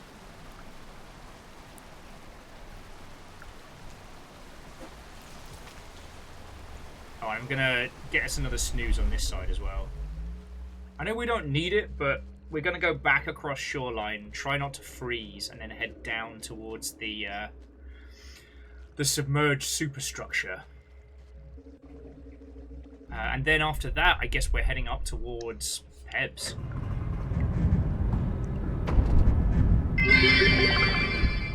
Many thanks for building a summer reading list. Oh, no worries. I mean, Quasi, feckin' least we can do, friend. And the thing that I try and remember is that it's more about the thematics of it, right? So it's more important that they find something they thematically enjoy, because you have that natural thing where you're like, oh, well, I don't want to recommend games that are too complicated or too difficult. And then you stop and go, wait a second. I used to have great reaction speeds when I was a weean, and I was definitely playing games that were way beyond what should have been my comprehension. But I bloody did it anyway. Now, I'm also not a parent. Never been a parent. I don't know any diddly squat about children. I have one incredibly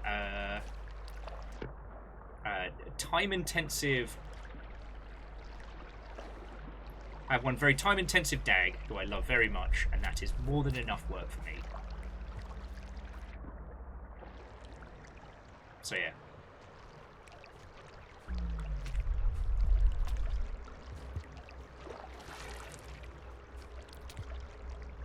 And again, not to give super props to whatchamacallit, Five Nights at Freddy's, but I will say that one thing that did it exceed in was having lore as deep as a child.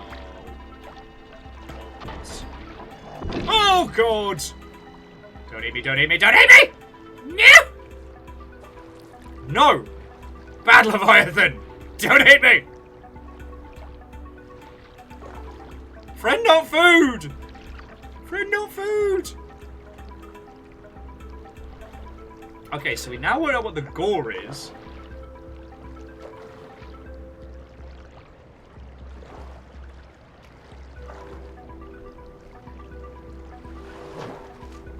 Yeah, Quasi, that's something that we didn't really have when we were Weans, was the expectation that you already know X, Y, and Z.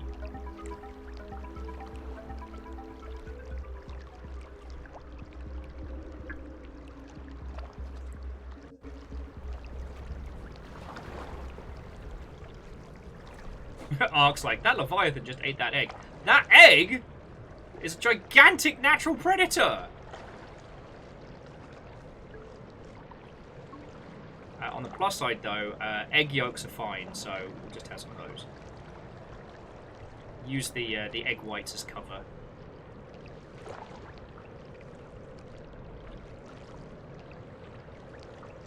Yeah, no, the understanding that you already know A, B, X, and Y. Like, especially those of us that grew up during the PC box era, every game had a redonkulous manual that would over-explain the mechanics, would over-explain the back and forth of it, right? Yeah, Dice Goddess, what became of Edith Finch is thematically brilliant, and I wholeheartedly recommend it, but in terms of, like, the themes are heavy.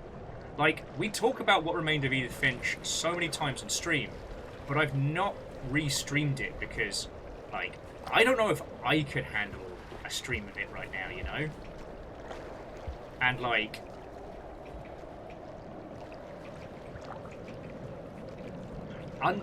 once you understand what that game is saying, oh boy.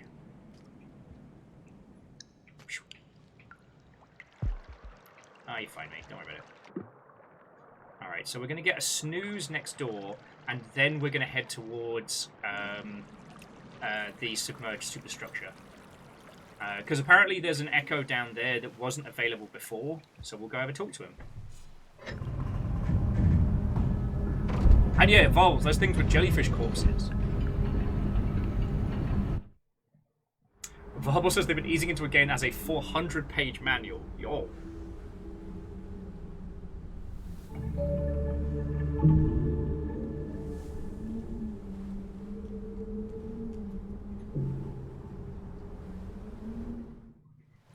So, like, Dice Goddess, you're not wrong in that Edith Finch can be depressing. Like, ultimately, it says a lot of very, very complex things, using more game mechanics and the language of video games than just...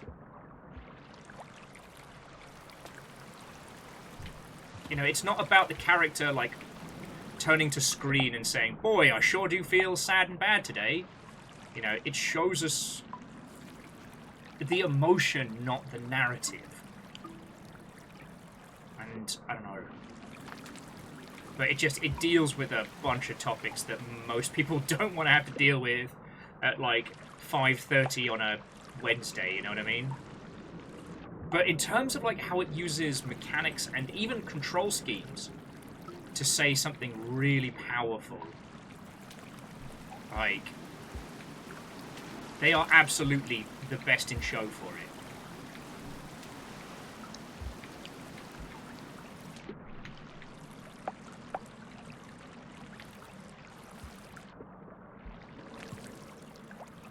Like, we talk about the fish canning scene probably more than anything else when it comes to discussing controls in video games. Oh yeah, and Shackle, that's another good point.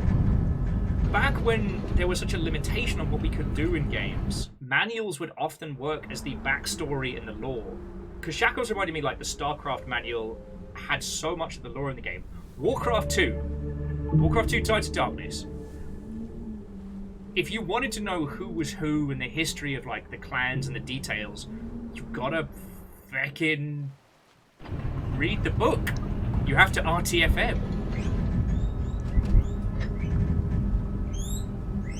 Yeah, Dice Goddess. It's actually the bath scene is one of the things that has made me apprehensive about streaming it, because it's such a real fear for a lot of parents,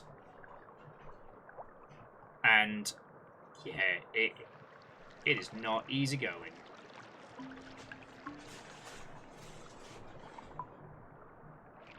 Yeah, we don't need to get into the details on that one, but yeah, that's out of all the stories, that's the one that makes me go, oh no. Alright.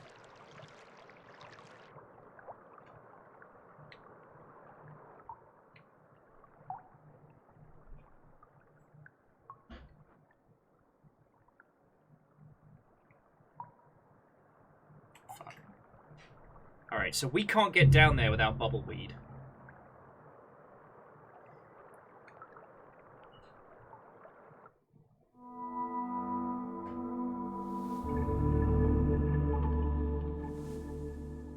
Biggs is saying they remember when games to save on space would publish the textbook along the game that would ask you to read the novelization. But yeah, so what's ended up happening is, for better or worse, I mean that's a question of discussion, but like, actually I've got to work out where we're going because I don't think there's a way I can get us down to the submerged superstructure, not without bubbleweed. And I've not encountered any yet. Oh, Captain Steph, Watto and welcome. Where are we? Oh yeah, we're on the frigid coast still.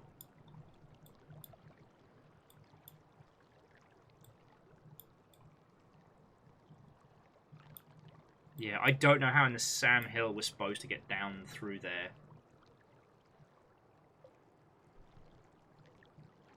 Okay, you know what, Dory? I will take your advice. I will take your advice. Alright, so from our current location, we have to get up to get down. So we've got to go to... What is that? Okay. Sorry, we've got a lot of exploring to do.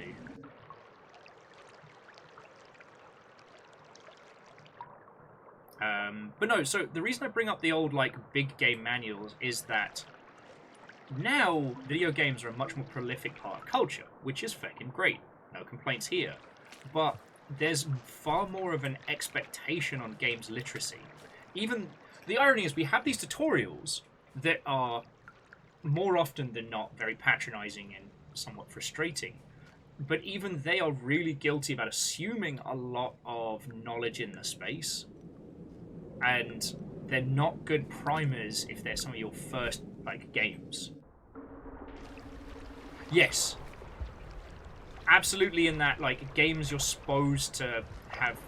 You're supposed to be familiar with the controls.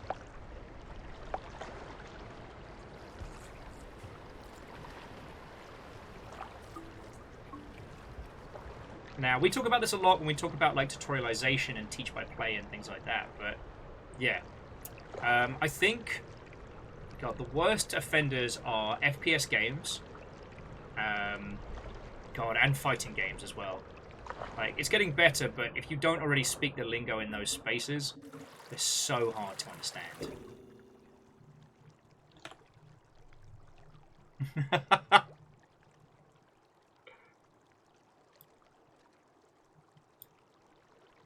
Oh yeah, this is exactly where we need to be. Just Navi was saying, man, every now and then I forget you have guinea pigs. And I think to myself, wait, are there guinea pigs outside? Nah? They're all just hanging out in the other room. A couple of them were fighting today, so since Little Big Man himself, since Baroon passed, we've had to rework the boys. Because in the past, they were like 2 pairs.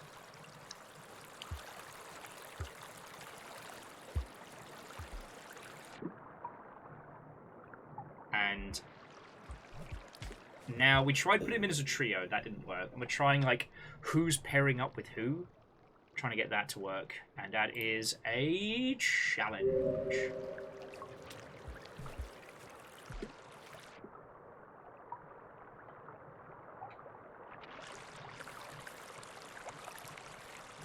Actually, so on the subject of control schemes and, like, familiarity, we were talking about this at a friend's birthday party, the whole difference between, like, English language control schemes and, like, Japanese language control schemes. And how, when people were introduced, especially to the PlayStation titles, that, like, that wave of, like, really successful Japanese games, it threw everybody for a loop, because X and circle are completely different in Japan. Like, the, you know, confirm and, yeah, so we go up, and then we go right, and shit's gonna get weird. But it threw everybody for a loop, especially when games like Metal Gear Solid came out. And the amount of people who would feck up, like, choices or menu selections and things, because they were so used to, you know, the confirm and deny system that we'd had in the past. I know there was a little bit of that in that, like, first round of, like, NES games and stuff, or the NES as we call it in the colonies.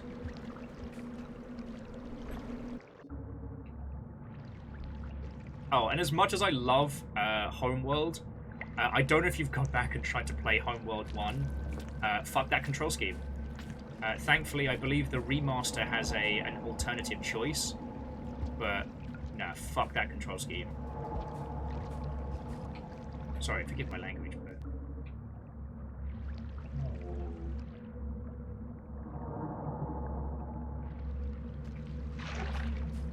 Hell Spider! It's the spider from hell! Wish it wasn't here.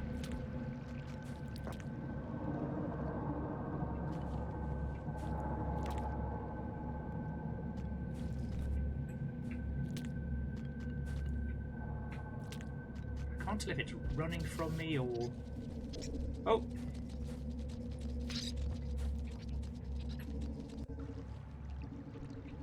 Okay, so it looks like... Fuck. Alright, it looks like what used to be the leg has completely crashed.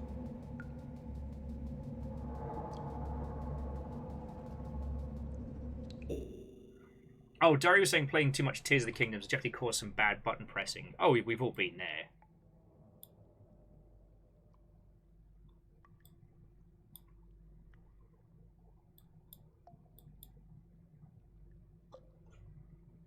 Okay. If there's a down from here, How am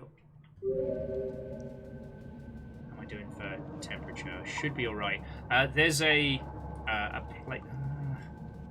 we should keep going. If I try and go down there, I hit the spider, I get eaten, I get frozen. Like, bad times. Oh, Dice Goddess says that their youngest has been really enjoying Tears of the Kingdom. But they're really into, like, games where you get to build silly machines. Oh, heck yeah.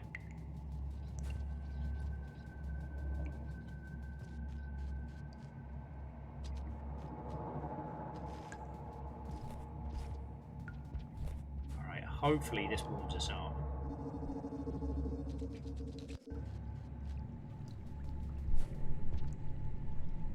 Oh, you're kidding me! I have fucked up! Warm me! Warm me, tiny creatures! So, we have to get to fucking 5. Well, hope you guys like vegetarian food, because it's a combination of vegetarian food and hypothermia. That's what the Rock is cooking. Oh, okay. Is this a warming area? It's not. What warmed us there? Was it the little squigglers? I'm not complaining.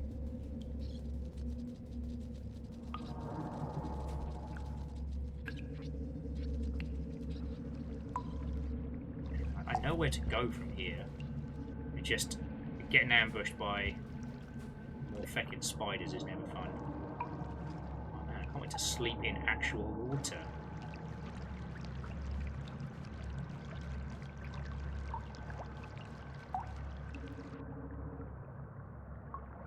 Oh, this is stressful. Don't you die on me. Don't you fucking die on me!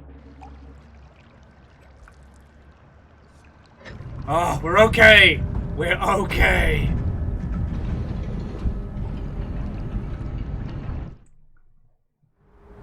Meditation in damp water. God, that sounds like a great book title.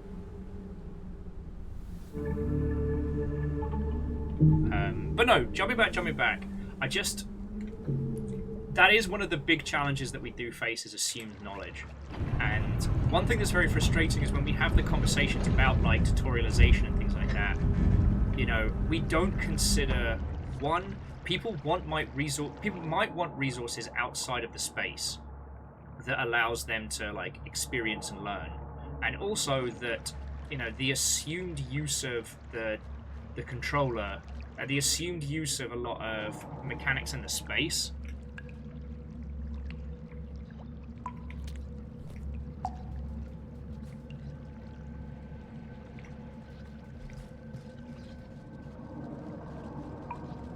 Kidding me, I could have wiggled down this way. Oh, you absolute bastards. Okay, no, it was just...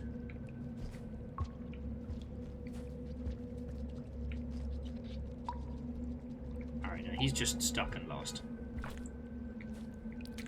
I thought maybe that little guy might be able to show us where we could go to get a little bit more heat. Anyway, sorry, what were we talking about? Oh yeah! Just like assumed knowledge and things like that. And I do think that's something that the manual culture of old did very well. Now, there is something that we have now that wasn't available to us, and that is the YouTube culture, kind of like the gig economy of knowledge. You know, we mentioned Matthew earlier. Matt Pat to his friends. But like Matthew built an entire career and like a little media company out of like the deconstruction of knowledge. And so, you know, now alongside creating interesting content, there is also this, you know, there is a guides culture at the same time. And I think that's very fascinating. But the problem is you can't assume that people are going to have access to that. Alright, come on kids! Road trip with Uncle the Saint.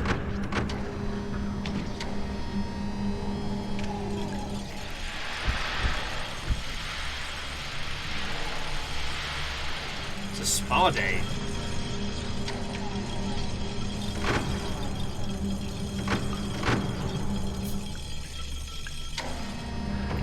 You kids can never leave. Okay. Whoa. Welcome to the Silent Construct. Alright, let me get a... There's definitely a friend here.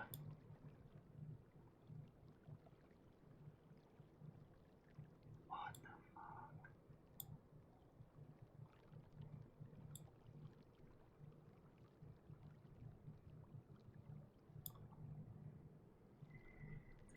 Alright, I think we're just gonna have to explore from here. Like, I can't make heads or tail of even the map.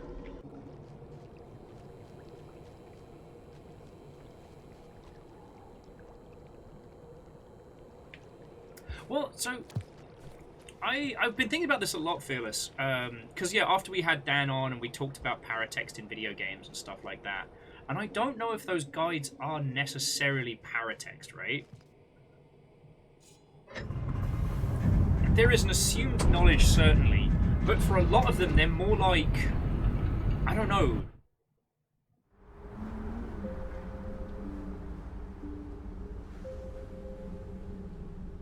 It's like learning through stories, essentially. You know. Woo! Alright, we have one passage. Got the survivor. And so it's not that I... It's one of those fun things about talking about video games. it's not necessarily that I disagree. Like, paratext is anything outside of the core text that really affects your understanding that may or may not be needed. But, like, in this regard, you know, the cottage industry around, you know, understanding and deciphering video games as an art medium, I mean, it's fucking fascinating.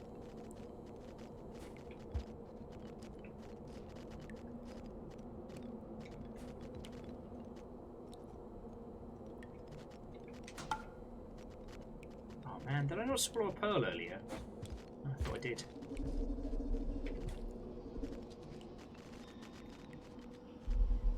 Right, air quotes, borrow a few of those glowstones, you know.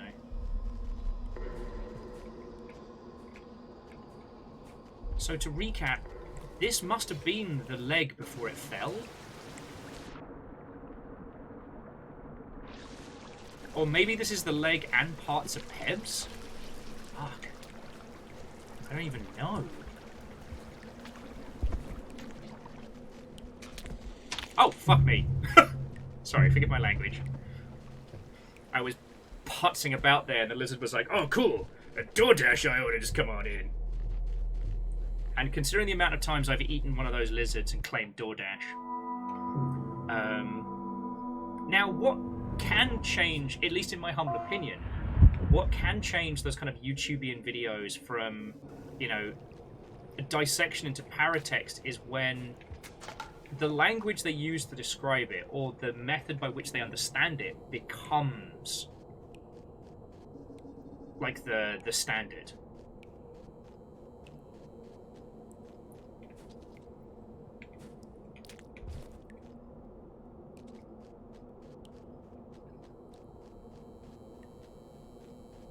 And Fearless, I guess the Destiny, or in that regard, any raid content, is very much a philosophical question, right?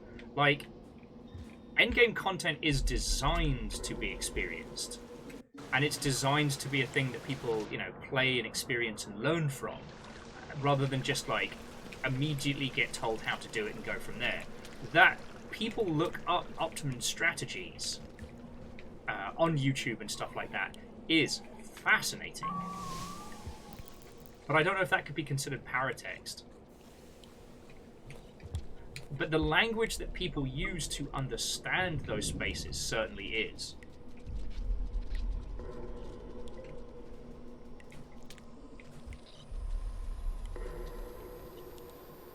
Oh, no, you're entirely correct, Dustin.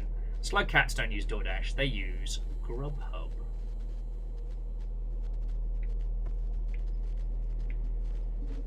Back off, you wee lizard bastard.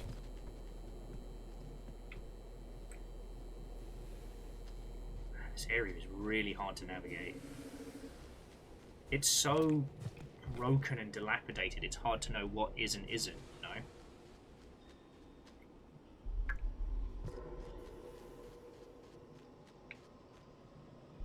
God, this reminds me of super early Rain World. You know, before we got the markers that indicated what was and wasn't a tunnel.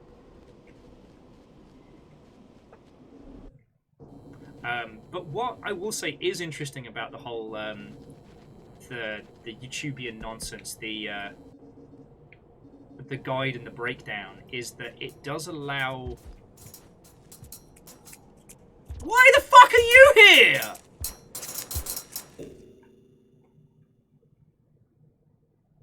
I guess they're indoor birds now. Cool. Fuck this game.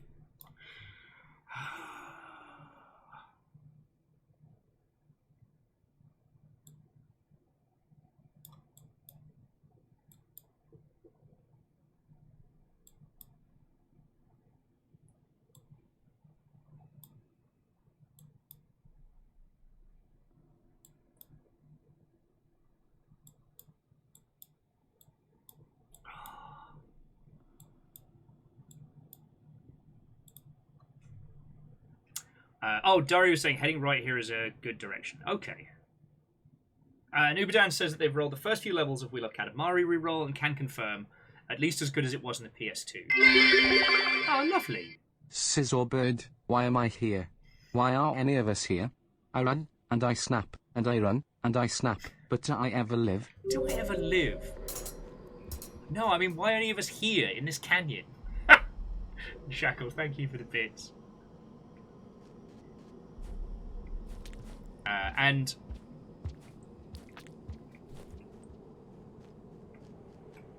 sorry, and again, Uber Dan was just saying, it's worth a humble purchase. Wink! Hey, if anybody does have the time to use the humble partner link, I'm always extremely grateful, because, I mean, everything's bloody hard enough as is. So we're there. Okay, no, that's the connective tissue, okay. But hey, pick it up wherever is going to be like cheapest for you. Oh, okay. So this is Dory. This is why you were saying going right was a good idea. I know that sheen.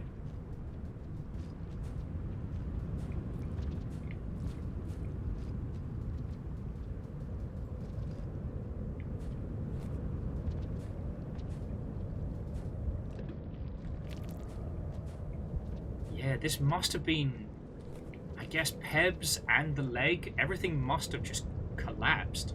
I mean, we knew the rot was bad, but fuck.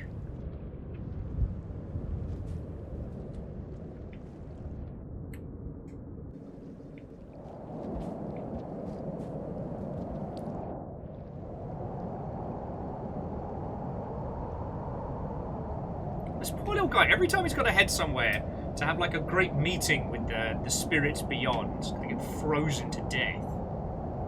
You can do it, little buddy, don't worry. Like, you'd think the Echoes by this point would be kind enough to have, I don't know, a fucking space heater or something. He's just a little guy.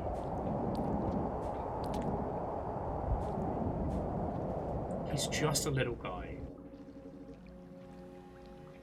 Oh shit.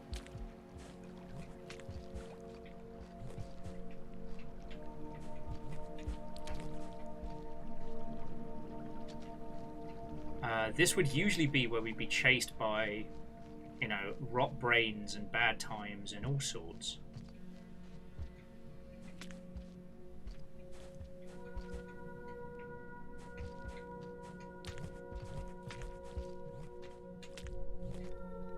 Remember, friends, spiritual enlightenment is good, but it doesn't stop you from dying of the frost.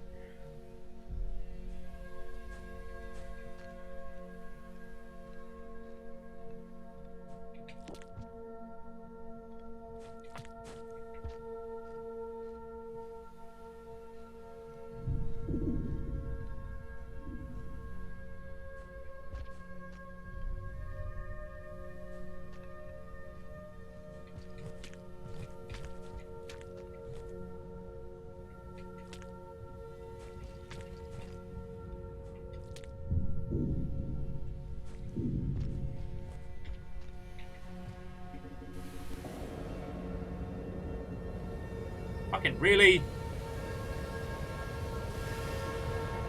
Oh, guy's freezing to death here. Oh, look at me. I'm trapped between two realms of existence. I'm going to pontificate in my frozen, I don't know, ice base. Sorry, little saint.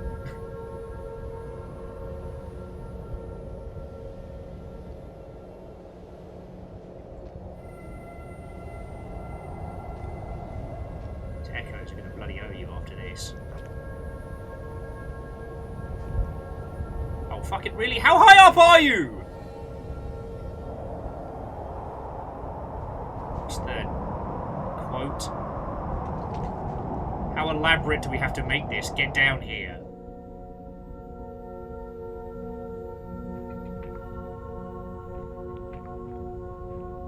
Oh, there we go. Gets the old spiritual warmth.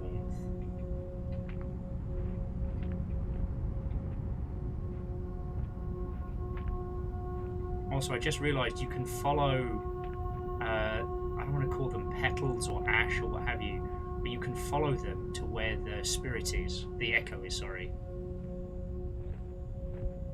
Oh god, this would usually be a pretty hard-fought battle between Rot and monsters of all sorts. It says, our presence has been revealed to you now, young one. The attunement has become much nearer, like a ripple distorted in a moonlit reflection. Repetitious, seemingly endless strife, an unimaginable curse.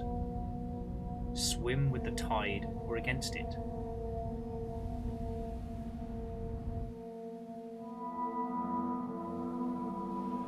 Okay. Ooh, big jump. So there are 3 more echoes to the path of the pilgrim. Okay. Whew. Sorry, it's very warm.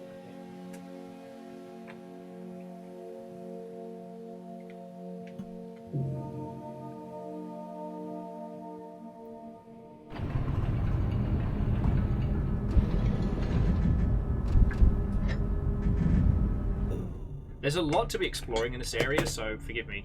Also, as it is extremely warm, I'm just gonna just gonna pop my shoes off. The right, gross one.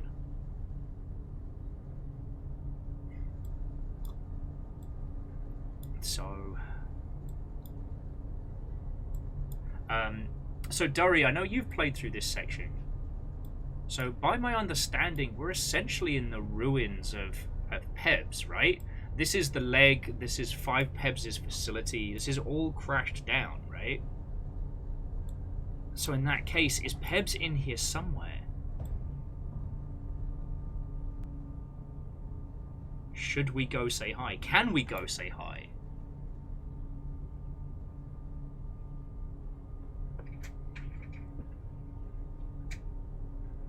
Because, like, usually this would be...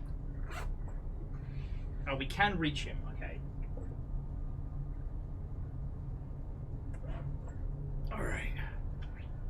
So I wonder where in the bloody hell he is. Oh. I got these zip-up boots earlier in the year for GDC, and I rolled super lucky. Like, I got these boots online, they were dirt cheap, they've been comfy, they have been great, but they do not breathe. And I am a cooked potato. Alright, so I've got a... Oh, God, sorry. Sorry. Time to work. More work.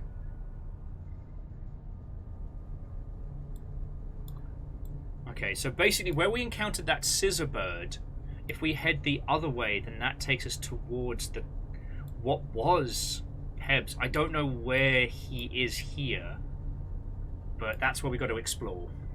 Okay. I will say, if you haven't heard of them, there is a team called Limited Run Games, and they do these gorgeous collector's editions for games that have already released. And I got to tell you, friends, like, that's on my list of, like, professional goals. Like, one of these days, I want to work on a project that has, like, a limited run experience.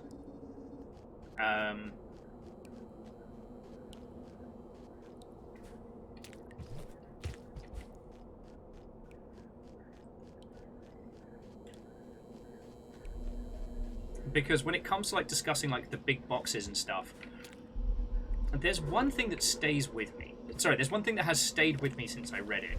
But the boxed copy of System Shock 2 contains the most heartfelt thank you from the development team at Looking Glass. And when you consider that, like, the System Shock 2 didn't sell good.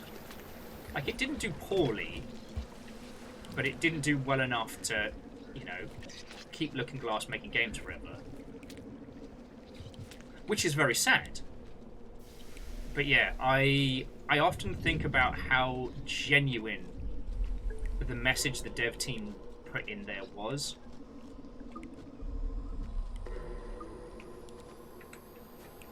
Like, I think about it a lot, you know.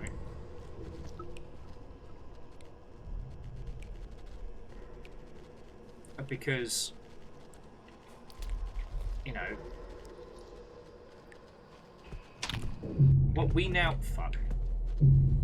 what we now know as the immersive sim genre, or I should say, the immersive sim style of game, you know, was pioneered by a handful of people.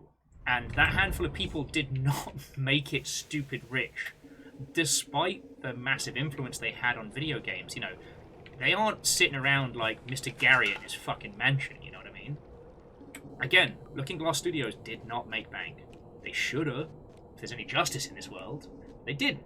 Because once again, good games don't sell themselves. Anyone who tells you that is a liar and a fraud.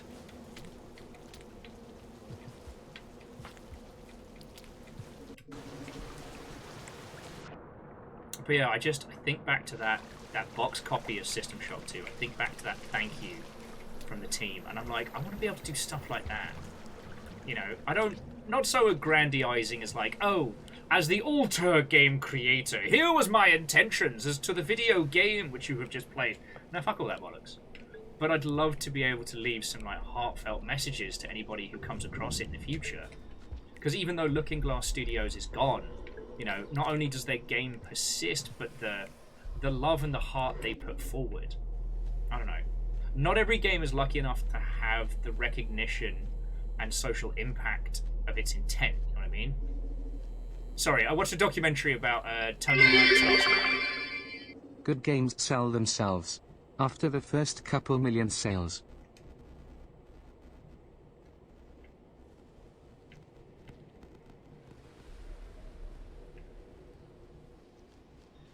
Okay, if you don't want to eat me, buddy, that's fine. Shackle, I don't know if this game has mic sensitivity or what have you, but I held my breath and didn't respond. Obviously, thank you for the 200. And yeah, success begets success. The kind of people are like, ah, you don't need to market your game. I'm a little bit pissed off at Hi-Fi Rush because there's a lot of people who don't understand, who have started saying things like, oh, well, we don't have to worry about marketing. Look at Hi-Fi Rush.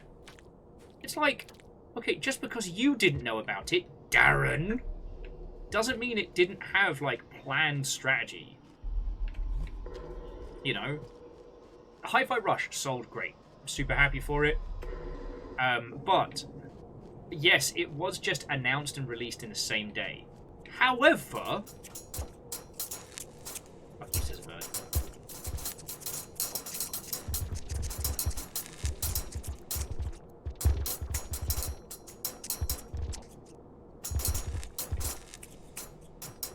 However, it was announced during a Microsoft press conference. A Microsoft, like, I can't even call it a press conference anymore, a stream that had, like, no one competing for eyeballs. It had a snappy trailer and a brazen art style that, if the usual video game critique crowd had got hold of first, they would have been like, oh, well, it's such a departure from the evil within. I mean, do they even really know what they're doing? It's like, no, fuck off. What happened was they released it, and then it was immediately available. So much like with Apex, people couldn't speculate about would or wouldn't it be good. It was immediately there. But just like Apex, it did have a huge immediate launch. Now, we've talked about Apex Legends a lot. I still think EA sent it out to die. I think EA was genuinely surprised that it succeeded.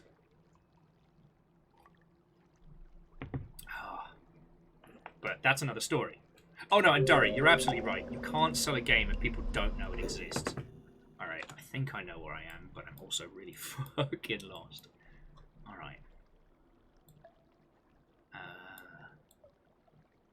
Okay, according to Manaz's map, there's a place to snooze just beneath us.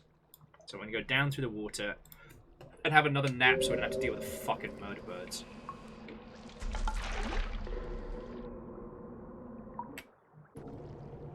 Yay! It's nice and toasty in here. But Dora, yes, you can't sell a game that people haven't heard of, and misconceptions in marketing are also a big thing. I know, we've talked about this 1,000,000 times, but I beg your forgiveness that we're going to talk about it 1,000,001. Rain World is the case in point of the misrepresentation in marketing. Like, everyone thought Rain World, when it first launched, was a cute platformer about being... Oh! Okay, I'm the chieftain now, I guess.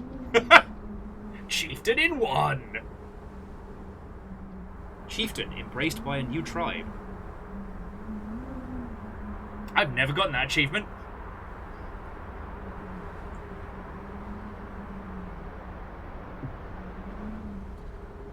Oh yeah, Neo Shadow, you're right. Hi-Fi Rush absolutely would have been side-eyed. And the fact that it was released and available immediately meant that there was no time between speculation and gameplay. And where Hi-Fi Rush really succeeded was its kind of self-mocking, pithy humour combined with the fact that it actually slapped. Now, if people had spent 6 months ruminating on the concept of a rhythm game Devil May Cry, it leaves time for people to be like, well, I don't think that could work, and here's why. No one cares. But that can dominate a lot of the conversation. But yeah, so that's one of my big worries at the moment. And yeah, no, Dice Goddess, the double punch of Apex Legends was it was available immediately, and it was free. Now, it was also very, very good.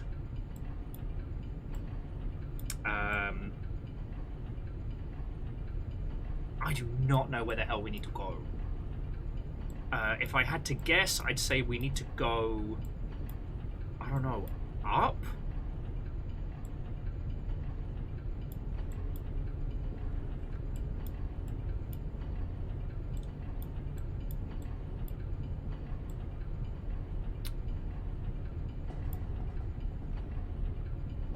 Okay, yeah, so back the way we came and then we start heading up. Alright. Oh yeah, no, Dice Goddess, Hi-Fi Rush being free on Game Pass at the same time was great. And because it was a Microsoft published title, you know, we didn't have to worry about it, you know, Game Pass cannibalizing sales. Now, we haven't had any instances yet where people have said, Game Pass ate my baby. See also, a Sonic visual novel game. Oh, Save God, it with yes. any discussion time, and it's torn to pieces. Just announce the murder of Sonic the Hedgehog is available on April 1st, and it's brilliant. Yeah. No, and it was genuinely good as well.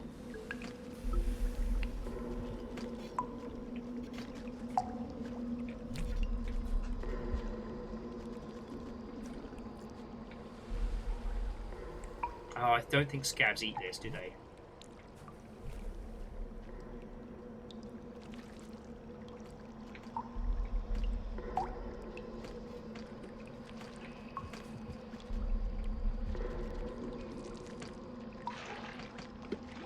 So wait, does the chieftain mean that the scabs like me?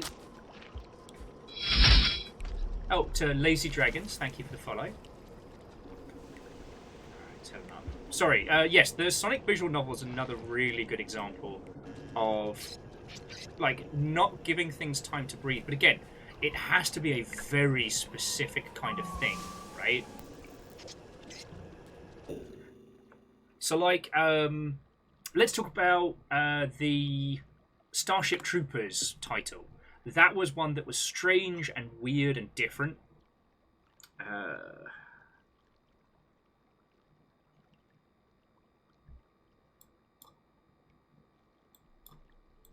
Bloody hell do I get over there?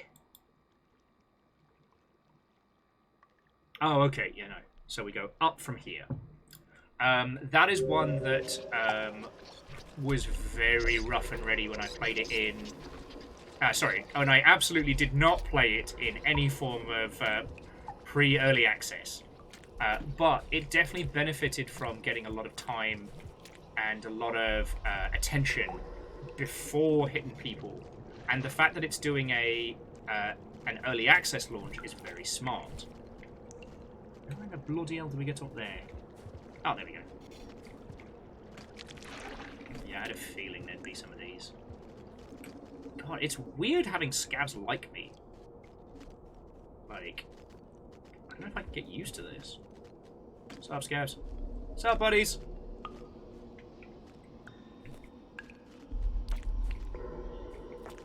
Like, did I ever tell you how many scabs we killed as the Spearmaster? Okay, does anyone want to know how many scabs we killed as the Spearmaster? Oh, fucking spiders. Alright, so we made it here. I'm gonna go round the hog. I'm gonna go past where the spider is. I don't like it. Fucking spiders. Alright, I've got a brick. Hey, spider, you wouldn't leave me alone? I don't want to know you. I'm entirely okay with this. Take a packed lunch.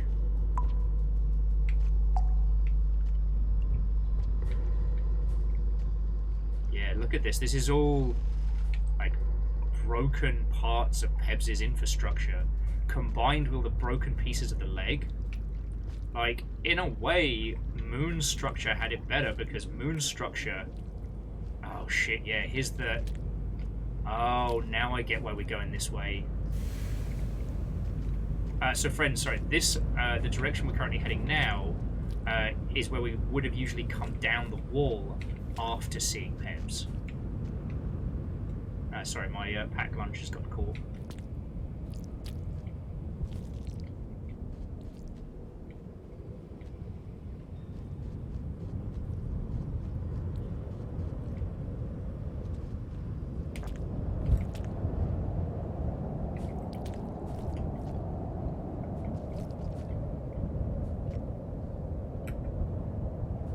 Yeah, so this would...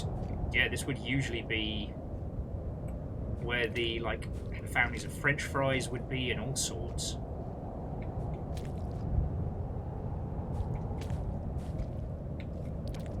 Sorry, here's me trying to carry on a conversation and survive the icy tundra.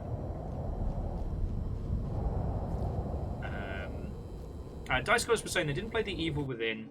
Hi-Fi Rush was their first title for most folks, and they can't put it down. The Evil Within... The first one was kind of... It was definitely felt like a creator who was frustrated with their previous employer. The Evil Within 1 is all right. It's very Resident Evil 4. It's very Silent Hill with the nameplate scrubbed off, and that's okay. Oh wait, do I lose the Chieftain passage? I mean, fine. We already got the achievement. The Evil Within 2 is wild and weird and brilliant.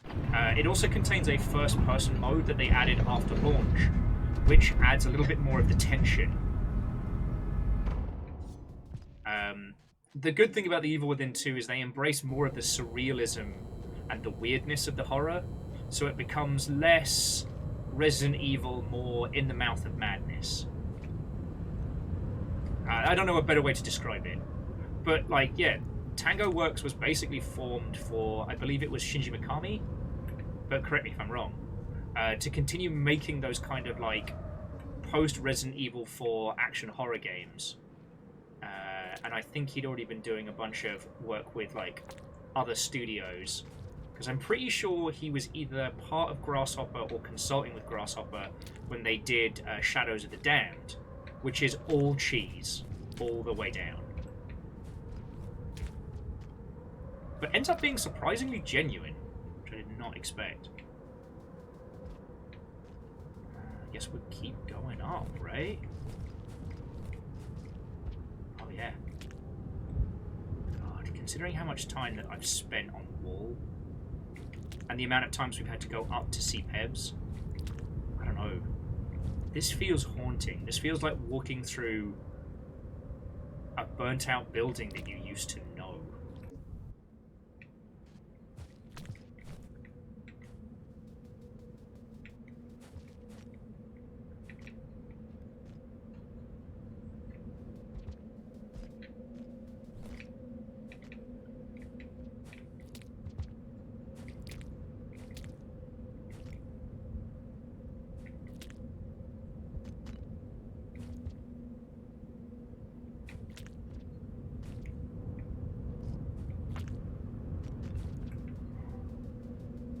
But yeah, anyway, sorry. Hi-Fi Rush has done a little bit of damage in the whole, like, good games don't sell themselves discussion, because a few people have misinterpreted its very clever tactical assault as, like, you know, I'm not even trying. Hang on. Oh, I just take a breath. Like.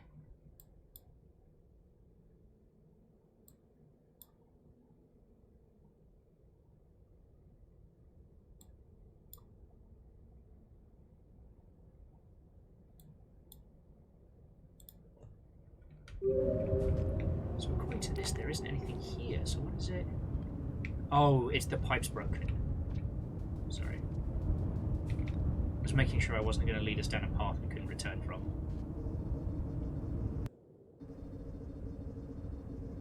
Oh yeah.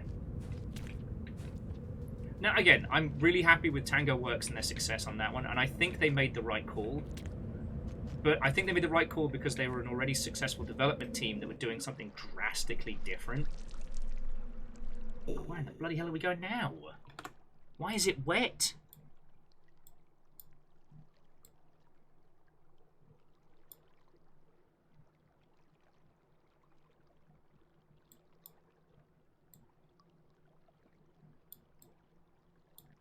Okay, so if we go down from here, we can have a snooze. Alright. But yeah, so like, yeah, no, they had huge Microsoft support. They did loads of stuff. It wasn't just they showed up to the party and went, hello! And, yeah, that's the thing I'm desperate that people don't think happened. But again, we talked about Apex Legends. You know another one that did it really well? Fallout Shelter. Everybody hates mobile games when they're announced at game events. I don't know why. I think we're all secretly just mad at them. But Fallout Shelter ended up being a success and a surprisingly good game. And Bethesda literally announced it at E3 and released it that feckin' day. Oh shit! I know where we are. God, I've killed a lot of scavs here. Does anyone have a snack?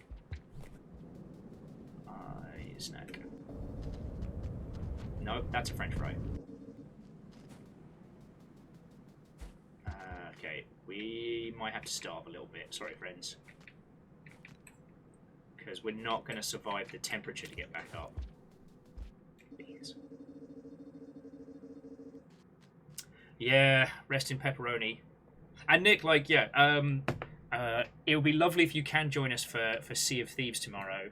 Tomorrow? No, Friday. Because it's trying to find people who aren't working their arse off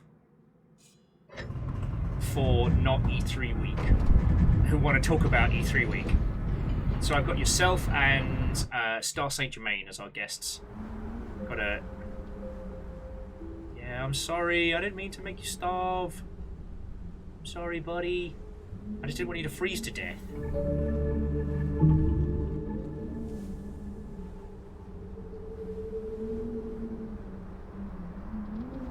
Oh, the Martyr.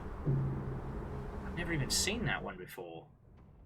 To my Rainworld friends, is that just starving for multiple days in a row?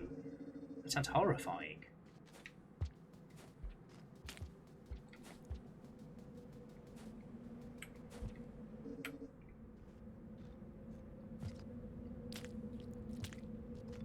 Oh yeah. You're okay, little buddy. The problem when starving is your little guy sometimes just kind of conks over. Much like with the gourmand, you've got to give him a sec to get his breath back when he's been jumping a few times.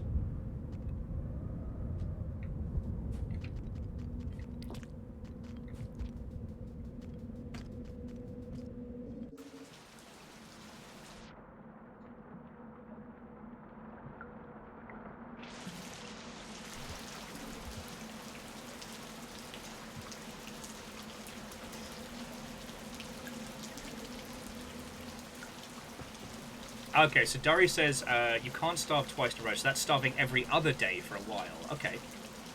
Alright, excuse me, lads. I've got places to be.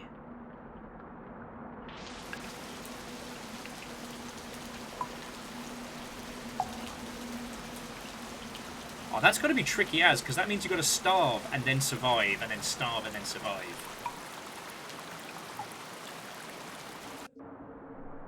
That's probably easiest done with the monk, right?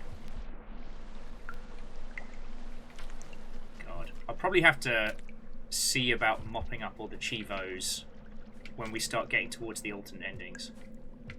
But yeah.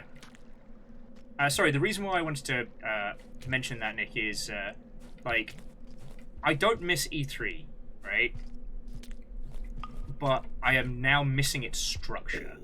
Like, I didn't realise the Guerrilla Collective were doing their announcements in association with the LA Mix. So Fuzzy was in earlier showing off the game that they're working on, which looks gorgeous, by the way. And like there was a whole other bunch of games that like were announced and shown off for the first time today, and I didn't even know that. And yeah, Dari, you're right. This used to be Arty Special Gate, and it's just crushed now. Like that whole area must have just collapsed.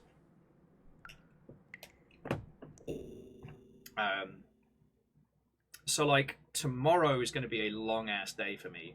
Like we've got the Snark Along with Jeff Keighley's Face, sponsored by Jeff Keighley. And then immediately after Day of the Devs, then immediately after that, we've got the Devolver Digital, and then whatever else happens at the same time. Like, tomorrow's going to be a fucking lot. And especially on, I think it's Friday and Sunday?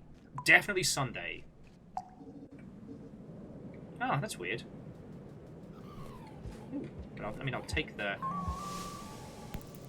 unlock. But usually there's a an echo up there. But yeah, on Sunday there's 3 kind of like what would be press events all happening at exactly the same time. And it's like, what am I supposed to do with this?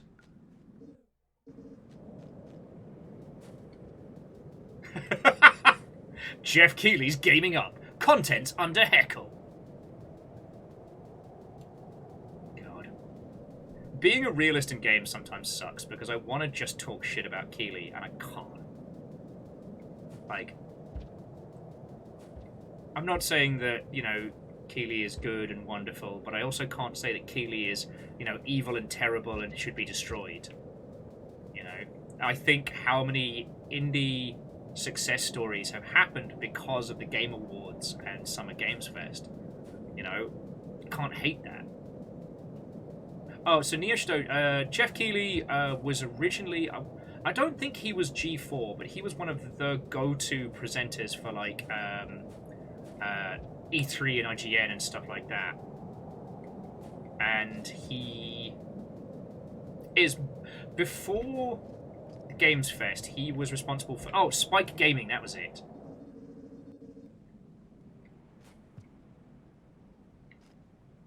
Oh, shit, here we are.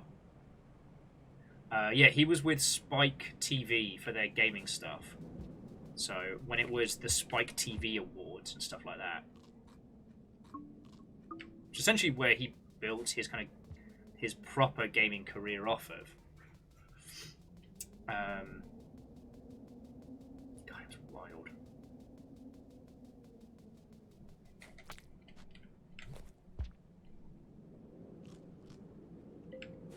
Yeah, he's also the very example of a commercial, you know, media person. You know, he's often referred to as oh shit, yeah, as the Are you okay, little buddy? Ah, you can snooze. Nap time, nap time, nap time. Full belly, don't die.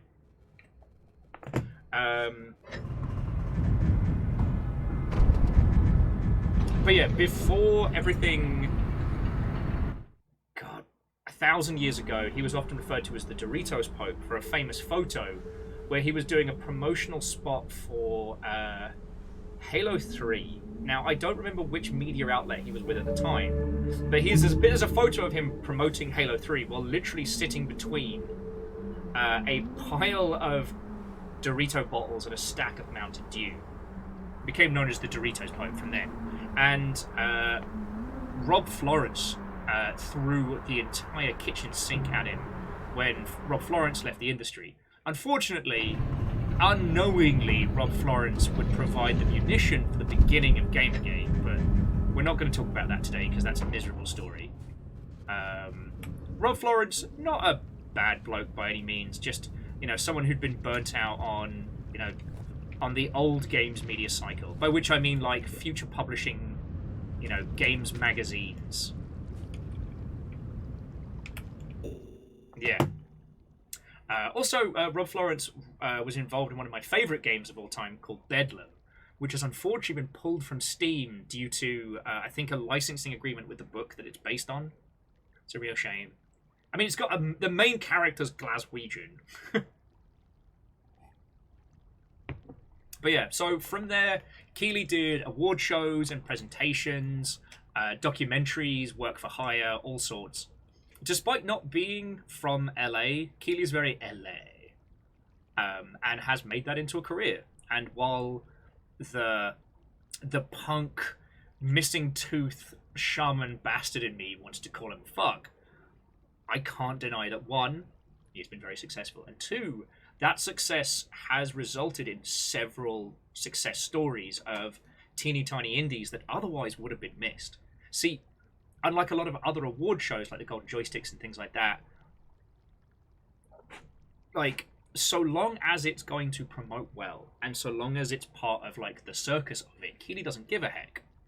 Which means that small indie teams can step to huge, gigantic, like, military-grade marketing budgets for a star-studded evening that the whole games industry is paying attention to.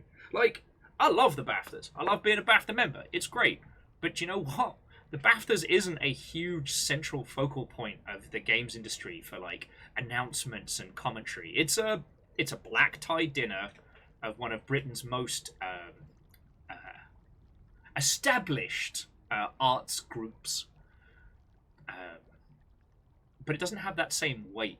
The Game Awards, if your announcement is at the Game Awards, everyone will be paying attention. And I can't hate that. Anyway, I think we're about to see Peb's friends.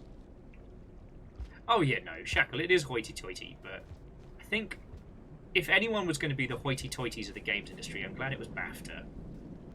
They've at least had experience.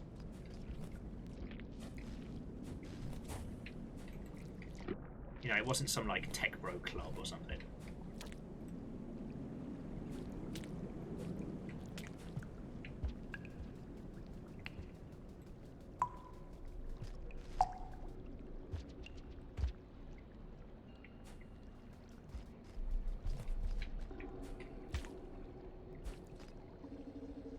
Jesus, Peps, what happened to you, mate?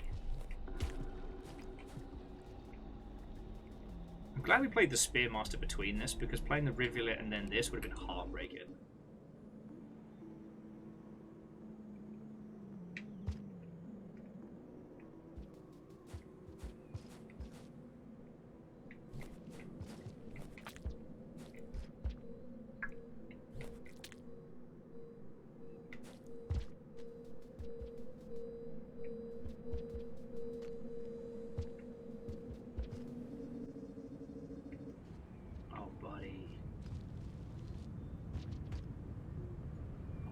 Tell me I haven't gotten us lost here.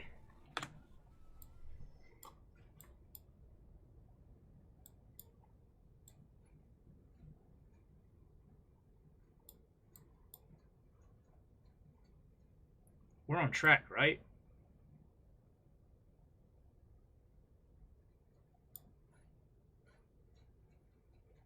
I want to head back, then right. Okay.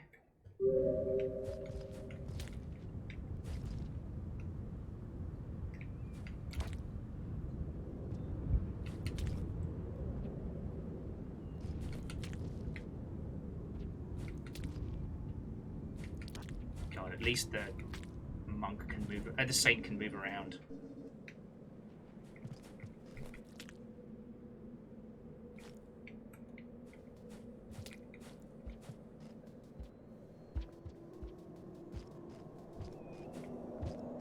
Oh no, buddy. ...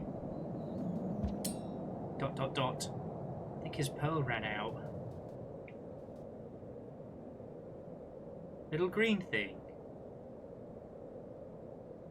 Hello. Oh no!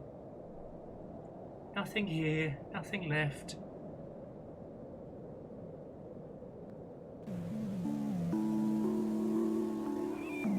Oh no!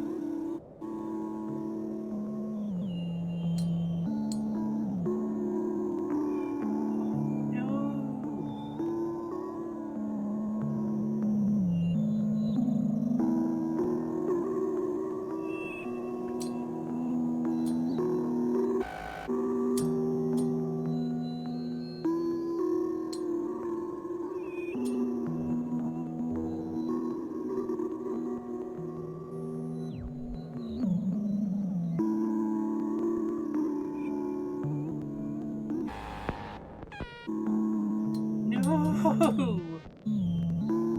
His one little comfort was that song. But it's been so overplayed, even the pearl is grey now.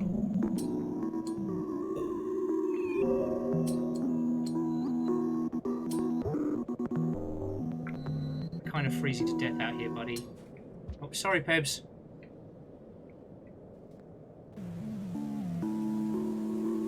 So he can't even talk to us.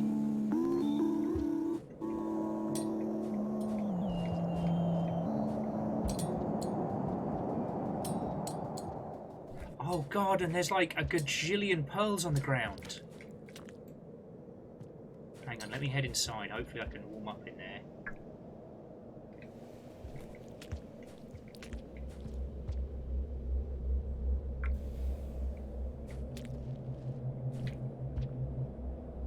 No, that's still very cold. There's a little thing if you rest and come back. Oh.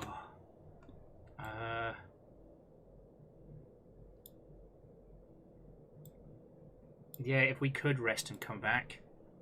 Why we have to go back the way we came?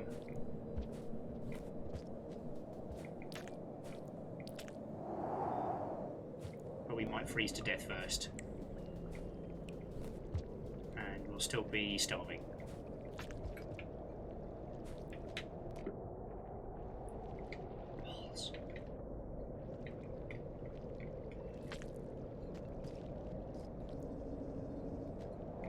Do my best.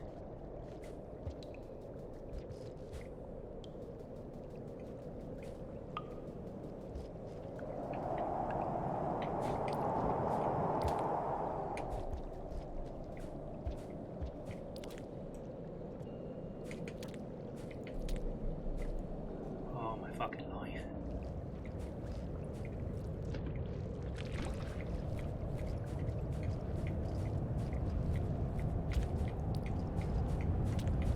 Just have to take the starve again, because it's that or die of hypothermia.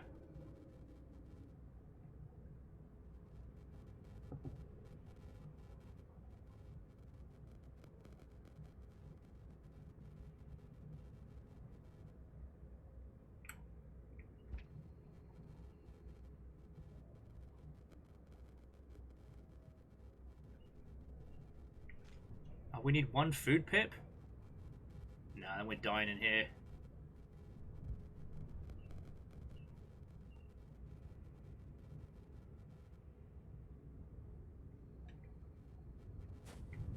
Oh, the cold tundra frees our beautiful form.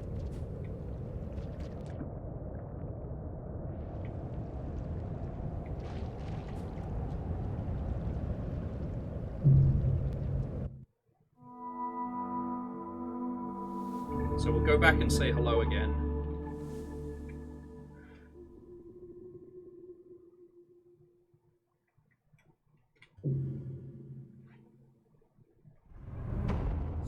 God, it's good to be green again. Oh, yeah, I just kind of don't want to talk about Keely's nonsense after that. Chroma says there's food top right from here. Top right?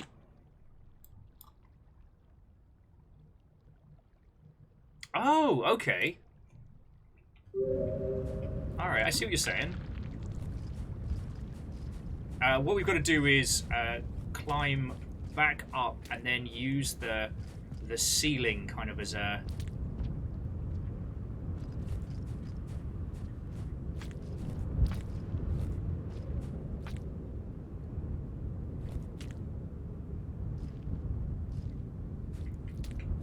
God, this structure's fucking massive.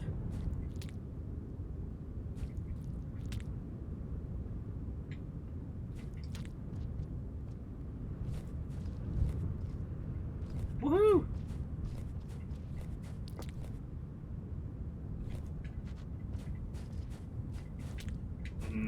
Fruit. I'll see if there's any more in here. No, we ate that clean.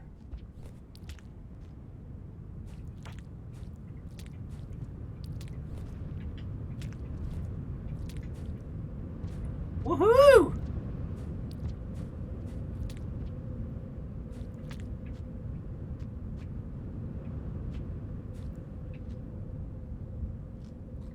Chroma, thank you kindly for that one. So what we'll do is we'll go say hi to Pebs, and if we get the new dialogue, then we'll keep moving through. And if not, then we can have a snooze there and continue.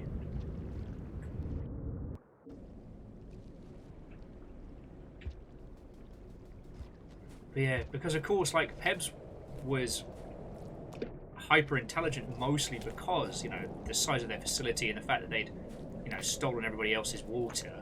Well, Moon's water, but you know what I mean. And so now the facility is collapsed. I don't see any jellies. Like, I don't think he's okay. Okay, no, understatement of Rainworld, but you know what I mean, like, his intellect is gone. All he's got is his little song, and even that's starting to become like broken and fragmented.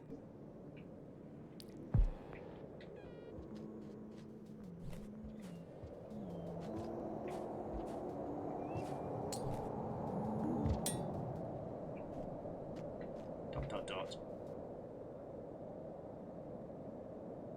Little green thing. Hello. Nothing here, nothing left.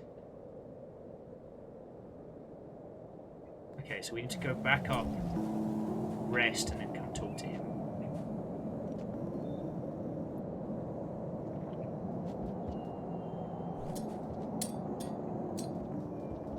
And yes, I am taking some pearls with me.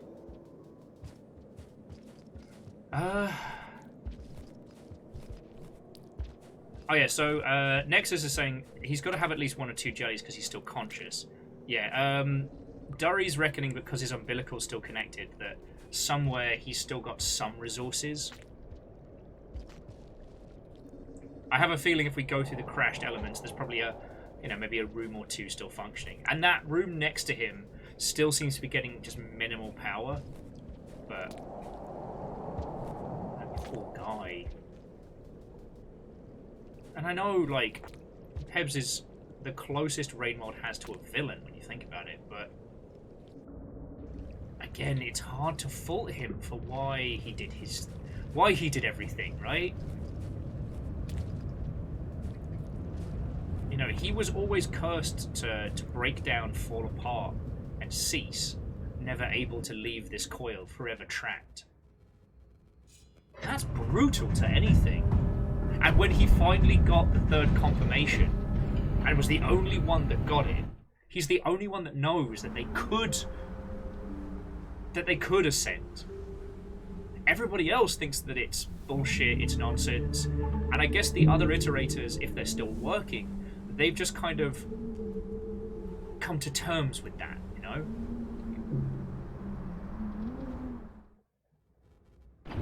And yeah, no, Dustin, the dementia element of this is very, very hard to watch. No joke.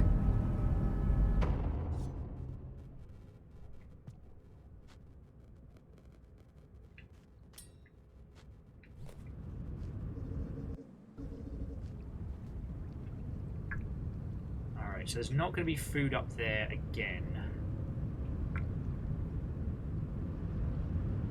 To the cycles. Yeah, we'll go talk to Pebs. Oh, I want to stop falling in there.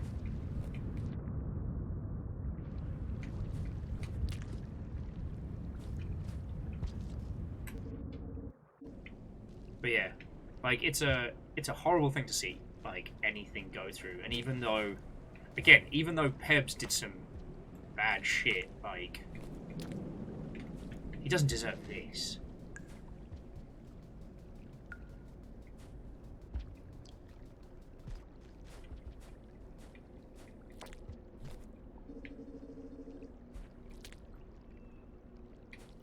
Like, what state are the other iterators in at this point? Like, Moon's still functioning, but Moon's functioning thanks to what Pebs sent her. Hey, little buddy. How you doing? Nice to see...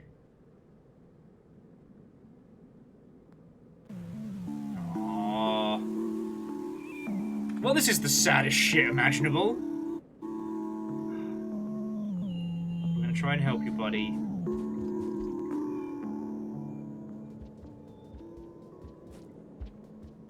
I don't know what we can do. We'll do something. But for now, all we can do is really move on. Yeah, so Miyake Sakura, he can recognize repeat viewers to an extent. Now, is there anything else we should be doing with Pebs right now before we move on? Just so I can... If we have to go back and talk to him, so I can just emotionally steel myself.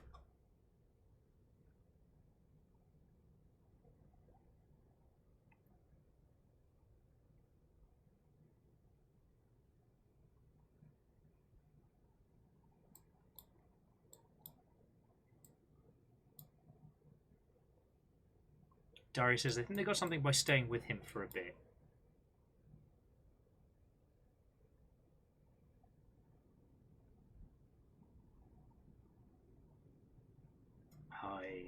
Maybe we'll come back and sit with him later. I want to... I don't think we can do anything to help him right now, and that's hard. I hope we get a chance to. What's up, nerds?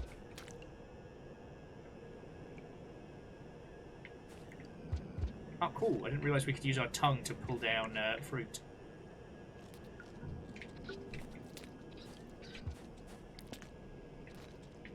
See? I can do the hanging thing too.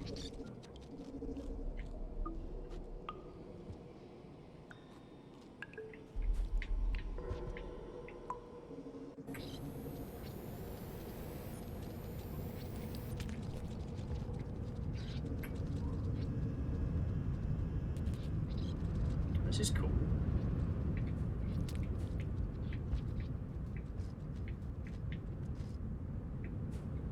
Oh, I wonder where we are. Oh, apparently I'm currently somewhere I'm not supposed to be.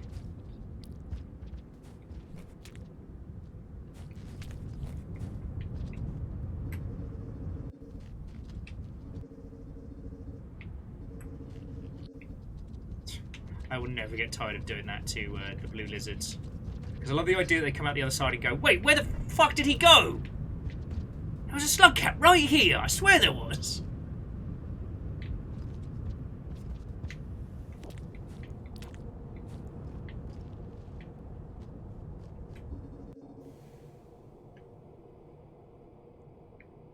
Silent construct. Oh, balls.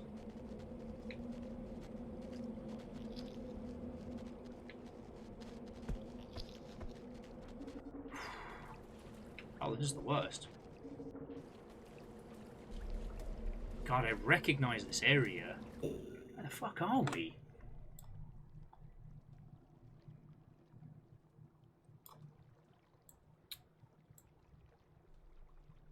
Oh, we're in our own little private hell on earth that leads to nowhere. Great. Brilliant.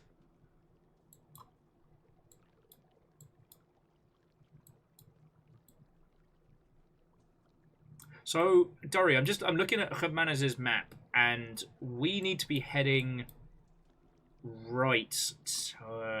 God, there's two places we can go from here. One of them... Oh, God. One of them looks to be the Shaded Citadel. That seems horrible and bad. I don't know if I want to go to Shaded Citadel Saint Edition. But then what's the other one? Oh. God, this game is giving me feelings.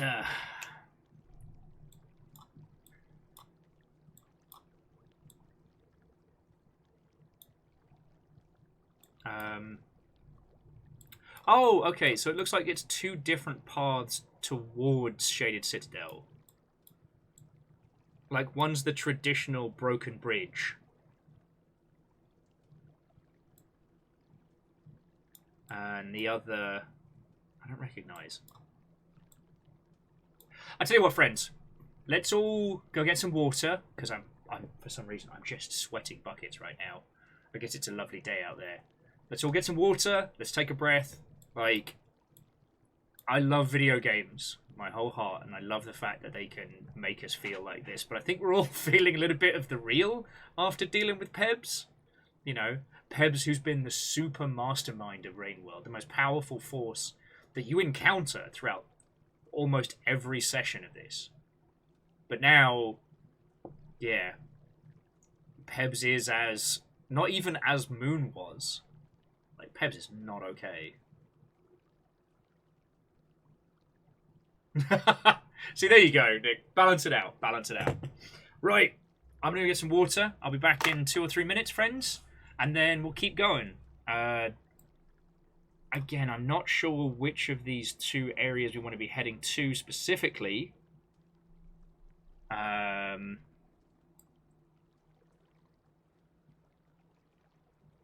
But... fuck.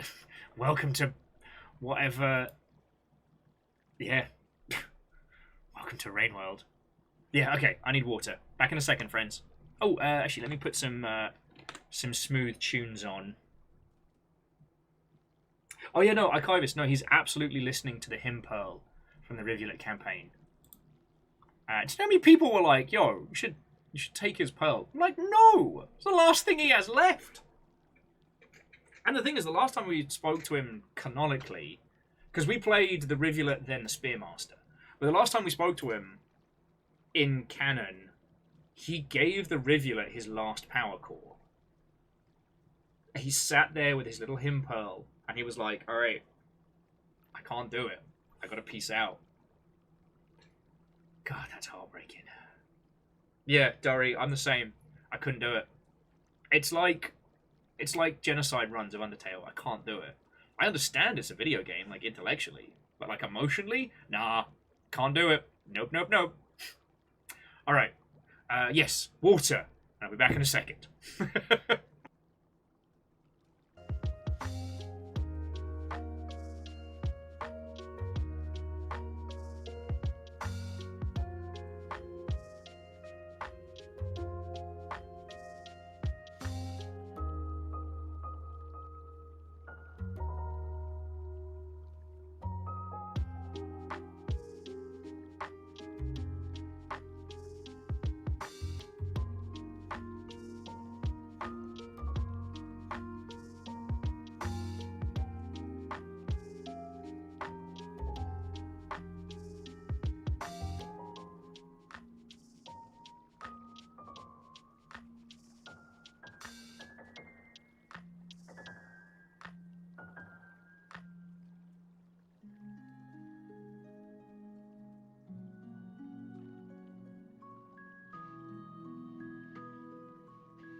Hello, hello.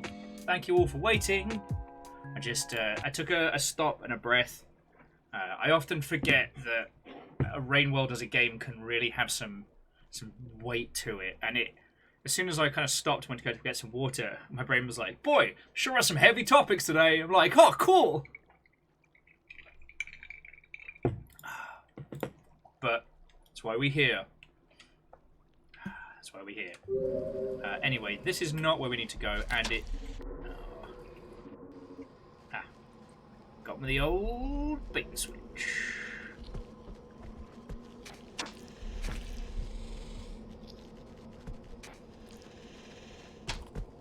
Got him with the old biting my face off.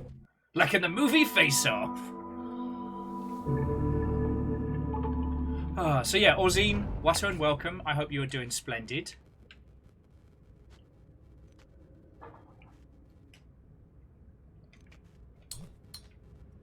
Actually, take that one. Because that's an orange pearl, so we'll leave that one for now.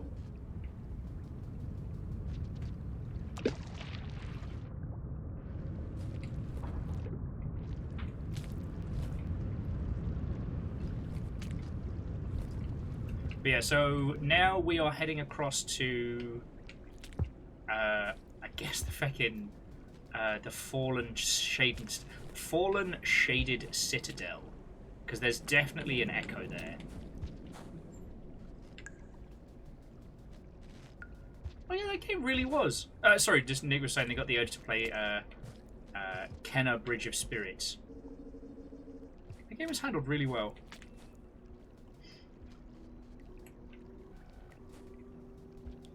And yeah, Durry, I know what you mean.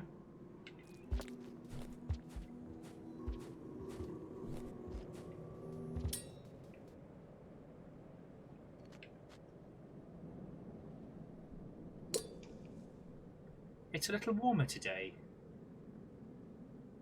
Aww. No, bad brick.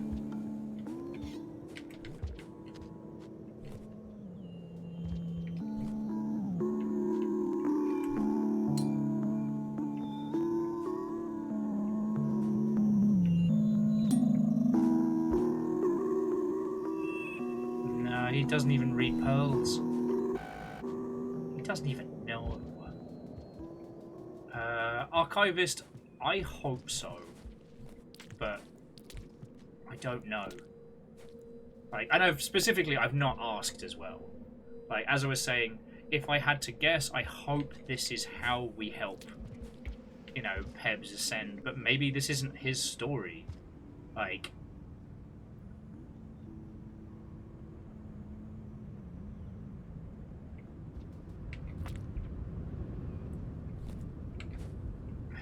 yeah. Maybe the Saint's job is to help the Echoes ascend. Like, maybe that's why we're here. It's not about Pebs at all.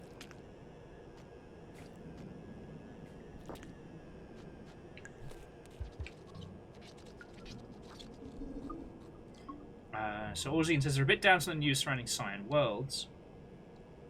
Which one was Cyan Worlds? Sorry, I guess I'm still on, you know, Rain World Fields o'clock.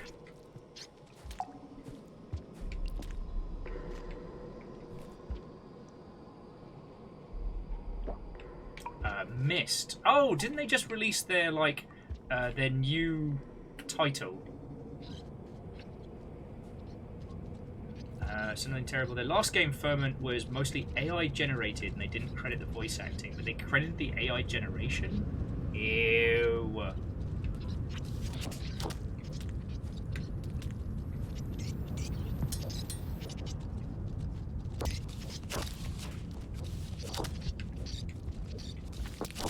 That's not cool.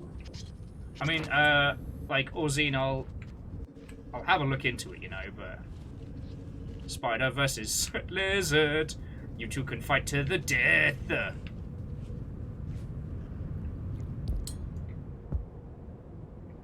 Well, there goes me pearl. Oh, well. Oh, shit. Okay, so we could have just gone from here Up to Pebs. Oh, that's cheeky. Well, I mean, at least we know, but still.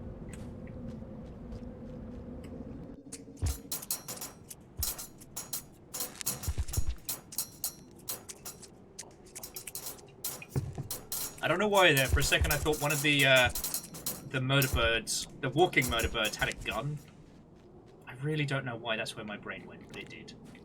Alright, so at least from my calculations from here, we keep heading... Ooh, free food.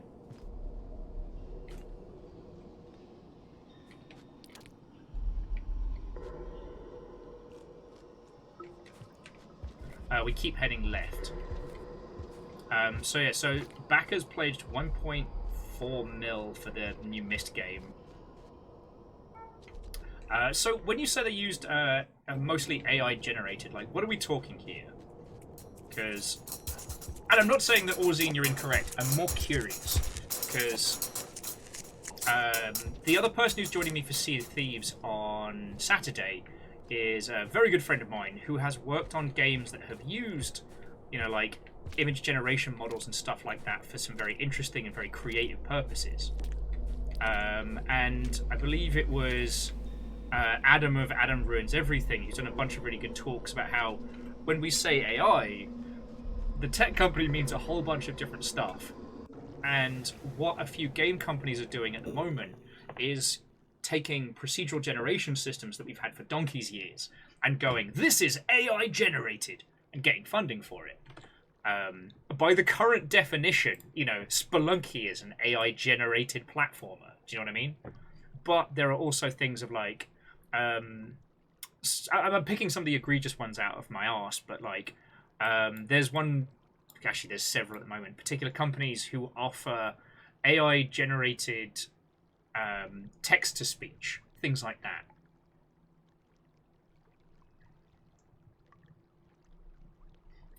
There's a few teams that are using ChatGTP for like reactionary conversations and stuff like that. So like, and again, I'm not saying any of this is good. Hey! Afternoon, Jay.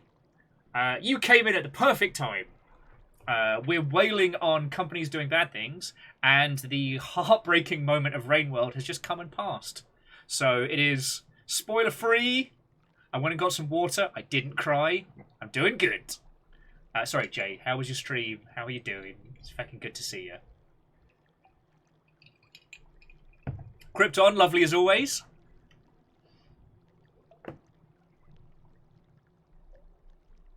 Oh, no worry, Jay. Then you leave all your lovely bombers off here at I don't know. I don't want to say bomber daycare. That sounds dark. Anyway, how are you all doing? Watto and welcome.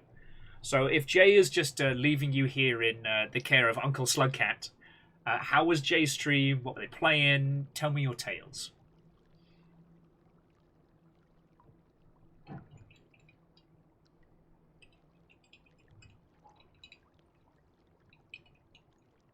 Yeah, Orzine, the lack of proper crediting is something that's driving me up the wall. I will say, so as you know, we played Homebody yesterday, and it's really fucking good. I can't look at the credits until I finish the game, and I think that is hot BS. I think, along with getting rid of the tinnitus noise in video games, that's going to be my other requirement, is that all games must have the credits available from the main screen. Because I texted a friend, and I was like, hey, congratulations on the game! And I got like a little, like, an okay message back from them. And then I am now worried, right? I'm now worried that they... Oh, do we just keep going right? Yeah, we just keep going right. Sorry, keep going left.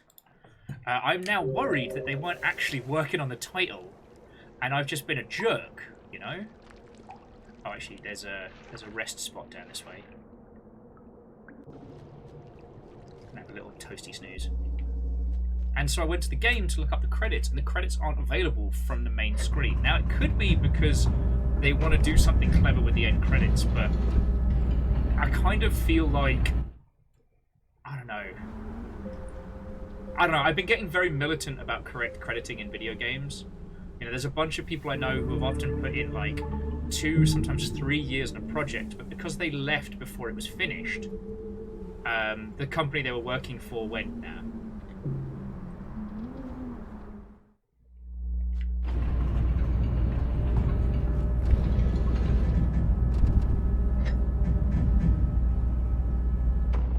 Also, I'm going to go up, have a little bit of food, and then snooze again, because that way we should be able to get either the monk or the saint.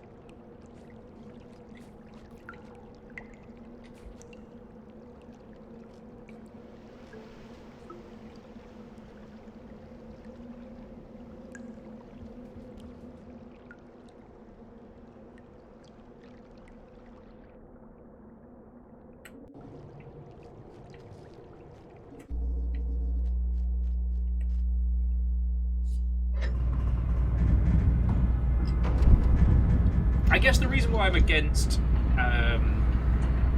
no main menu credits is because, like, if you worked your ass off on something that takes 40 hours to complete, it'd be nice to be able to show people, you know? Alright, there we go. We've got the saint and the monk. Alright.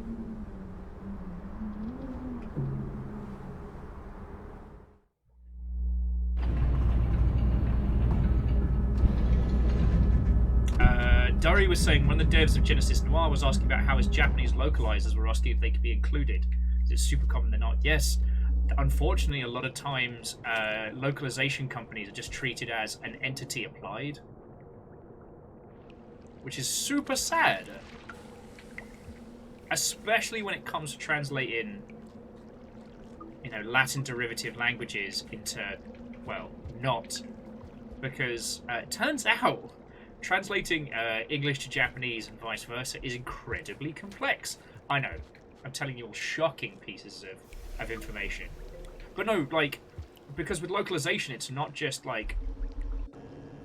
copying beat for beat. Like, what you have to do is localize the very concept of the content.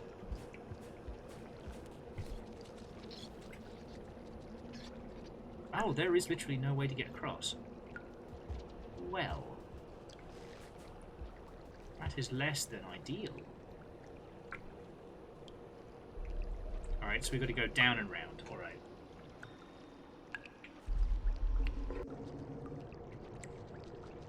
Yeah. I mean, a cult, so long as they're getting properly credited, that's where they get paid the big bucks.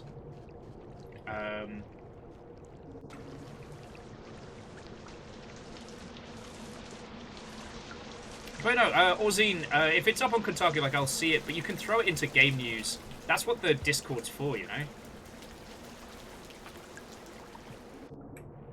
Oh, here we go. Yeah, this is where we need to be.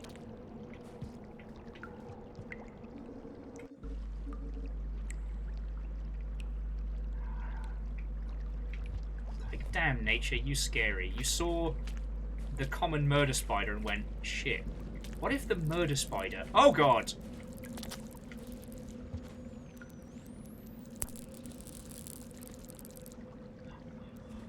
I touched it! I touched the murder spider. I really wish I hadn't.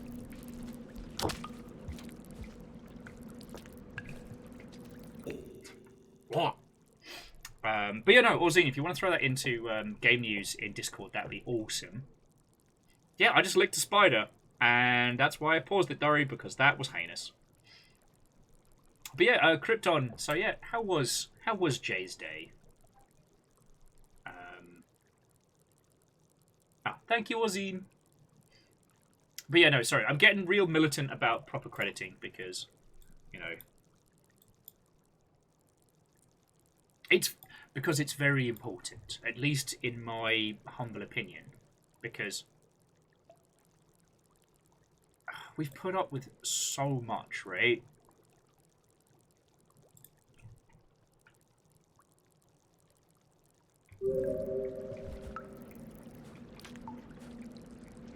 Like, games are a very, very hard thing to create.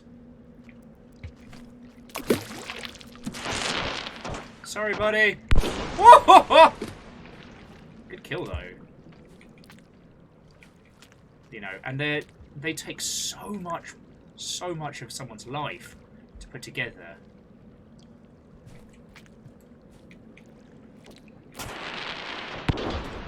Sorry, I'm trying to get into this feckin'...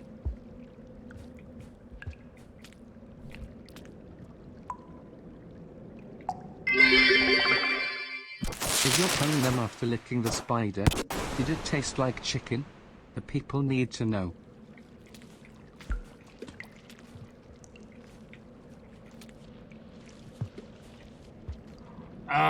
Bacon, 1, that is horrifying. 2, that is horrifying! I'm having a severe spider problem today. You know what? Fuck it. I was going to try and get a thing to keep us warm. Fuck it. I can't see shit!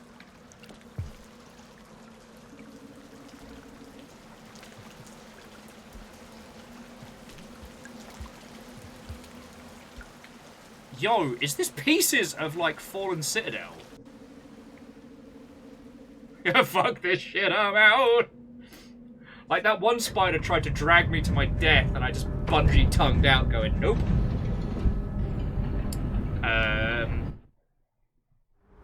Bacon, I'm sadly, as much as the people wish to know what spider tastes like, I will not be answering questions at this time, as the saint will be going through several rounds of therapy first. But you know, jumping back. Poor video game crediting is something that unfortunately happens a lot. And it feckin' sucks because, like, I mean, the running joke of all of my best work is under NDA. Like, that's bad enough that you can spend 2-3 years of your life working on something and then not get the chance to show anyone.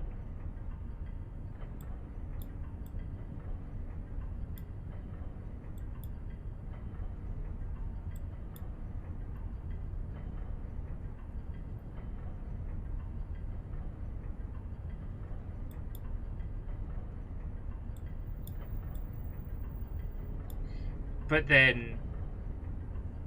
Oh, and yes, it's Kissing Cousin. My best work was cancelled.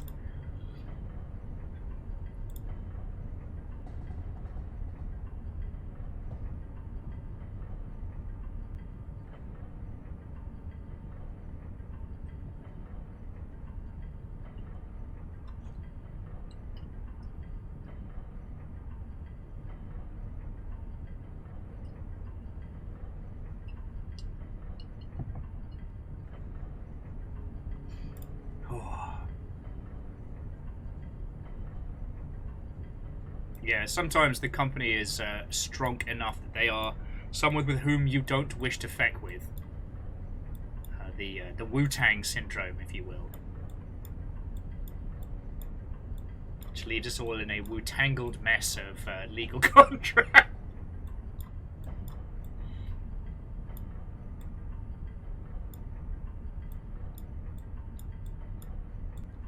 Okay, so I've actually just trapped us in a hellish nightmare. This whole darkened corridor area doesn't lead to anywhere good. We need to get up and out of here. But yeah, so Cold Game Dev said they've been in the industry for 9 years. They've only released 2 commercial products. Had 3 cancelled ones from under them. Yeah, you know what? I was lucky because... You know, I was on an established franchise, so with Total War, most of everything from that space eventually got released. Oh, no, actually, there was a couple of things that I was next to that didn't make it.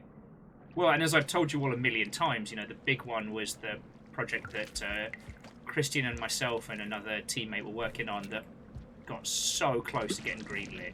So close.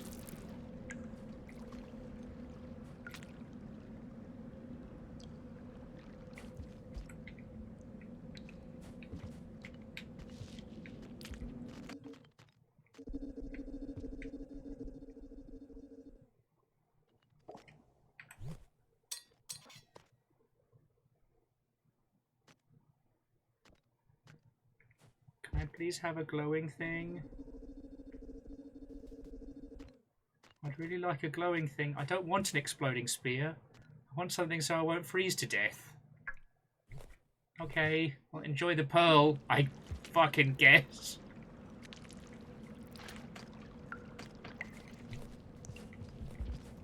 Like, no offense, but you're... Oh, no! I don't want to go up there.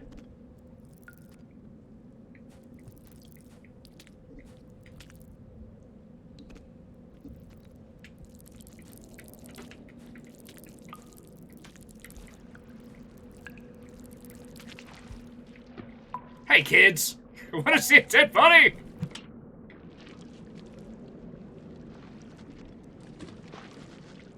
Oh, fuck!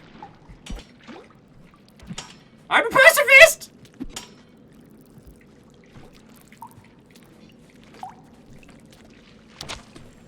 The fucking Royal Rumble shit is this?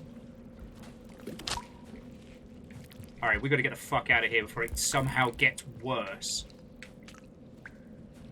So, armored millipedes are fucking hard to kill.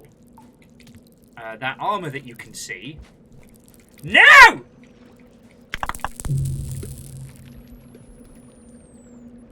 I couldn't get up. I was hooked on something. So, each segment has its own defense. So you have to knock the armor plating off and then hit that area. They are absolute destroyers of worlds. You can gas them out and they cannot survive. But as you can see, they are not easy. Like, explosives, shrug.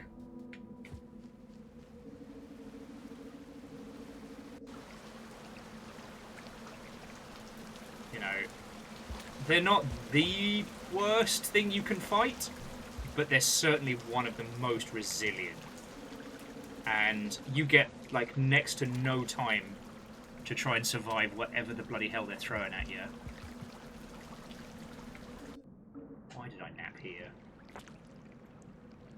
Hi, my name's Will Overguard, and today I'll be showing you places where you shouldn't take a fucking nap.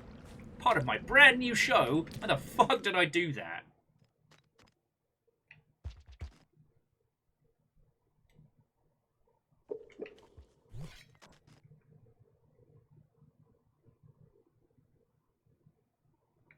Have the other stuff, please.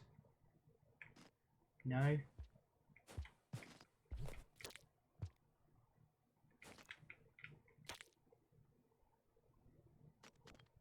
Who knows? Maybe this guy will get jumped by spiders and I can have all of his goodies.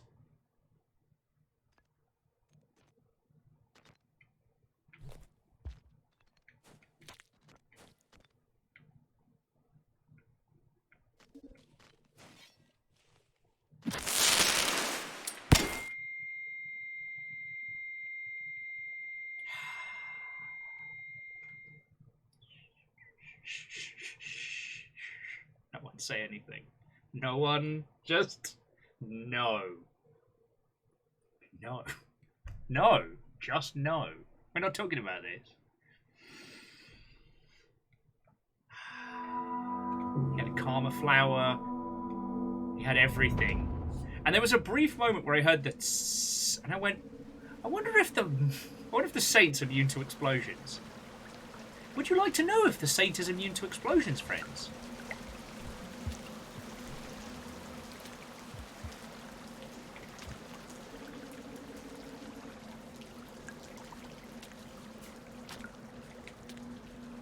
Fucking murderous spiders shooting poison at me.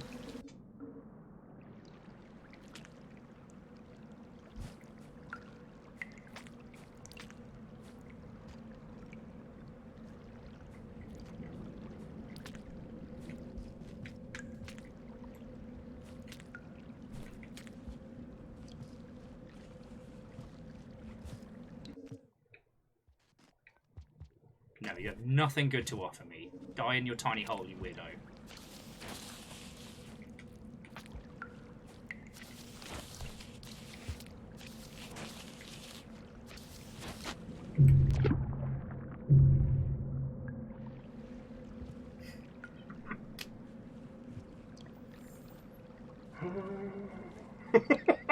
Shackle's like, why would the saint need to be immune from explosions?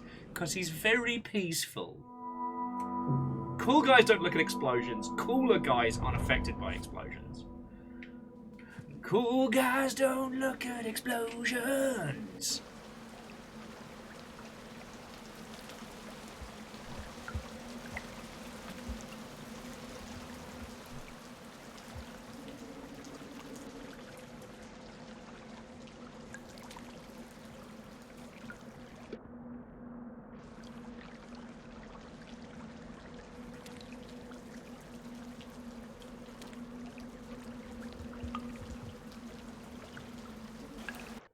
Okay, we've got to get out of this fucking hellhole of a mosh pit. Oh, good! The explosions have started.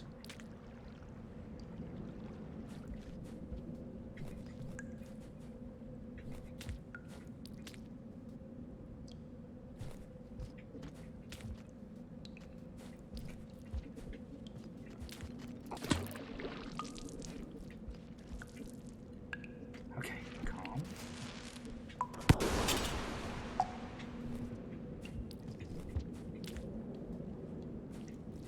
There we go. Right.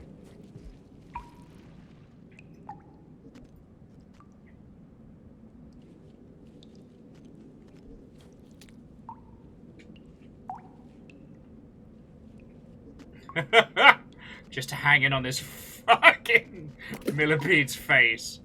All right, mate. You come here often.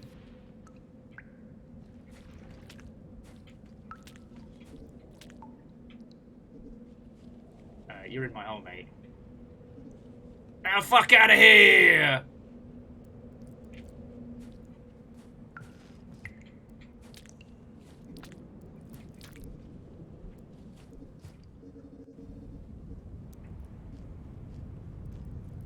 Please don't eat me. Please don't eat me. Oh, I absolutely need to go the other way, don't I? Let's see where up gets us today, shall we? Pepper steak intensifies. Fuck it. I'm not facing that armor-plated dingleberry. I am not getting paid enough.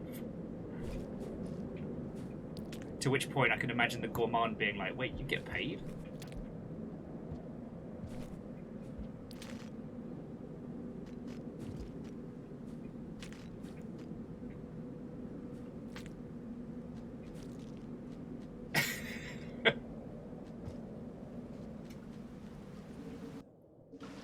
Alright. See? Okay, this looks peaceful. Nice little cave. Nice little waterfall. Jobs are good. Yes, that is the elite form of the standard armor-plated dingleberry. Okay. Oh, alright, so...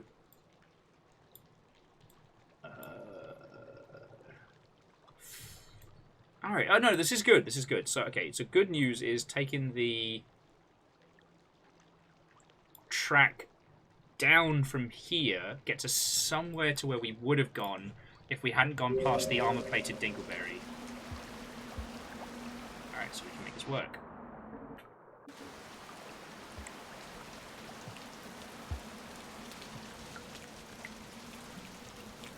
And we can get some delicious, nutritious, non-denominational bright orange mold. Which may or may not also be jellyfish centers. So, just probably processing that one for a good while. Don't like how well this is going, but alright.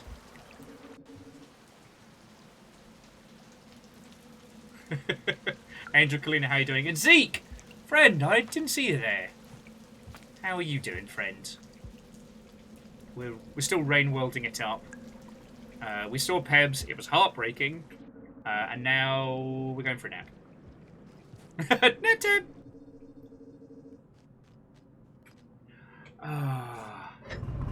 Zeke, we were talking about crediting in video games, and like all my best work is under NDA. Actually, there is a pin of that you can buy, which someone needs to sell at GDC.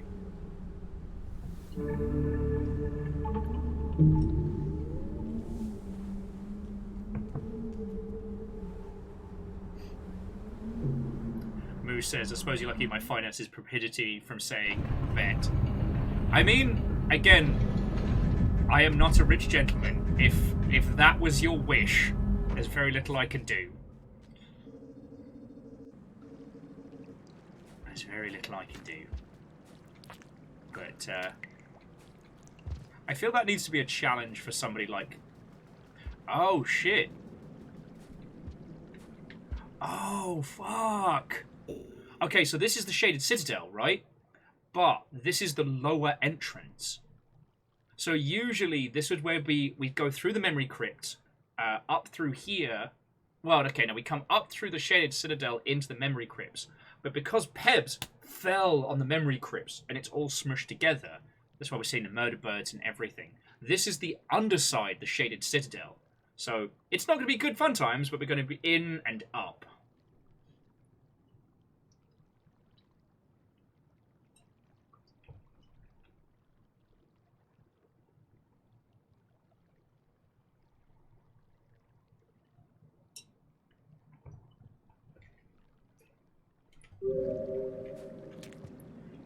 So this is going to be very curious.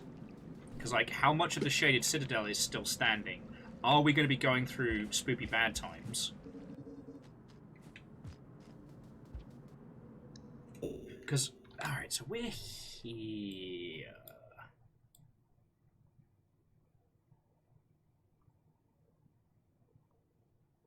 I'm super lost.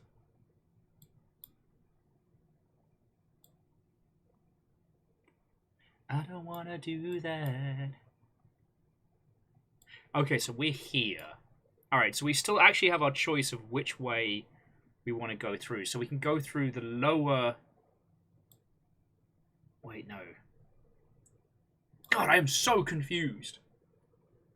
And Twizzlight, I guess we have been playing Rain World for about 5 hours, but... whilst... so Fiona started a new job, which has been very good. And we just have to survive the next few weeks, and then, fingers crossed, touch wood, we'll be back to being a 2-paycheck household, which will be lovely. But it means Fiona's working in the mornings, so I'm looking after the animals, and when I'm able to start is dependent now on 3 factors rather than 1. The constant factor is me being a terrible at sleeping dingus. But now the other 2 new factors are, you know, making sure the animals are okay and getting everything sorted before I can get started. So it's been difficult. I haven't been able to start at my usual noon time, which means I've been missing a lot of the usual squad.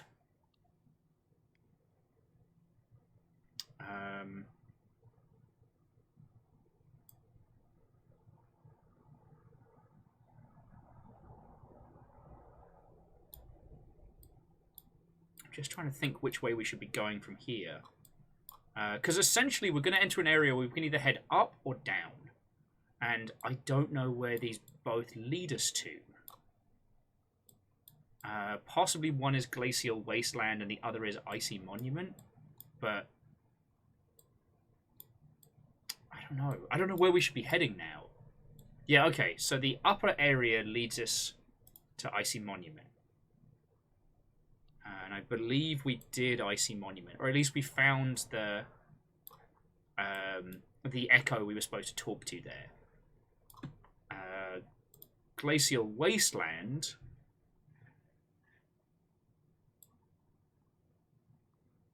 is complicated. But yeah, so neither Pebs nor Moon have given us any specific instructions. Our goal seems to be to reach full enlightenment, like the full cross X max. And the only way we can do that is by meeting all of the varying echoes.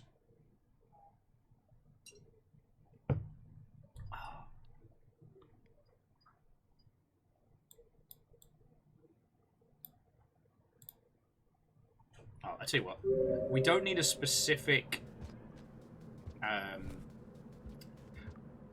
we don't need a specific amount of karma to get through these gates, so we can just explore a little bit right now. But yeah, the TLDR is we're basically in a combination of the collapsed guts of the Shaded Citadel and basically all of Pebs that just feckin' fell on top. Yeah, Dari, it's like a world tour of the Echoes. But usually by this point at a Rain World session, we'd have been given very specific instructions.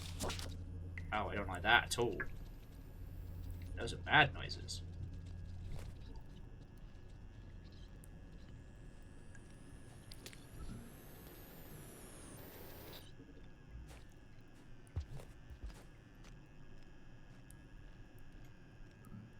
So yeah, so that's where we're at the moment.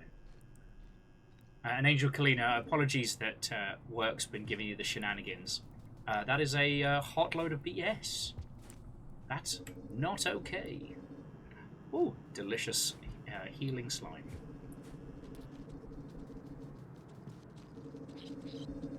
There do seem to be less spiders now.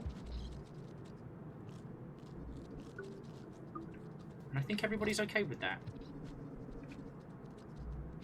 Also, props to the Saint to being able to grapple onto the ceiling with their tongue and still eat. I have yet to master the ability of eating with my tongue out. And I don't know if I ever will. Honestly, I don't think if it's a skill that I need.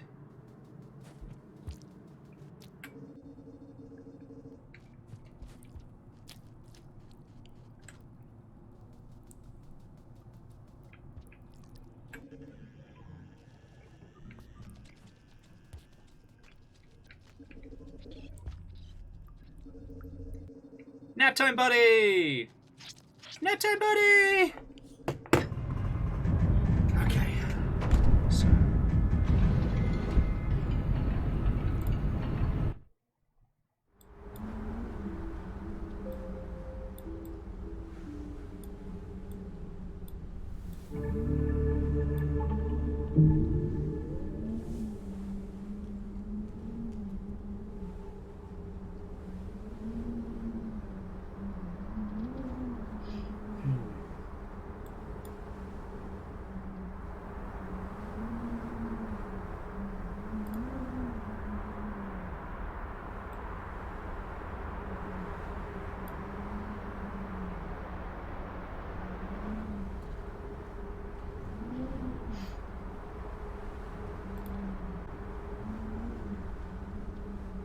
So yeah, essentially in our little like tour of every locale, there are lots of places that we need to go. And lots of places we can go.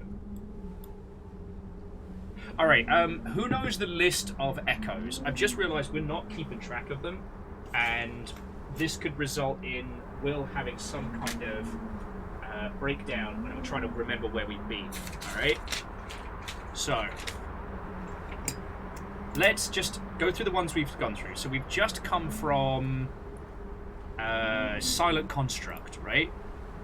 So, Silent Construct, we've visited the Echo there.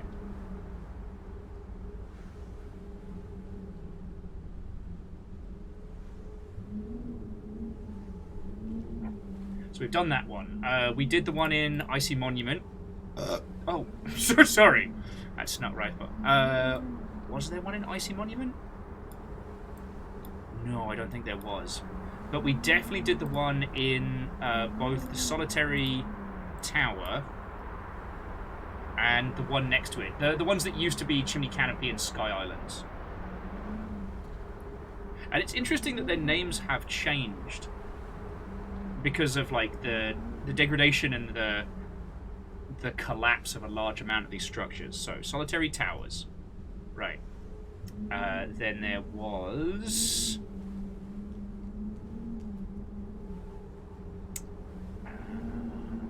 Sky Islands. I know it's a contract. Towers.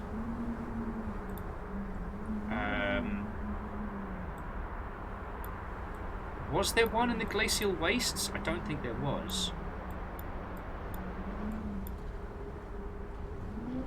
Well, Angel Kalina, Hugs to you, friend. Have a breather, make yourself a cup of tea.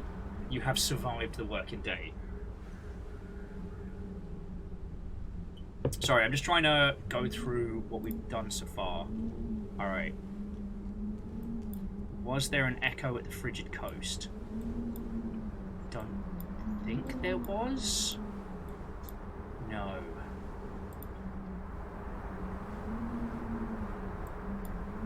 Oh, but we did meet... so Windswept Spires was the other one.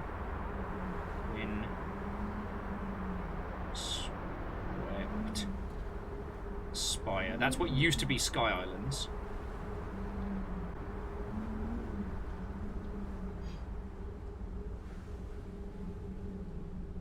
The one by... Oh, yes, the one by Moon. So that was... not Glacial Wastelands. That was... Yeah, Frigid Coast.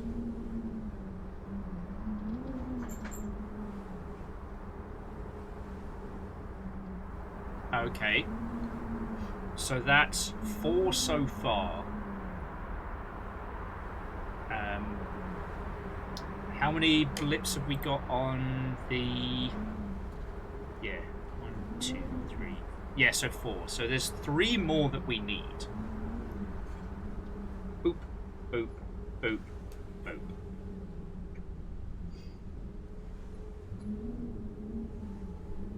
I'm starting to realise that I might not be shite at Rainworld. It's just that with the Spearmaster, I might have been a little bit too aggressive. I may have made a rod for my own back in our last run through. Okay, so let's have a look. So yeah, we've done Silent Construct, Solitary Tower, Windswept Spire, Frigid Coast.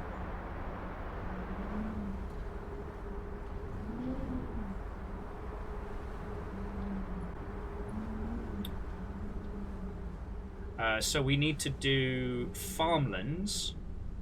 What's Farmlands now called? Yeah, alright. Meowkity Sakura, you make a very good point. Too aggressive with a mask collection? The fact that we filled one shelter full of vulture masks until it could no longer keep count of all the vulture masks, that might have been a problem. Desolate Fields? Okay, yeah, so we've got Desolate Fields. That's what was the...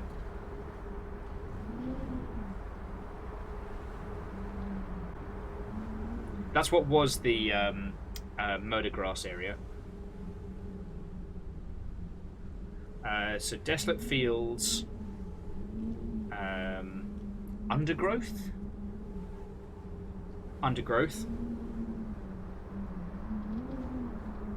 That's the undergrounds, right?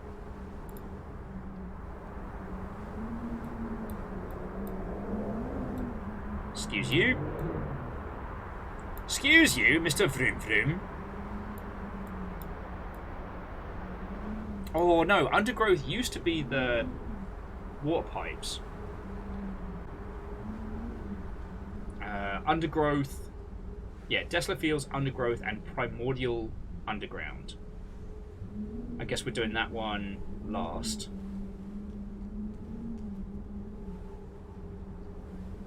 Primordial Underground.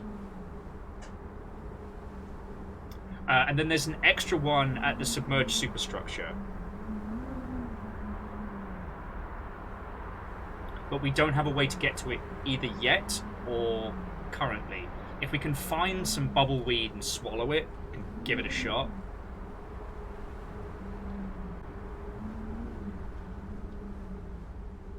And so long as we save a passage out, we'll be fine.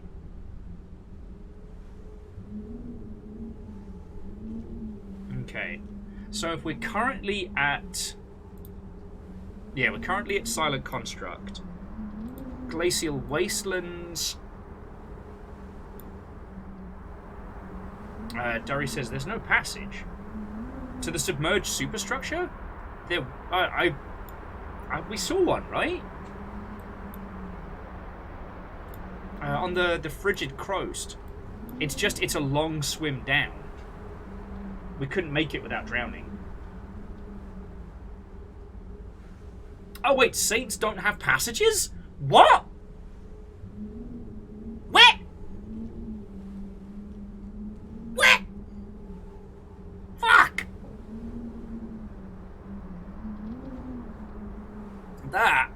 is a challenge and a problem. Okay. No fast travel for the Saint. Oh, good. Oh, good. Okay, so... Alright, so Desolate Fields. What are the Desolate Field connectors?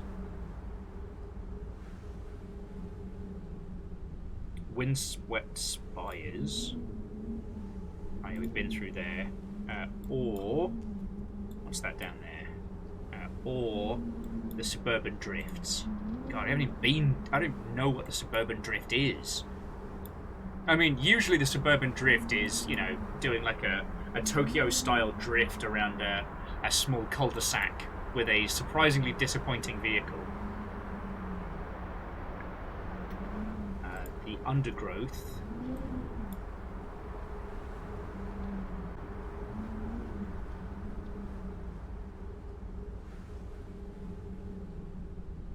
That collects the Glacial Wastelands and the Solitary Towers.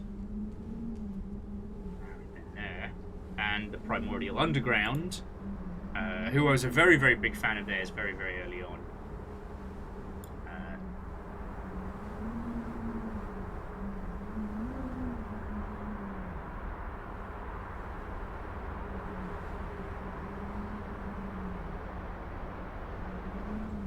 That we get to the Desolate Fields. Alright. So, yeah, Desolate Fields is our next goal.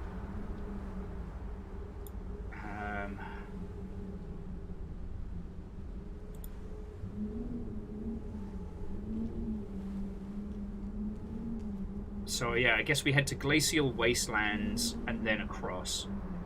Yeah, Cromer, it's what was once the outskirts. Okay. We've got our hit list. Let's keep going.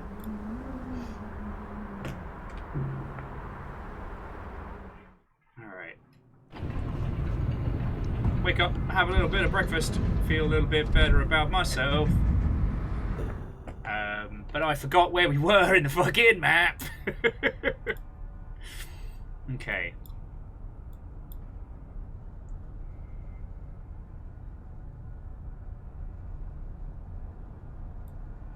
So unfortunately that does mean we need to head down through the remnants of the Shaded Citadel, so hold on to your butts, as Samuel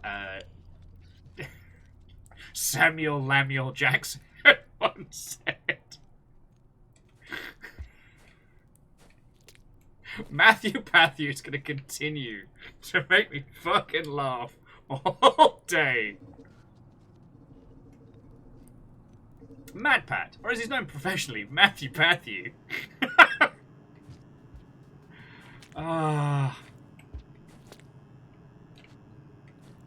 Just brilliant. Just brilliant.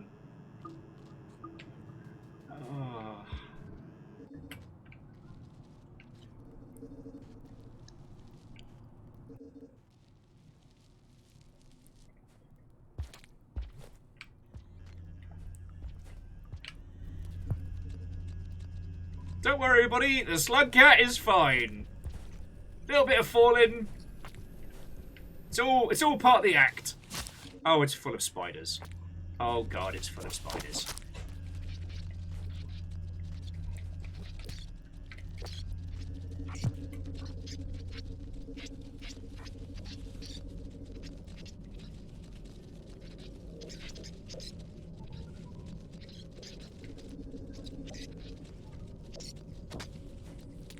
Look, I'm sorry, cuties. I don't wish this upon you, but I need to get by, and you are that guy's lunch, so...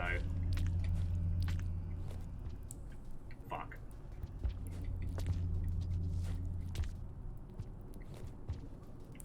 What if we made the bad spiders even bigger? Ah, fuck sticks.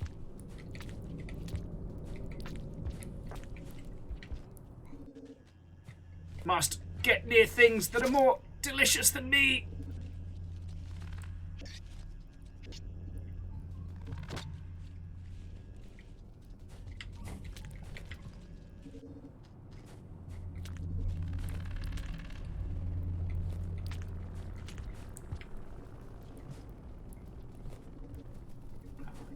like this. Clap, clap, clap, clap, clap.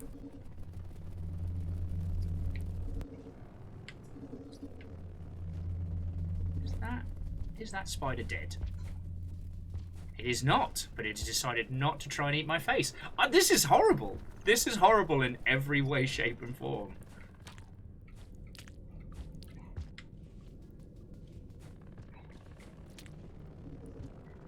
Seriously, it's like Bloodborne in that sense of, don't worry, it gets worse.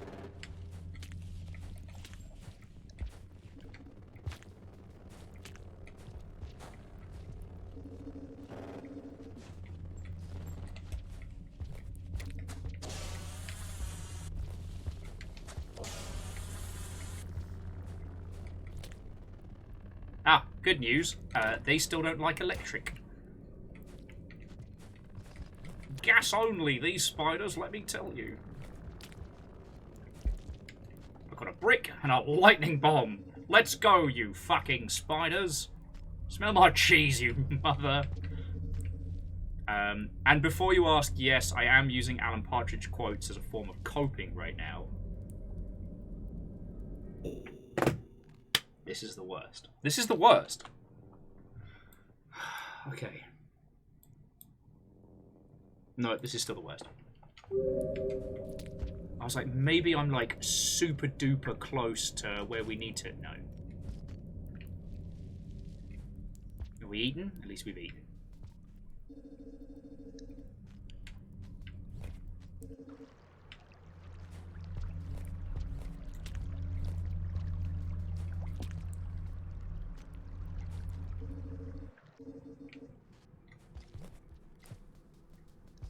I honestly, oh, it's called the husk.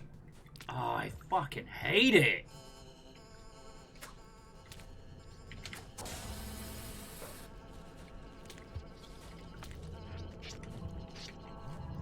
I'm sorry, cutie. I'm sorry. Oh, I'm a piece of shit. If you didn't see what just happened. Oh, yeah.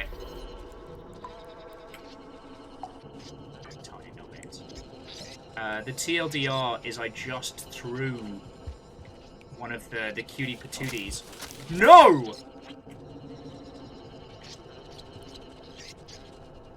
This is karma.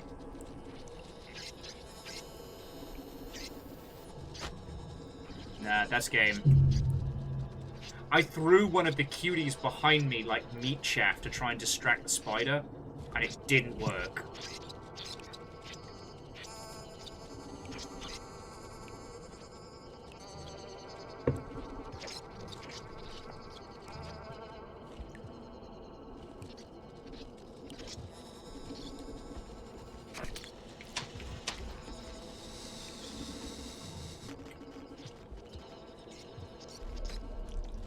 Scabs will save me. Because, like, I ain't dead yet. I'm unconscious. But, like, this is the way I need to go. Save me! Scab friends, save me! Save me! Come back here, you cowards!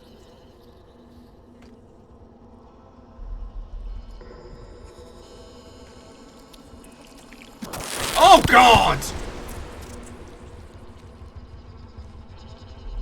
What in all of the 7 fucking hells is that?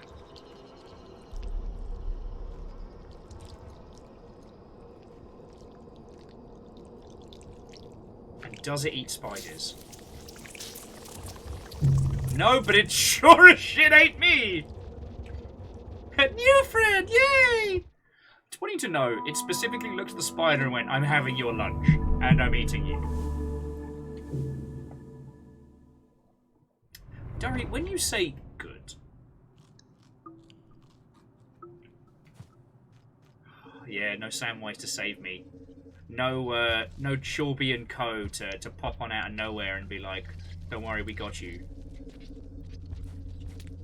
Or, I mean, on the same breath, no, Oh, don't make me be evil.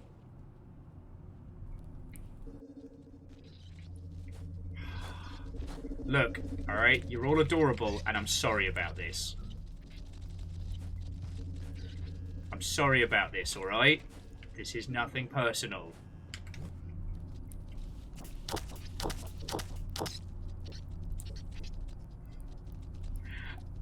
I'm the bad guy.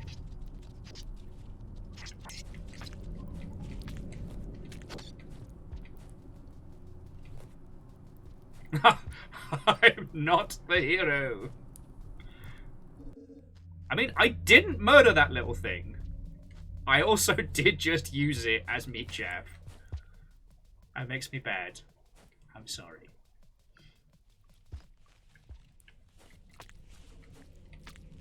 Oh, I'm in serious trouble here.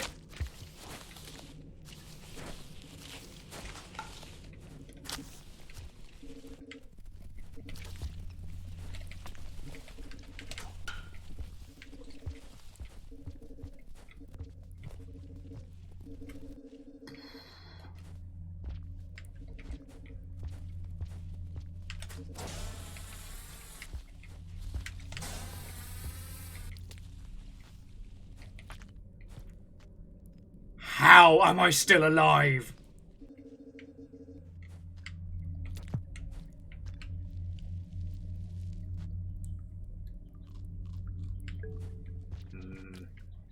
Nutritious goo.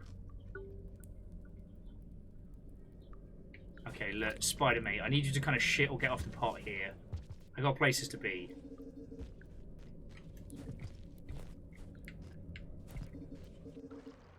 The fact that he actually did there, I'm rather happy about. Fuck. I was hoping to save that flashbang. The fucking husk. The husk!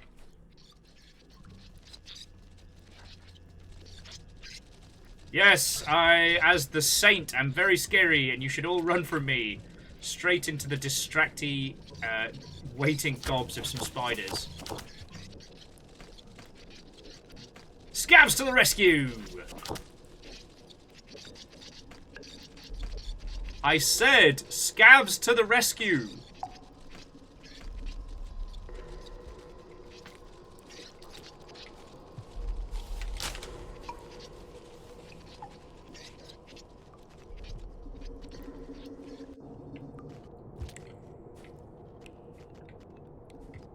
Go there?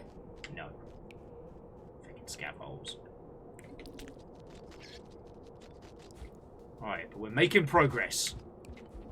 So we're gonna grab a brick and count this as a win.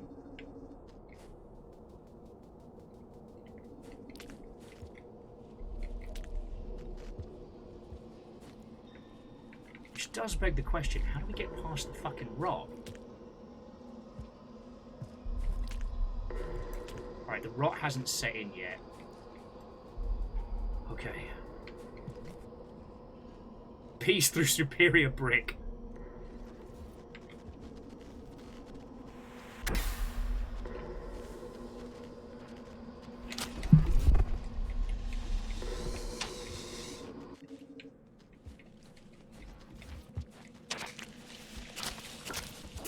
Oh, fuck every duck!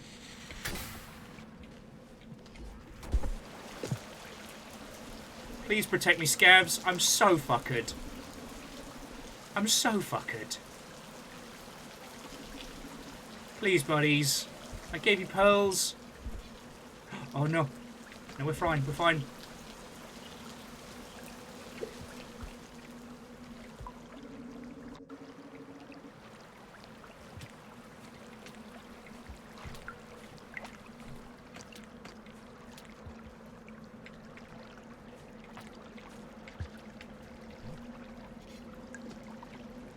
Ooh, need that. Wait, no, where am I? No! I looped us back the wrong fucking way! No! We're back here!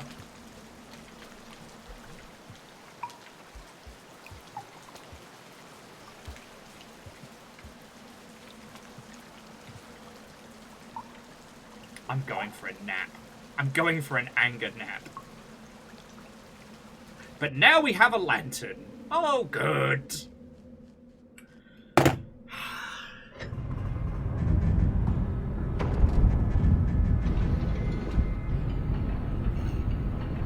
What was it they said about the Saint campaign? It will require a lot of patience, virtue, and occasionally you have to murder some spiders. Remember, friends, spiders aren't people.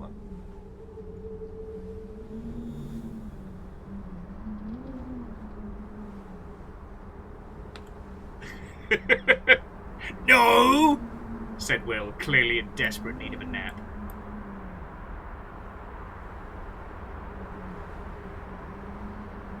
Friends, here's the thing, I don't know what happened, right? Like, I know where our last save was.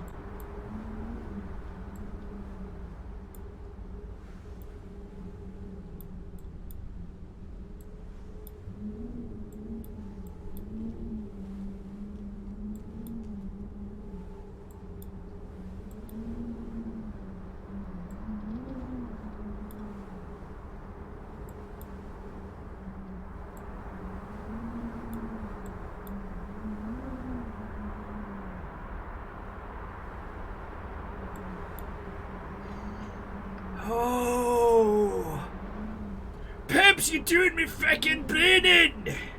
All right, you know what? I think this is a good time to stop before I take the calm of the Saint and turn it into rage. So Chroma, we're trying to head back into the glacial wasteland through what used to be the remnants of the Shaded Citadel. And what I've realised is that there was one part that I thought was connective tissue that absolutely the fuck isn't. And that's what we've been going through. So we're basically back semi-underneath where the clippy murder birds are. So like if we go up from here, that was that weird room where I tried to trade for like a karma flower and stuff. Because going up from there doesn't actually bring me to where I need to go. It brings me on a long roundabout route that, if I keep following, will take me back to Icy Monument. Icy Monument, there's nothing there for us right now, and it doesn't get us where we need to go after.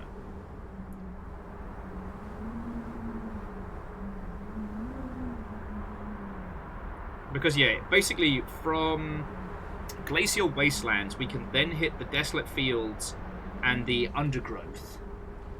And after that, we can work our way towards the Primordial Underground. Right? Right? Yeah. Oh, yeah. Being a saint means, you know, partaking of only the vegetable and the plant. It doesn't necessarily mean that I'm not prepared to take an adorable animal and throw it behind me saying it's called Left 4 Dead.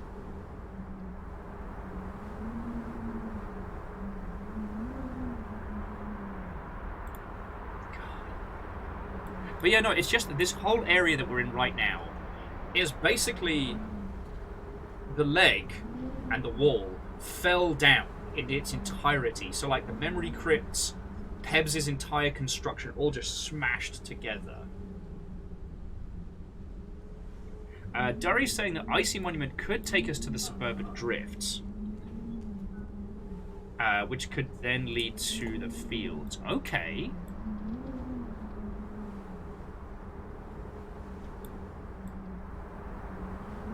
Unfortunately, we'd need to backtrack to that previous session and then head. So basically, where we were talking to those little, the little cuties, we'd then head up from there. All right, fuck it. Let's have another crack at that. Like, I've gotten the chieftain as well, except for now I know I can't use passages. Yeah, you're right, Shackle. I'm going to be the saint I wish to see in the world. So I'll give it another, like, 40 minutes, half an hour. And we'll go from there. At very least, I can now actually see where the fuck I'm going. And that was why we were holding on to a lantern in the first place.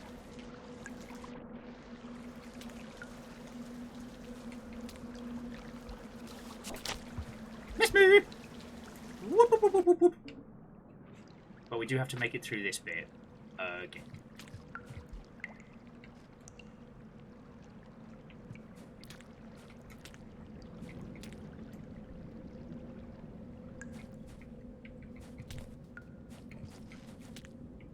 Ooh. Making rather good time here. Balls.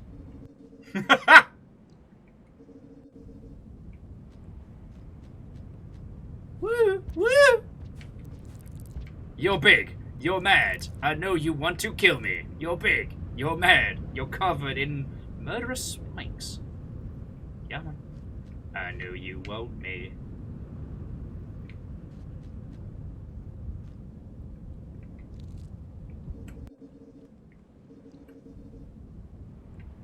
I know you want me. Honestly, at this point, I feel like I'm kind of getting dissed and dismissed a little.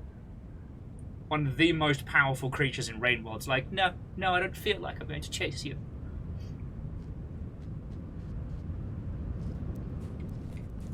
Oh, now you want a fucking piece of this, huh?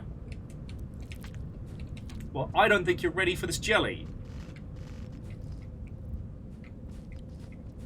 Oh, and you little ones can fuck off and all.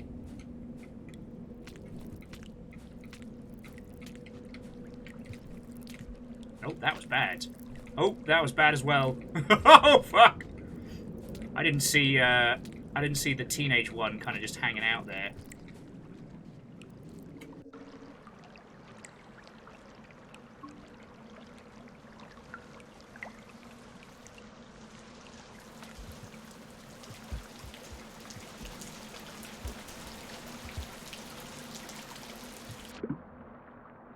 Alright, we're making some headway. Love to see it. Anyway, the good news is we don't actually have to go back to Spider Hell to continue.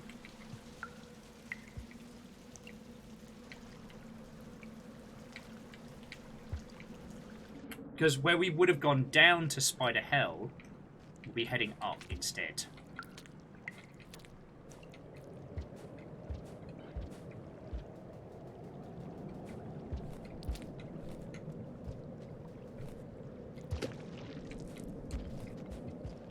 What's up, friends?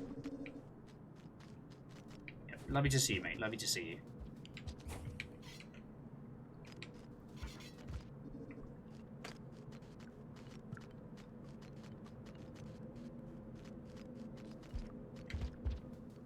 I do think it's kind of funny that if you pull a spear out of the ground and offer it to them, that they consider that to be a gift.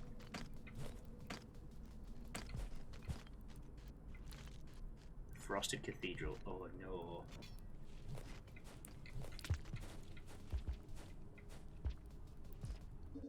It's alright, Scab's got me. So now we go up, get some food, head back to the place we were at before.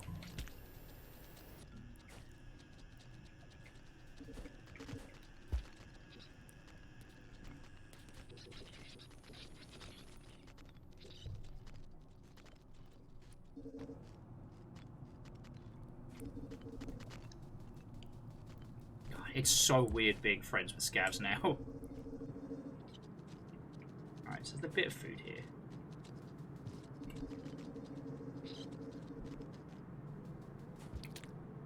But enough to get a decent night's sleep, you know.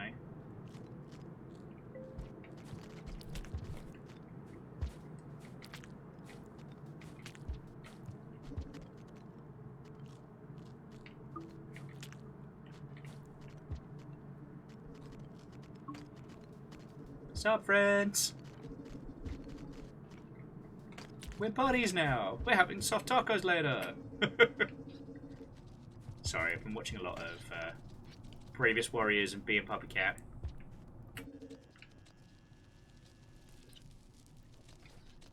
I've actually technically finished watching Being Puppy Cat because I fall asleep most times. Aw, nap time buddies! Nap time buddy! Aw. Okay, so from here we head up and left, and that should get us nicely set up for next stream.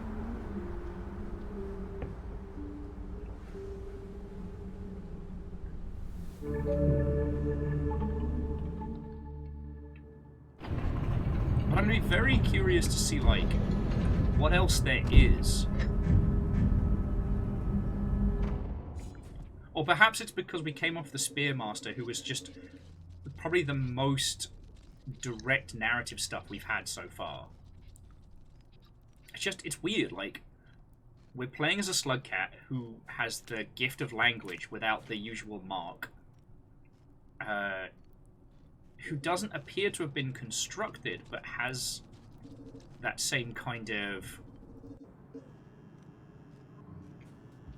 you know what I mean.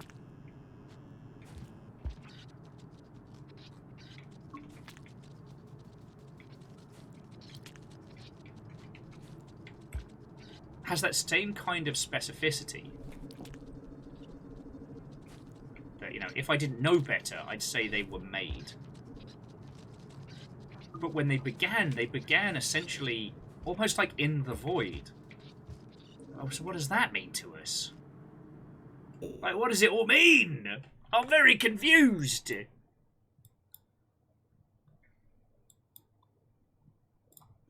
I'm very confused, and I've taken us in an absolutely wrong direction. Oh, what am I like?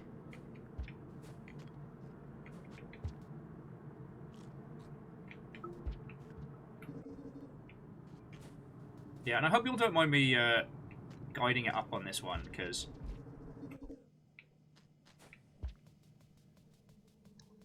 it's more, I want to make sure we're seeing all of the story. Does that make a weird sense? This area. The amount of times gravity was a cruel mistress. So this is on top of what would usually be the in and out shoreline. An incredibly ostentatious bridge, which still stands. Kind of hard not to be impressed by it, you know?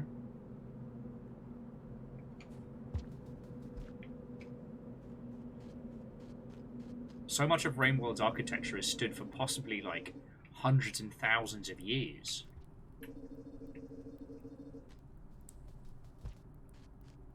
Because the thing that people were asking earlier is, like, how long has this been since the rivulet? And on that, I could not fucking tell you.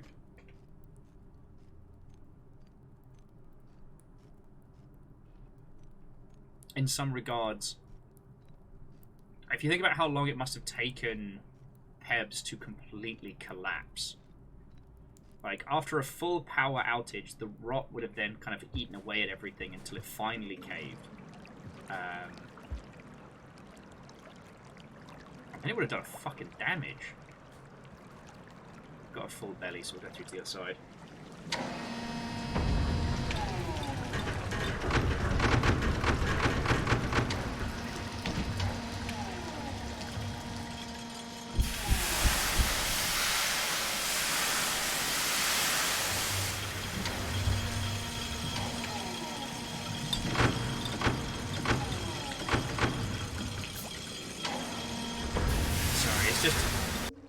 Rainworld as a story is always so much to take in and understand.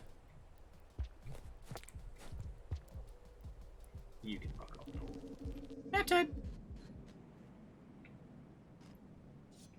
Okay, so I think this is where we're going to bring our adventures to a close, friends, because this gets us set up real nice for next week and for continuing. Plus, tomorrow's going to be full on, so make sure you have your snark coffee ready, or equivocant snark flavoured beverage.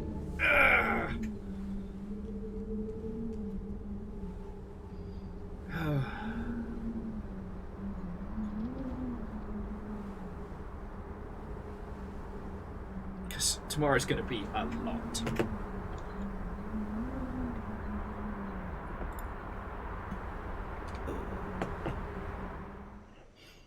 Oh. But no, yeah, this is a good place to bring our nonsense to a close, because, yeah, I know where we are in Icy Monument, and then, as you were saying, yeah, we can head to Desolate Fields and Undergrowth from here before we hit Primordial Underground.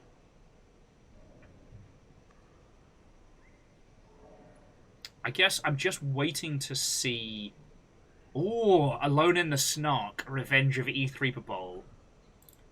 Just gonna write that down for tomorrow, if that's all right, Dusty.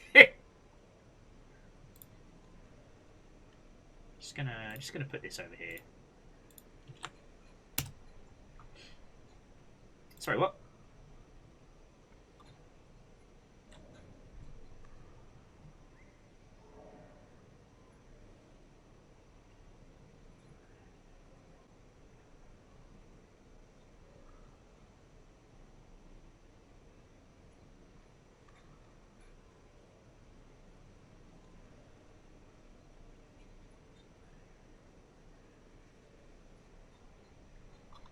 Okay, sorry about that. I got distracted by side things. Okay. Yeah, all it took was 6 hours of Rain World to turn my brain into jello. So, there's a lot to unpack from the Saint. I'm definitely having a good time with this. I'm curious to see if there's more that will unfurl, and I really hope that it's not that we're not just going to leave poor Pebs, in that state. But we'll see how it all comes together. Dogs. It's such a different pace after the Spearmaster. Like, the Spearmaster was just like murder, murder, murder, murder, murder. But this, like... Although, weirdly, because we've been avoiding fighting scabs, we haven't had quite as many, like, death restarts. Okay, sorry, I'm chronically bad at ending streams. This has been a wonderful day. We had hype trains, we had raids, we had great games, and loads of people coming and hanging out. Let me roll credits now and say my thank yous before what little brain I have leaks out of my ears. That's actually why I wear earbuds rather than headphones. It's just to keep the grey matter kind of contained.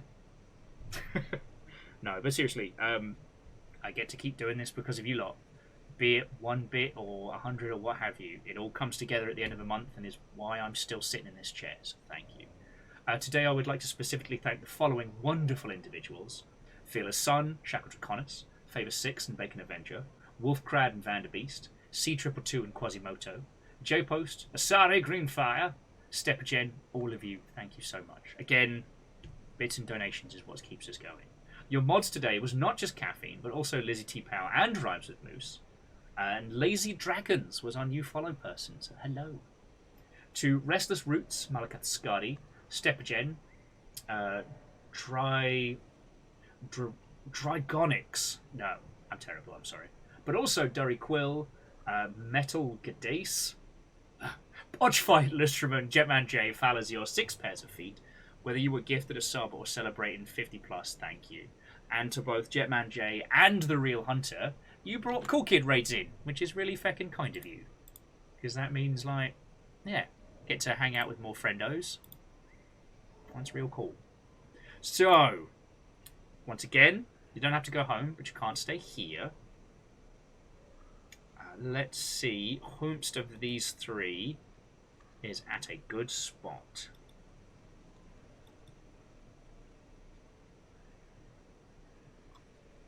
Who of these is at a good spot?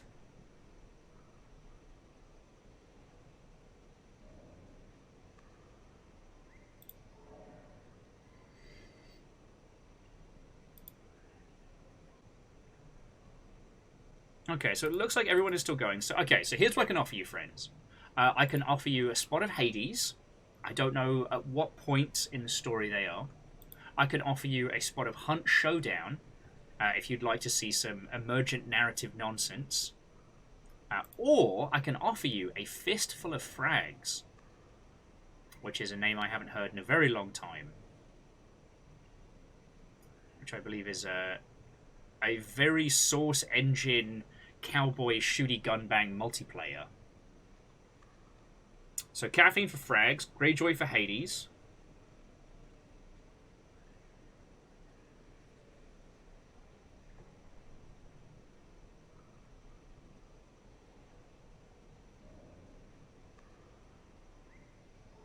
Orzine and Durry wants to go for a Fistful of Frags as well. Brilliant. Then we're going to go over to Chet. And before you ask, yes, that is Chet of Left 4 Dead. And Portal. Now, I don't know how chatty Chet's going to be. I think, and I don't know this is just my guess, the reason why Chet's playing like Valvian multiplayer shooters right now is because they're currently starting to test the Versus mode for the Anacrusis, which is Chet's indie game by his team, Stray Bombay, named after his cat. So yeah, I don't know how chatty he'll be, but if you get the chance, if he's answering questions and stuff, like, do ask, because, like, Chet's a fucking Jedi master of the games industry, and has a wonderful command of the whole ruddy thing. So, yeah, I cannot recommend enough. Alright? But that is it from me. Tomorrow is a snark along for Summer Games Fest, and as a reminder, there will not be VODs. Alright? So for tomorrow, be there or be square. If you clip it, it might still exist. I can't promise that, because I never know. But yeah, the TLDR is, if you want to join in for tomorrow, then feckin' be there. Actually, I'll put an announcement up for tomorrow as a reminder, along with the Summer Games Fest, the timings list again, because I know we've got that pinned. Anyway, sorry. Go say hi to Chet. Have a wonderful rest of your night. I'll see you tomorrow, or we can snark a Keeley.